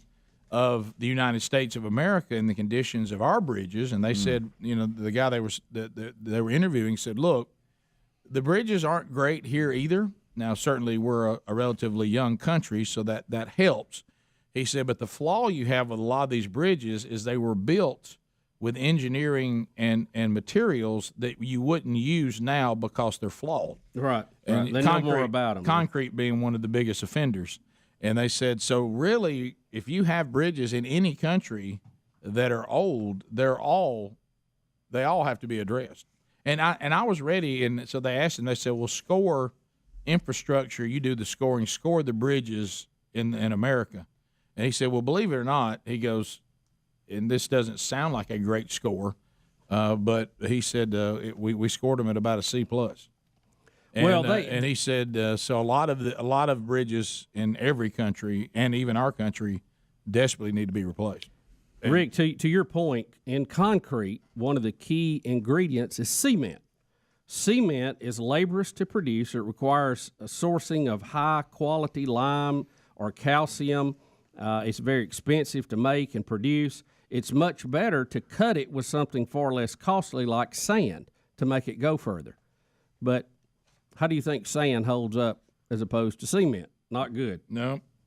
They say too, where this is scary is that there's a lot of buildings, airports, high rises, everything else that have been built during the same time frame, hospitals, schools in Italy that could be facing the same problem. Yep. That's kind of scary. Have y'all ever seen concrete? I mean, Betty laughs about when I watched on the History Channel the history of concrete, but it gets harder, and then it starts breaking down. I mean, it takes 100, 150 years or whatever, but it's constantly setting up and getting harder. Then it starts breaking back down. It's constantly changing. Yeah, it's chemically. It's one of we're right now where we live. A lot of the highways are having to be repaired because they were made with concrete. Right. And, do you know there was a big battle between concrete and asphalt for highways? I did. I mean, that was a big battle. Yeah. A lot of people don't know. It's like bait and VHS. I mean, we've had these things all along. I think the concrete... Apple or IBM, Yeah, I think the concrete slogan was, let's kick their asphalt or something like that. Sure. Yeah, and it was something along those lines. Right. But anyway... I think it was. But pretty interesting. Yeah, concrete, if you don't believe that, I mean, I just look at my driveway and see all the cracks in it. Well, it's going to crack. You just try to control it. Well, sure it is. So I don't want to bridge. But it is kind of unnerving when you see all the things built with that, and you go, well, what happens when it starts breaking down? What do you do with Can that? I tell you what happened? People it falls. Collapse. Yeah, it falls. We just saw that. Have you seen the things we build with it? Mm-hmm. They're going to fall. Dams, How about that? That's a biggie. At some point. Greg, don't do it. I'm not. But but I saw that.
It is 6 minutes past the hour from the No Name Studio.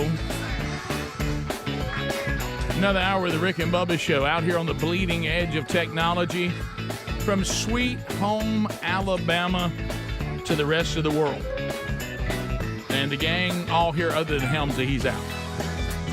So if you haven't caught Rick and Bubba University, the podcast yet from the weekend, Jerry Ryan, founding member of Three on the String, just inducted into the Alabama Music Hall of Fame. And they'll be on the show tomorrow so we can revisit that for Tax Day. I thought when you were saying that you were playing their music. I go, wow, they sound like Van Halen. Don't they sound different? Tomorrow, Tax Day. David Lee Roth. How about the conversation with Jerry? Have you listened to it, Greg? I it's have. fantastic. It was great. It was a lot of It was fun. really good. I really enjoyed And going it. back to our childhood, Greg, you and I, and him sitting there playing for us and all that's cool. So catch that if you haven't caught the latest Rick and Bubba University, the podcast. Also, Bubba, I had someone at church Sunday give me a hey thanks that we've pulled them into the world of Skinwalker Ranch. Oh, boy. They were like, oh, wow, now I've been pulled into Skinwalker. Have you been watching Skinwalker Ranch? I said, well, I actually haven't, but I'm familiar. Do you think that I mean, is Bubba okay? I said, Bubba's fine. It's just, come on now. Yeah, they everybody thinks the timeline is that every time you talk to Taylor, Travis, something disaster happened. Right. The tornado was pre-Travis this time. Or was it left over from before? Who knows? So let's take a look-see at things that used to be, just common logic. Of course, that's over. That is way over. Days of America.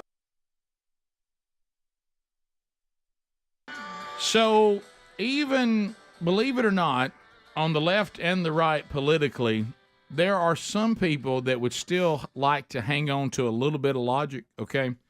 So I was at the hotel in Omaha after the Friday night getting ready for Saturday, and I got back to the hotel, and I was just kind of lounging around.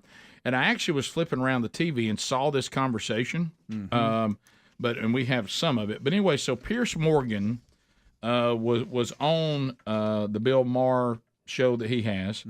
And also this representative out of California, and I can't think. Katie Porter. Katie Porter.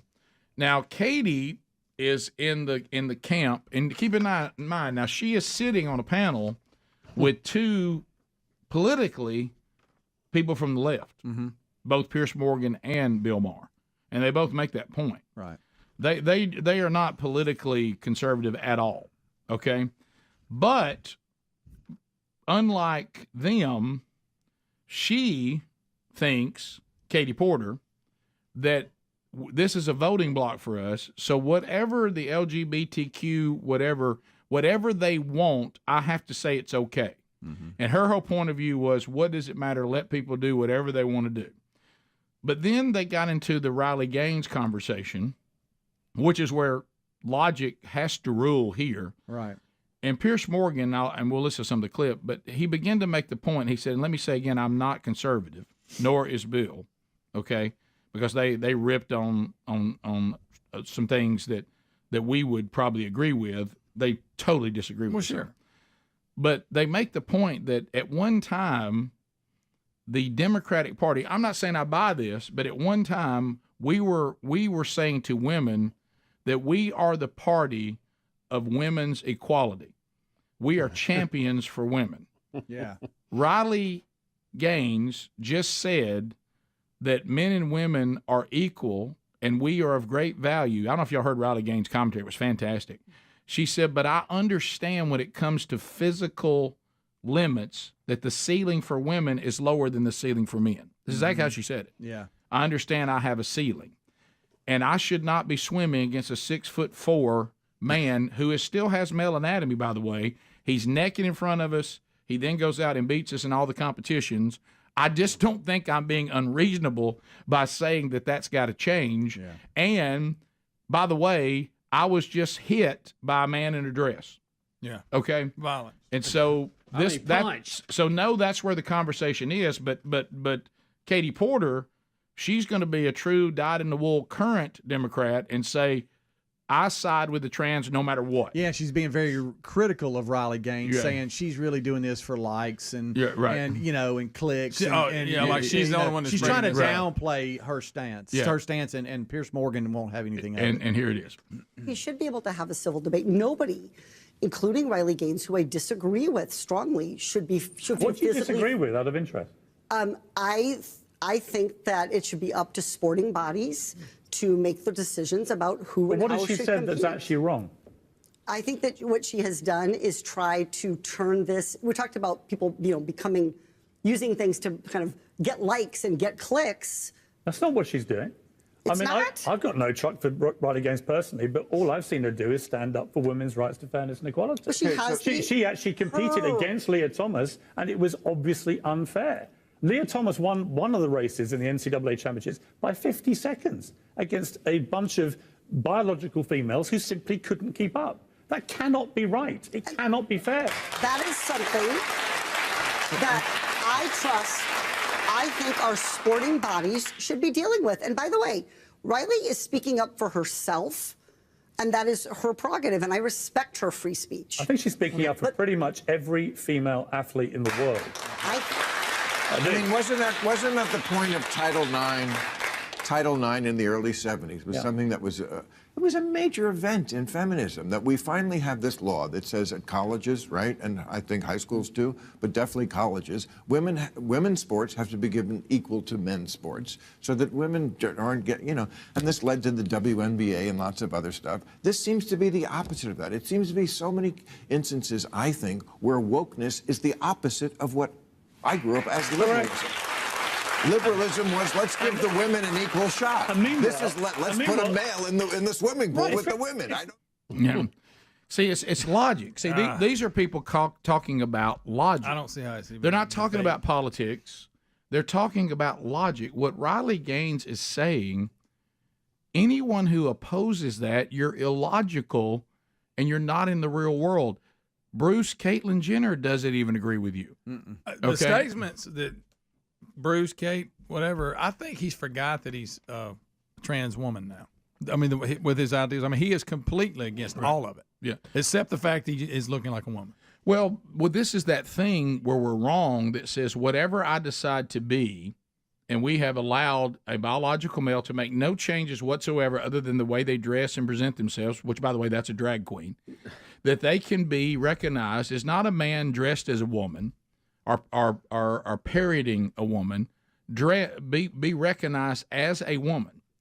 And really, some of the part that, and we won't get into all the show because there's some things on the show that you're like, oh, well, because, they're not going to talk about the way we do. No. But anyway, but one of the things that was pointed out, too, that even Dylan Mulvaney was at one time just a gay man, and then at one time was non-binary, and now has declared that I'm actually going to be a woman now.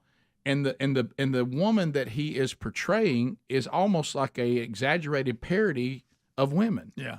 And, like a character. Yeah, like he's almost making fun of women. Yeah. If you go back to some of the early stuff, there is some of that. And they were discussing that no one questions him, and we run to him, and suddenly he's got endorsement deals for female products. Yeah. And now Bud Light. Right. Well, and he can actually got a better chance of endorsing Bud Light. He can drink a Bud Light, but that other product he can't use. I know, and they're saying it's okay to vet out and say if you want to do this in your private life, that's fine, but out here in the real world, and one of the things Riley Gaines talked about is that this trans woman who is still all the anatomy is still male would change in front of them and then look at them changing. And she's like, why am I being exposed to this? Just because this person declares they want to be a woman? Well, then let him go in his private life, or her in their private life, whatever pronoun he picks, and she can live that out. But when we out here, we're going to have some logical policing. Yeah. And, of course, at one point in it's like common sense has left the building. Yeah, at one point in the conversation, the solution that even Pierce Morgan and it looked like Bill Maher agreed, both leftists politically, they said, look, either they have to compete in their biological category, or maybe we create a category that are trans athletes. Yeah, but you cannot have a biological male going into women's sport. We can't do that. Yeah. You just can't do it. It's not fair. Yeah. No. That's how that segment ended. You're right. He said, "Hey," she's like, "Well, what do you suggest?" And that's just what he said. He said, "Tell what I suggest. Either you play in the league of your biology, or we do a trans category. Something. But you can't have biological males invading the world of female athletics. You just can't do it. Wait till they start playing basketball and see softball. Softball, all that. We'll be right back. Rick and Bubba. Our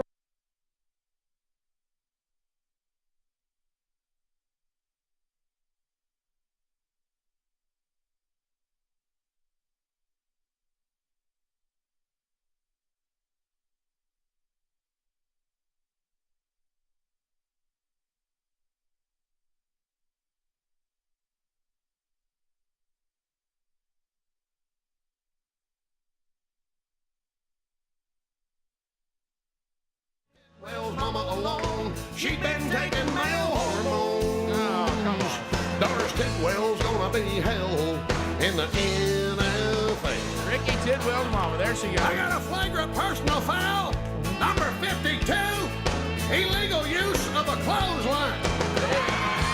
Ricky Tidwell's mama. Gonna play football. The late Tim Wilson again. Oh, that's so good. Yeah, that's so good. Yeah, that's one of my favorites right there. You put where does that? I mean, you got your Chuck E. Cheese, you got your First Baptist Bar and That's Grill. a good one. It's right in there with it. It's I mean, right. I really can't divide those. I mean, they're all good. All good. Bubba, how Chuck are you E. today, Cheese man? may be just That's a good slightly ahead because it's just so real. because I heard it first. I think. Well, plus But it'd be like 1A and then 1B and another 1B.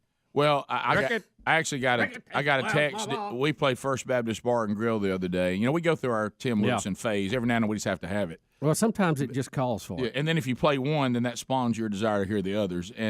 But he said the theology in First Baptist Bar and Grill is actually quite. He said I laugh really hard at that. It is good. You know, but anyway, and I won't give any names who that is because then I have to answer for it.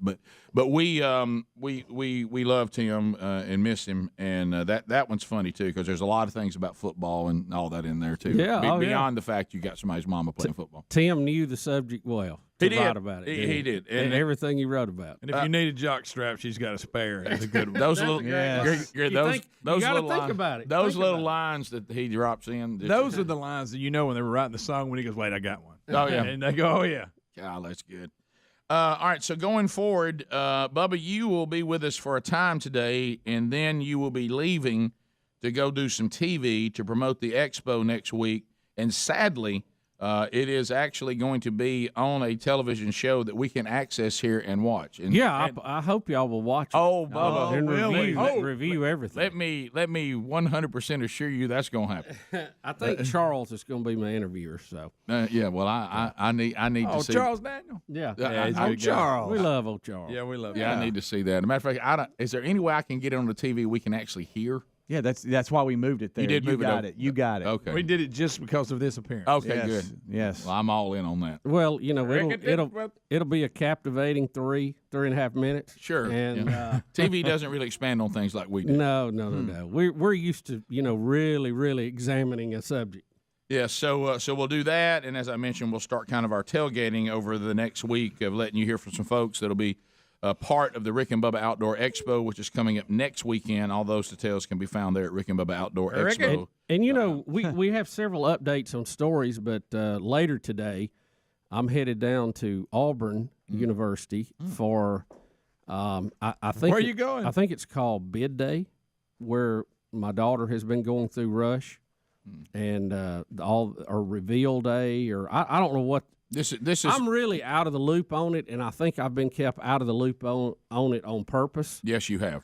So I really don't know what to expect. I don't know how this, but I hear just bits and pieces of people telling me you have no idea what you're about to see. Well, it is a spectacular event, unlike anything else you'll ever witness in college, to the point that people who have no horse in the race, so to speak, will go and watch because it is so crazy.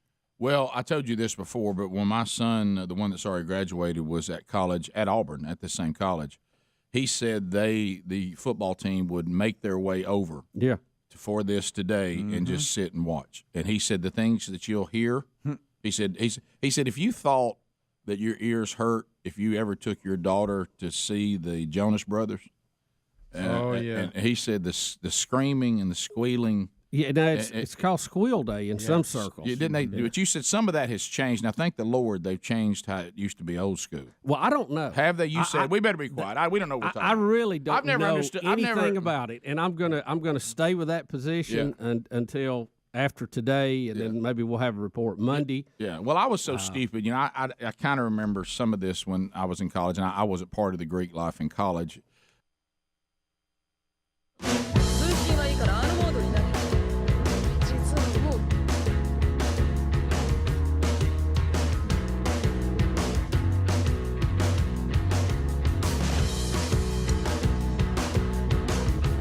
"22 minutes past.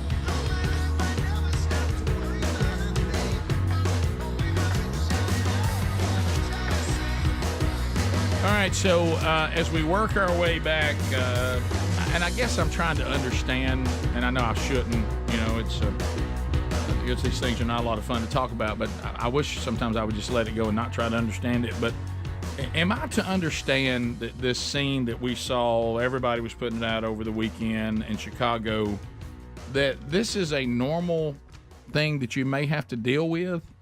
That all of a sudden, and I think, was it you, Adler? There was a name for it, or Speedy? One of y'all told me what would they call it? Something. It's a teen takeover. Yeah, in Chicago. That these teens, they just get in mobs and they jump on cars, break windows, and beat people up.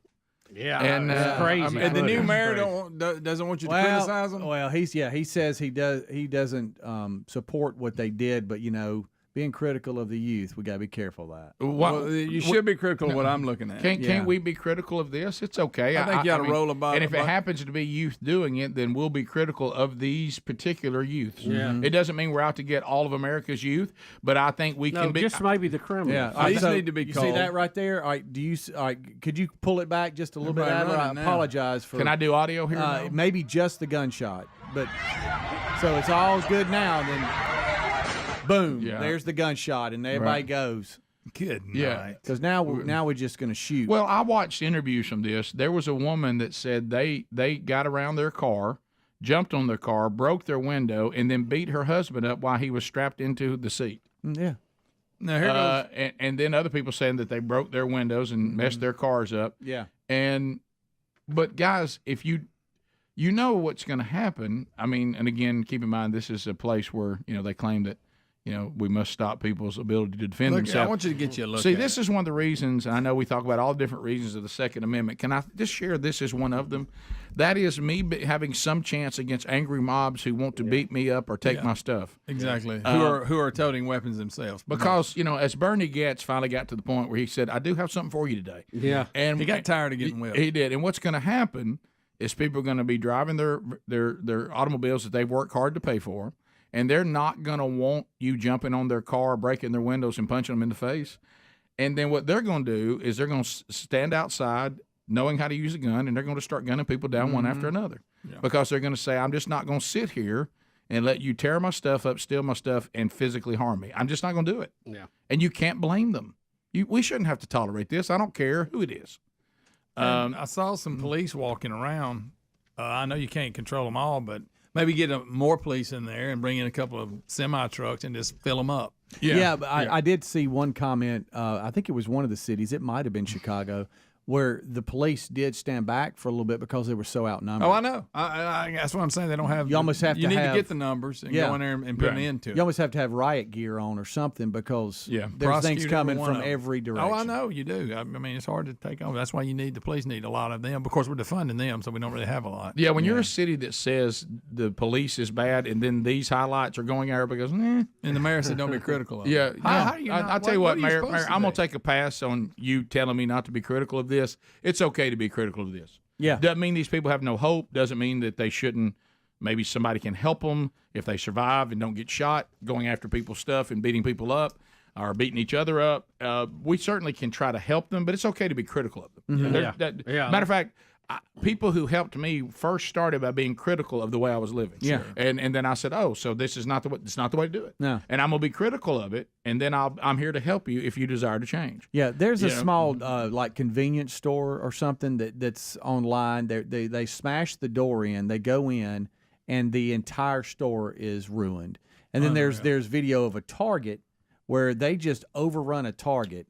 And they go to the back of the Target where there's buggies. Buggies are full, and they're dragging big boxes out that they can't even pick up and carry because they're so heavy. And the Target staff had to back out, go, it's too dangerous for us to even stop anybody. Yeah. The quote from Mayor Brandon Johnson is, "It is not constructive to demonize youth who have otherwise been starved of opportunities in their own communities. Our city must work together to create spaces for youth to gather safely and responsibly under adult guidance and supervision to ensure that it's going to happen. Every part of our city remains welcome for both residents and visitors." Guess what? None of that applies at this moment. It's chaos. Yeah, I will say this again, and I'm only saying this because it appears these people have no fear of authority whatsoever. I will walk out on this limb. It's a pretty sturdy limb, though. I don't think I'm going to fall. This is what it looks like when we deconstruct the family, especially when men abandon their responsibilities to their children. This is what it looks like. Yeah, and especially young males on the other side of it looks like a third world country. On the other side of puberty. And in Alabama, same thing. Mass shooting. Police confirm 4 dead, 28 injured. Wow. 28 injured. Because a Sweet 16 birthday party of youth, for some reason, turned into a mass shooting. They don't think, and they won't help, law enforcement in Dadeville, Alabama won't help, because they said the main shooter they still don't have, right? Yeah. As of last night, night. I've been looking this morning. They don't have anybody in custody or anything. And but do they know who it is? I don't know. The story, the top of the story says they don't. So I know they were asking people for information. If you have information on who it is, birthday parties, 16. Kids trying to have fun, and look, I don't know what level they were having fun. But for somebody to come in and shoot the place up, I don't care what was going on. Nothing calls for that. That's ridiculous. And you, mama of the party got shot twice. Yeah, the girl's brother got killed. Do they think that this was some people were mad at the people holding the party, and they waited for this party to come shoot the place up and try to kill them? Sadly, or I haven't really got to shooting at each other, and really haven't fight heard broke out. Any details. Yeah.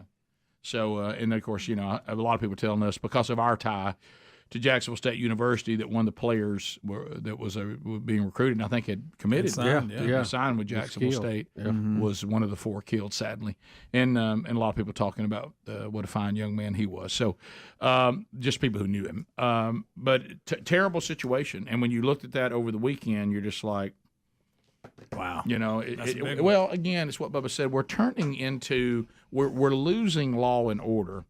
And we're losing a fear and respect for authority, and we're losing that. And as Scripture tells us, which is the ultimate authority, when we lose that fear, then wisdom leaves. And when you say fear of God, but really that's also fear of authority is a version of no fear of God. And what happens is wisdom leaves, and chaos ensues, and lawlessness becomes the story of the day. Sadly. Bottom of the hour, 866 We Be Big. More Rick and Bubba coming your way right after this. Rick and Bubba, Rick and Bubba. But I never understood where the word rush came from. Why is it called that? To me, that means that's a midday show that talks about politics. You know what I mean? Or in my case, slightly before 11 o'clock. You're rushing to lunch. Now, what school did you choose?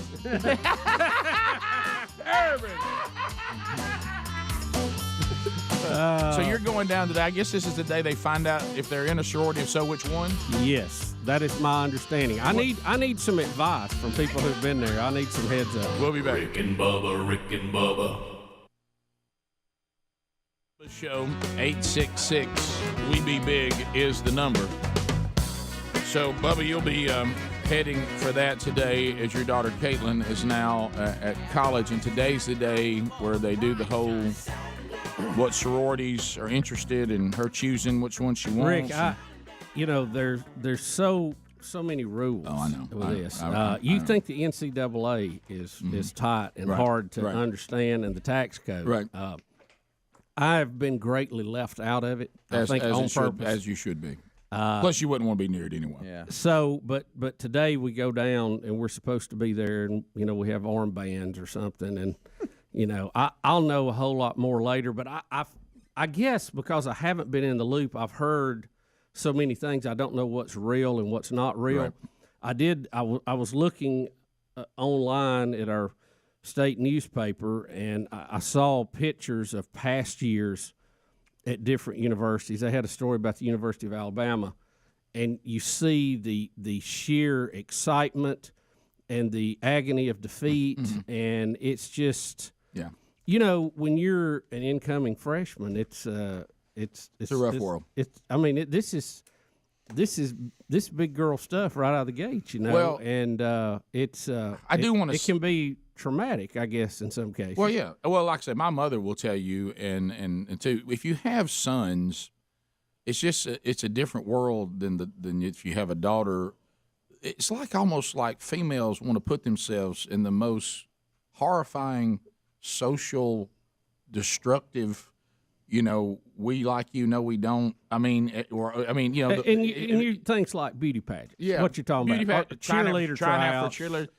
You can go out for football and at least be on the team. Yeah, you know what I mean. Whether you start or not, nobody kicks you off the team. And 90% of the people never realize if you play or not. Right, you could tell them that you were the starting guard, and they'd believe you. But by golly, we're gonna get 50 people want to be cheerleader, and we're gonna tell 10 of them they can be. You know what I mean? It's just brutal.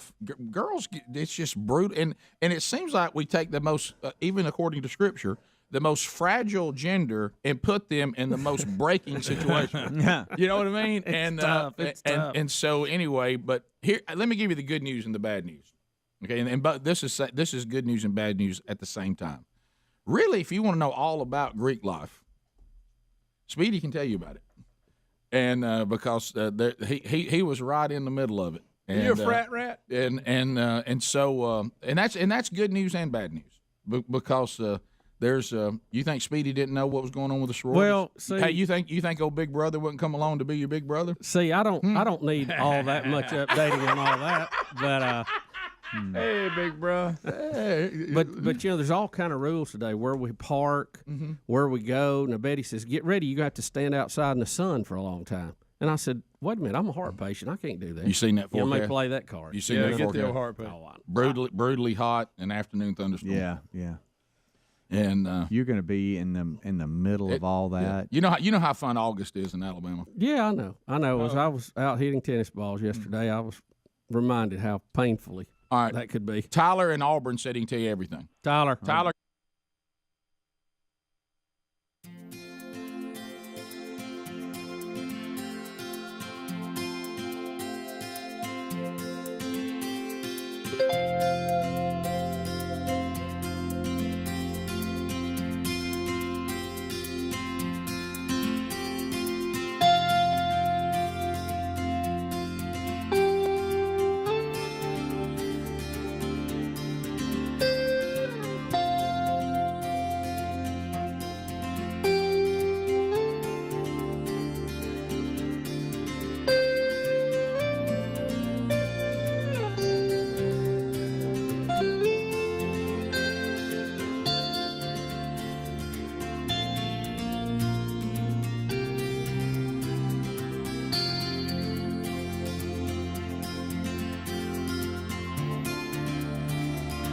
$35 minutes past the hour. The Rick and Bubba Show, 866 We Be Big. Thank you for being with us. TheraBreath. You know what I think I hope is one of those cool things. You hear us talk about these products that have been with us for years. So when I was in Omaha, Nebraska, I'm sitting there, enjoying the fellowship and had a little something to eat, because we tend to do that. And so we're at a table, and sitting next to me is Marcus and Brad, who both were very familiar with the show from the Midwest. And I met another guy who also was very familiar with the show and gave me a great background. He's always been in the Midwest.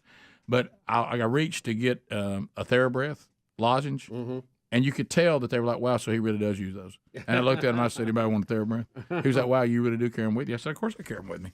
TheraBreath lozenges, outstanding to add to your arsenal. Always keep them with you. They're not like these other, mints or whatever. You're like, well, that tastes pretty good and I feel pretty good for a minute. But then it didn't really address what was causing the bad breath. The TheraBreath products really do, and you can get their mouthwash. It's great. You can get their toothpaste. Great. You can also get the oral rinse for healthy gums. Outstanding. Their whitening oral rinse, really, really good. And then get the lozenges, to kind of carry around with you in case you eat something or drink coffee and you're like, my breath doesn't seem fresh anymore. Go to TheraBreath.com. Now, there's retailers everywhere. But if you can't find a particular TheraBreath product on the shelf because of the shelf space and you want those, you can go to TheraBreath.com. All the products are there.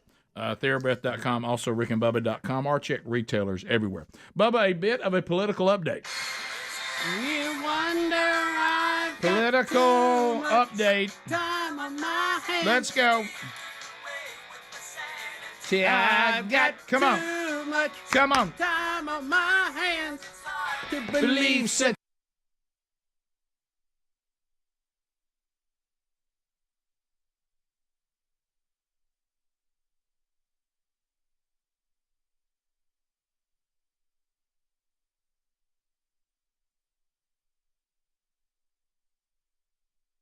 my hands.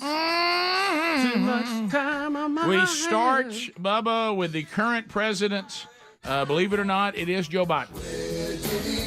Where'd it go? Yep, where'd it go?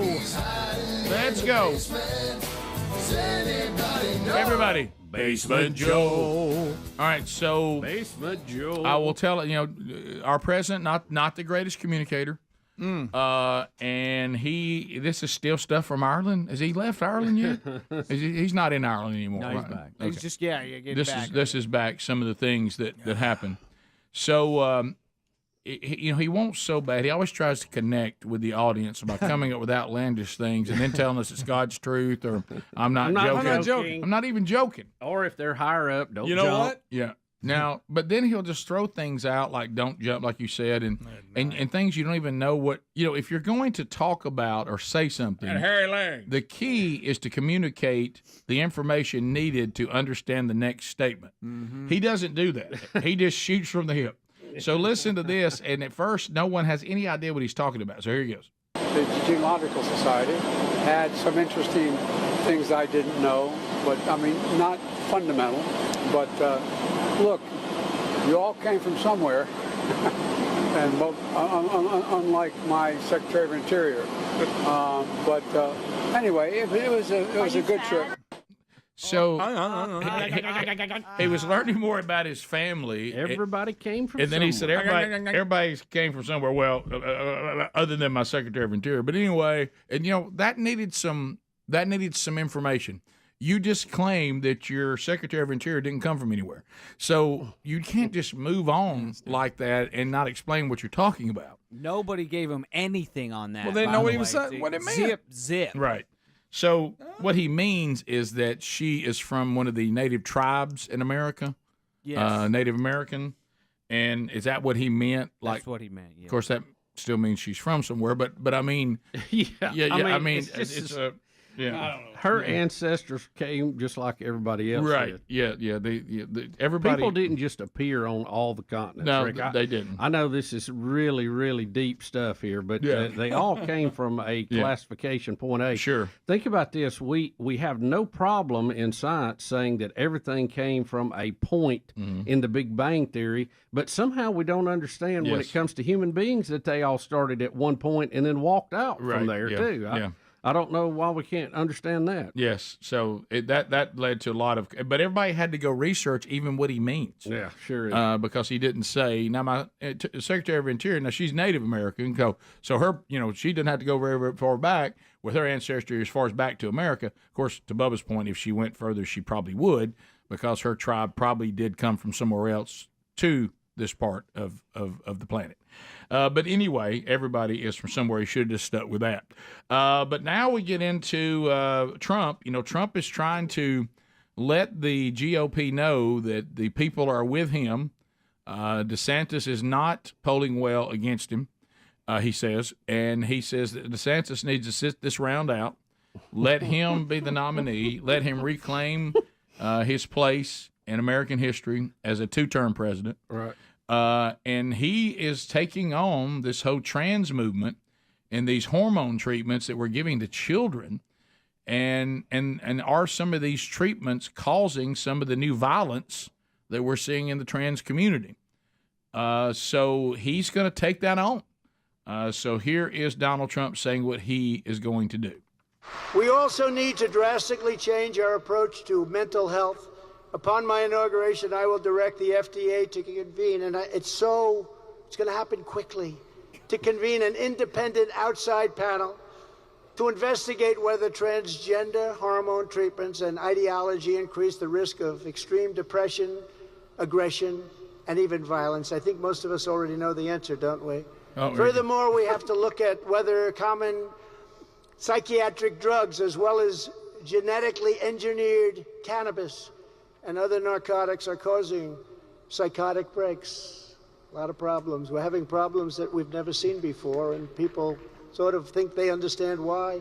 We must also be much better at detecting warning signs of evil, disturbed young men like the one who murdered colleagues in Louisville. We cannot rest until we get to the bottom of all of the sickness that we're seeing in our country. I will fight to restore our safety, and I will also fight to reclaim our freedom. We're going to have freedom in our country. We're going to be able to walk down the street and buy a loaf of bread and come back and not be shot.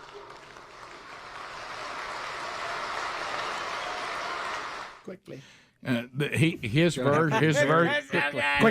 version of "I'm not joking" is those kind of things. Yeah. Okay. Everybody wants him to stick so much to what they have written down. And it's so obvious when he gets out this. And by the way, it's so funny. My favorite is quickly. It's going to happen so fast. When I'm inaugurated, I'll be that guy. It's going to happen quickly.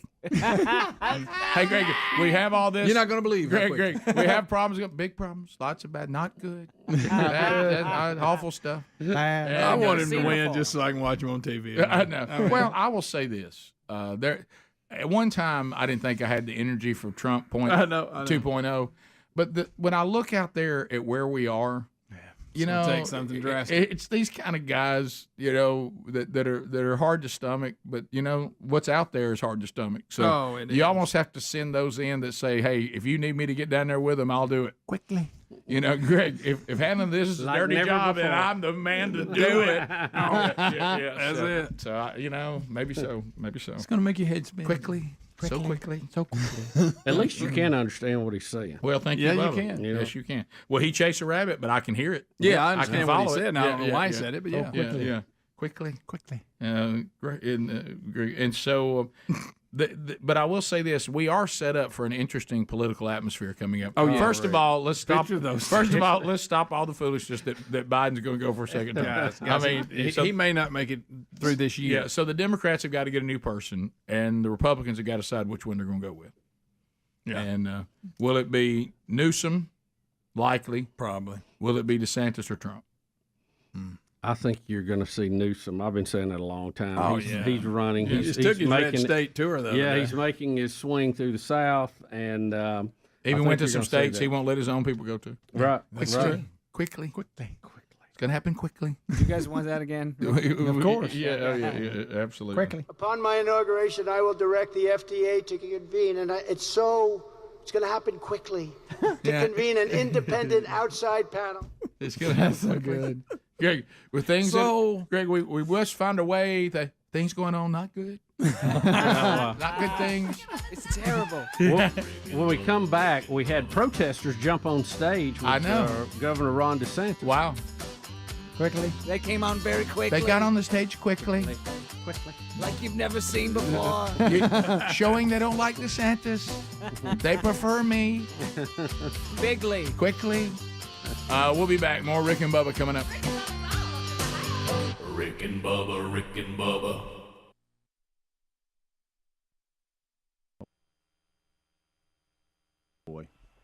What's going on, guys? How are y'all? You, buddy. Look. Grass and Green Acres. Oh, thanks Thank for the you, call, sir. buddy. Appreciate it. Now, what do you do at Auburn? I'm a safety and health technician for campus living property management. Yeah, be sure and look for Bubba today. Now, I don't know, what does that mean exactly, Tyler? We are basically responsible for the fire, life safety, and health of the residents that live in our residence hall. I'll say it again. Keep an eye on Bubba today. So Tyler, this day I hear is quite the spectacle. Oh, now, my. what can I expect? Oh, really? This week is quite the spectrum, but today is the big day. Today is bid day, and it's unique to say the least. So there'll be a lot of screaming. Very unique. Oh yeah. Yeah. Yes. Lots. A lot of partying too. Some crying as well. Well, all right, now let's go back to that. Now, what's the crying about? Yeah, because I'm going to ask you very specific questions so we can get what we need. All right. So, have they removed the horrible?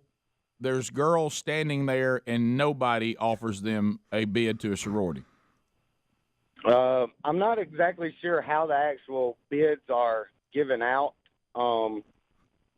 but. You know, yesterday was what's considered preference day. I believe that's where the young ladies choose what sorority they would like. And then today they will, I assume, find out if their bids were taken. Right. So you could cry because you weren't offered by the sorority you wanted. Correct. Yeah. Exactly. Okay, got it. But Tyler, there's been there's a whole bunch of them. But there's been cuts during the week where a sorority will say, "No, we don't think you're right for us." That's already happened. Oh yeah, that's every day, right? I believe so. Yeah, the party started last Saturday, all right. And you know we're responsible for the fire and life safety and the health of dealing with that. And when there's so many people like that in and out of the buildings, we're actually getting to work at about 5:45 to go do safety walkthroughs. Right, Tyler. We appreciate you being on guard for all that. So, but today, what's the crying about? Who's crying and why are they crying? Well, there'll be young ladies crying because they're so excited they got the sorority that they got, and there'll be young ladies crying that didn't get the sorority that they like. Like, let me give you a perfect. There'll be lots of screaming and everything. Right. Let me give you a perfect crying scenario. There's a perfect crying scenario. If they've removed the "I didn't get anybody," that's an obvious cry. But there could be, "I wanted in this sorority, and so did all my little girlfriends. They got bid by that sorority. I didn't, and I didn't get in the one where my friends are." Yeah, there'll also be crying. There'll also be excitement and crying where I got bids from the three of you guys, all right, but I picked you. And these other two are really upset, and I'm happy where I'm going, but I love them, and I'm crying because I've hurt them, but yet I'm happy where I went. We'll never be friends again. Right. You know, it's just there's a lot of emotions. And y'all be mad at me for the rest of my time at Auburn. Right. I got you. But what about the people who didn't get picked? Bubba. You're here.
Close to the top of the hour, the Rick and Bubba Show. 866 We Be Big. Say yeah. There's a lady. All right, so let's get this DeSantis clip in, and we'll. So he was protested. Did I have this right? Jews against DeSantis? Yeah, I think that's what they were chanting. Okay.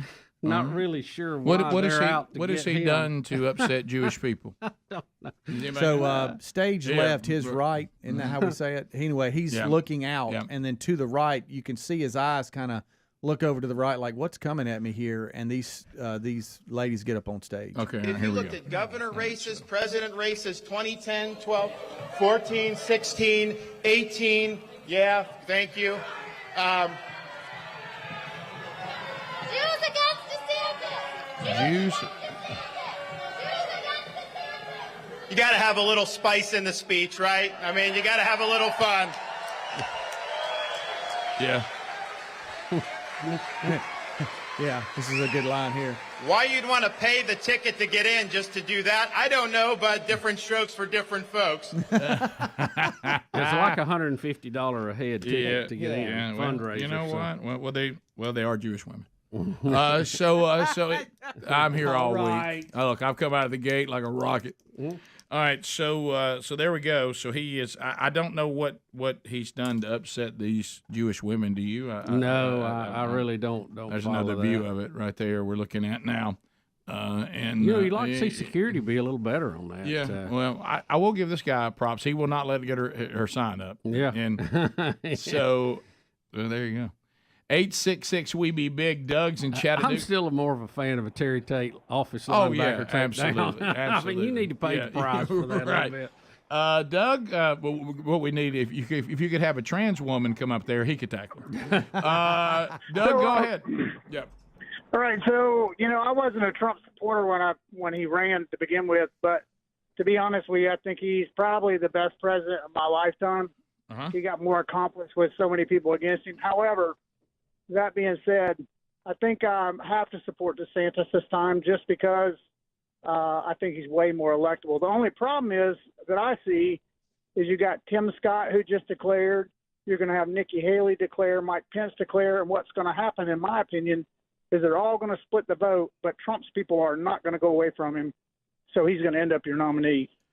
Yeah, Bubba and I basically said the same thing, is that the Trump people are not going away, and do you just let that run its course and then save DeSantis for another day? There's always something to be said for keeping your powder dry. Right, yeah. And then the other side of it is, he's been pretty hot right now, so is there a better time? And we still don't know whether you like it or not. Trump is dealing with these legal issues in New York, which I think is a total sham. Yeah. But, I mean, if he's convicted of some of this, would it remove his ability to run for office? I don't know. I've heard different. I know that's probably what they're hoping, but right. But I guess the part I can't. It's hard to do what I feel like a clear analysis. Right. And I'm certainly not on the conspiracy theory thing on everything under the sun like a lot of people are, but even if you're just a clear-thinking person, you look back at Trump's last election and something just feels, that everything may not have gone as clean as we like elections to go. Right. Can I just say that? Right. So when you look and say, well, why would you want to run a person that got beat last time? Right. Well, then those that would counter that and say, well, you don't know that he really got beat. And you go, well, the official is that he got beat. And they would say, yeah, but the votes were tampered with. So, it makes the commentary and your strategy kind of flawed, because if it was all straight up and everybody thinks it was straight up, I would say don't run a candidate that didn't win last time because, he offended a voter bloc that the Republicans needed. But then they said, well, he really didn't. It was just made to look that way. Okay, well, see, that makes it all much more difficult. Yeah. And then as you said, he's picked up momentum again, because I will say this about Trump, and me included. The more ridiculous our society looks, And the more bad ideas that this administration throws out, and the more chaotic the world is, the more the desire and the chance for Trump, it'll get louder and louder, and probably I will join them. You know what? I mean, as far as, because sometimes you go, look, we got to fix this or we're all going down. Time for the bulldozer again. And then you look back and say, now he brings some baggage with him. I go, acknowledged. And then you go, is back to the fine crazy scale. Can he do enough good that the stuff that drives you up the wall is tolerable? And, well, it goes back again. Can he win the national election? Correct. When he beat Hillary, he won by the slimmest of margins in a lot of places. He lost by the slimmest of margins in several places this last time. So that middle 5-6% is going to play this. Is he playing better with them? Now, there's no doubt he's playing better with the base. Okay, and this indictment has only helped him out for his claims that there's a deep state that's working against him, and it appears once again they are. So, and no doubt the base, the 40 to 45% is going to vote Republican no matter what. This fires them up. But that 5 or 6% right in the middle, where is he with them? That's going to be the ones that decide the election. And when you hear things like our interview with Jason Whitlock, which came off him being interviewed by Tucker Carlson, where he said, and he told us in the podcast too, that he had never voted because he said he didn't want, and I understand him. I mean, he started that way when he became a devout follower of Christ, and I've kind of worked my way there. Is you kind of go, I don't really want this to be what identifies me, and because I want my identity to be as a follower of Christ, and neither party is going to line up with you on that all the way. So he said he didn't vote, but he said the treatment of Trump is now going to make him vote. Yeah. And if he gets a shot to vote for Trump, that's who he'd vote for. Yeah. So maybe some of those that, if you're looking back saying, all right, everything was straight up and he couldn't win over this bunch that you just clearly pointed out, but then you go, is there some signs he could this time? And I don't know the answer. No, that's the thing. Where is he polling with them? Right. That's the ones who voted for him against Hillary and didn't vote against him or vote for him with Biden. Where are they sitting right now? And as you have pointed out correctly, they're the only ones that matter. The base is in. Yeah. I mean, look, you and I are going to vote for whoever wins the Republican nomination. Yes, absolutely. And we're going to vote against the current state of the progressive Democratic Party. Right. Period.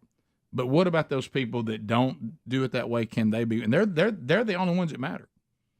Because everybody else has already got their colors on. Yeah. How do they feel about Joe? How do they feel about somebody replacing Joe? How do they feel about Trump? How do they feel about DeSantis or Nikki Haley, whoever? I really think Tim Scott, Nikki Haley, Mike Pence, I really think they're all single digit people. I don't know that any of them will get above 10%. Nah. I don't think so, unless something really nothing changes. that'll matter. Right.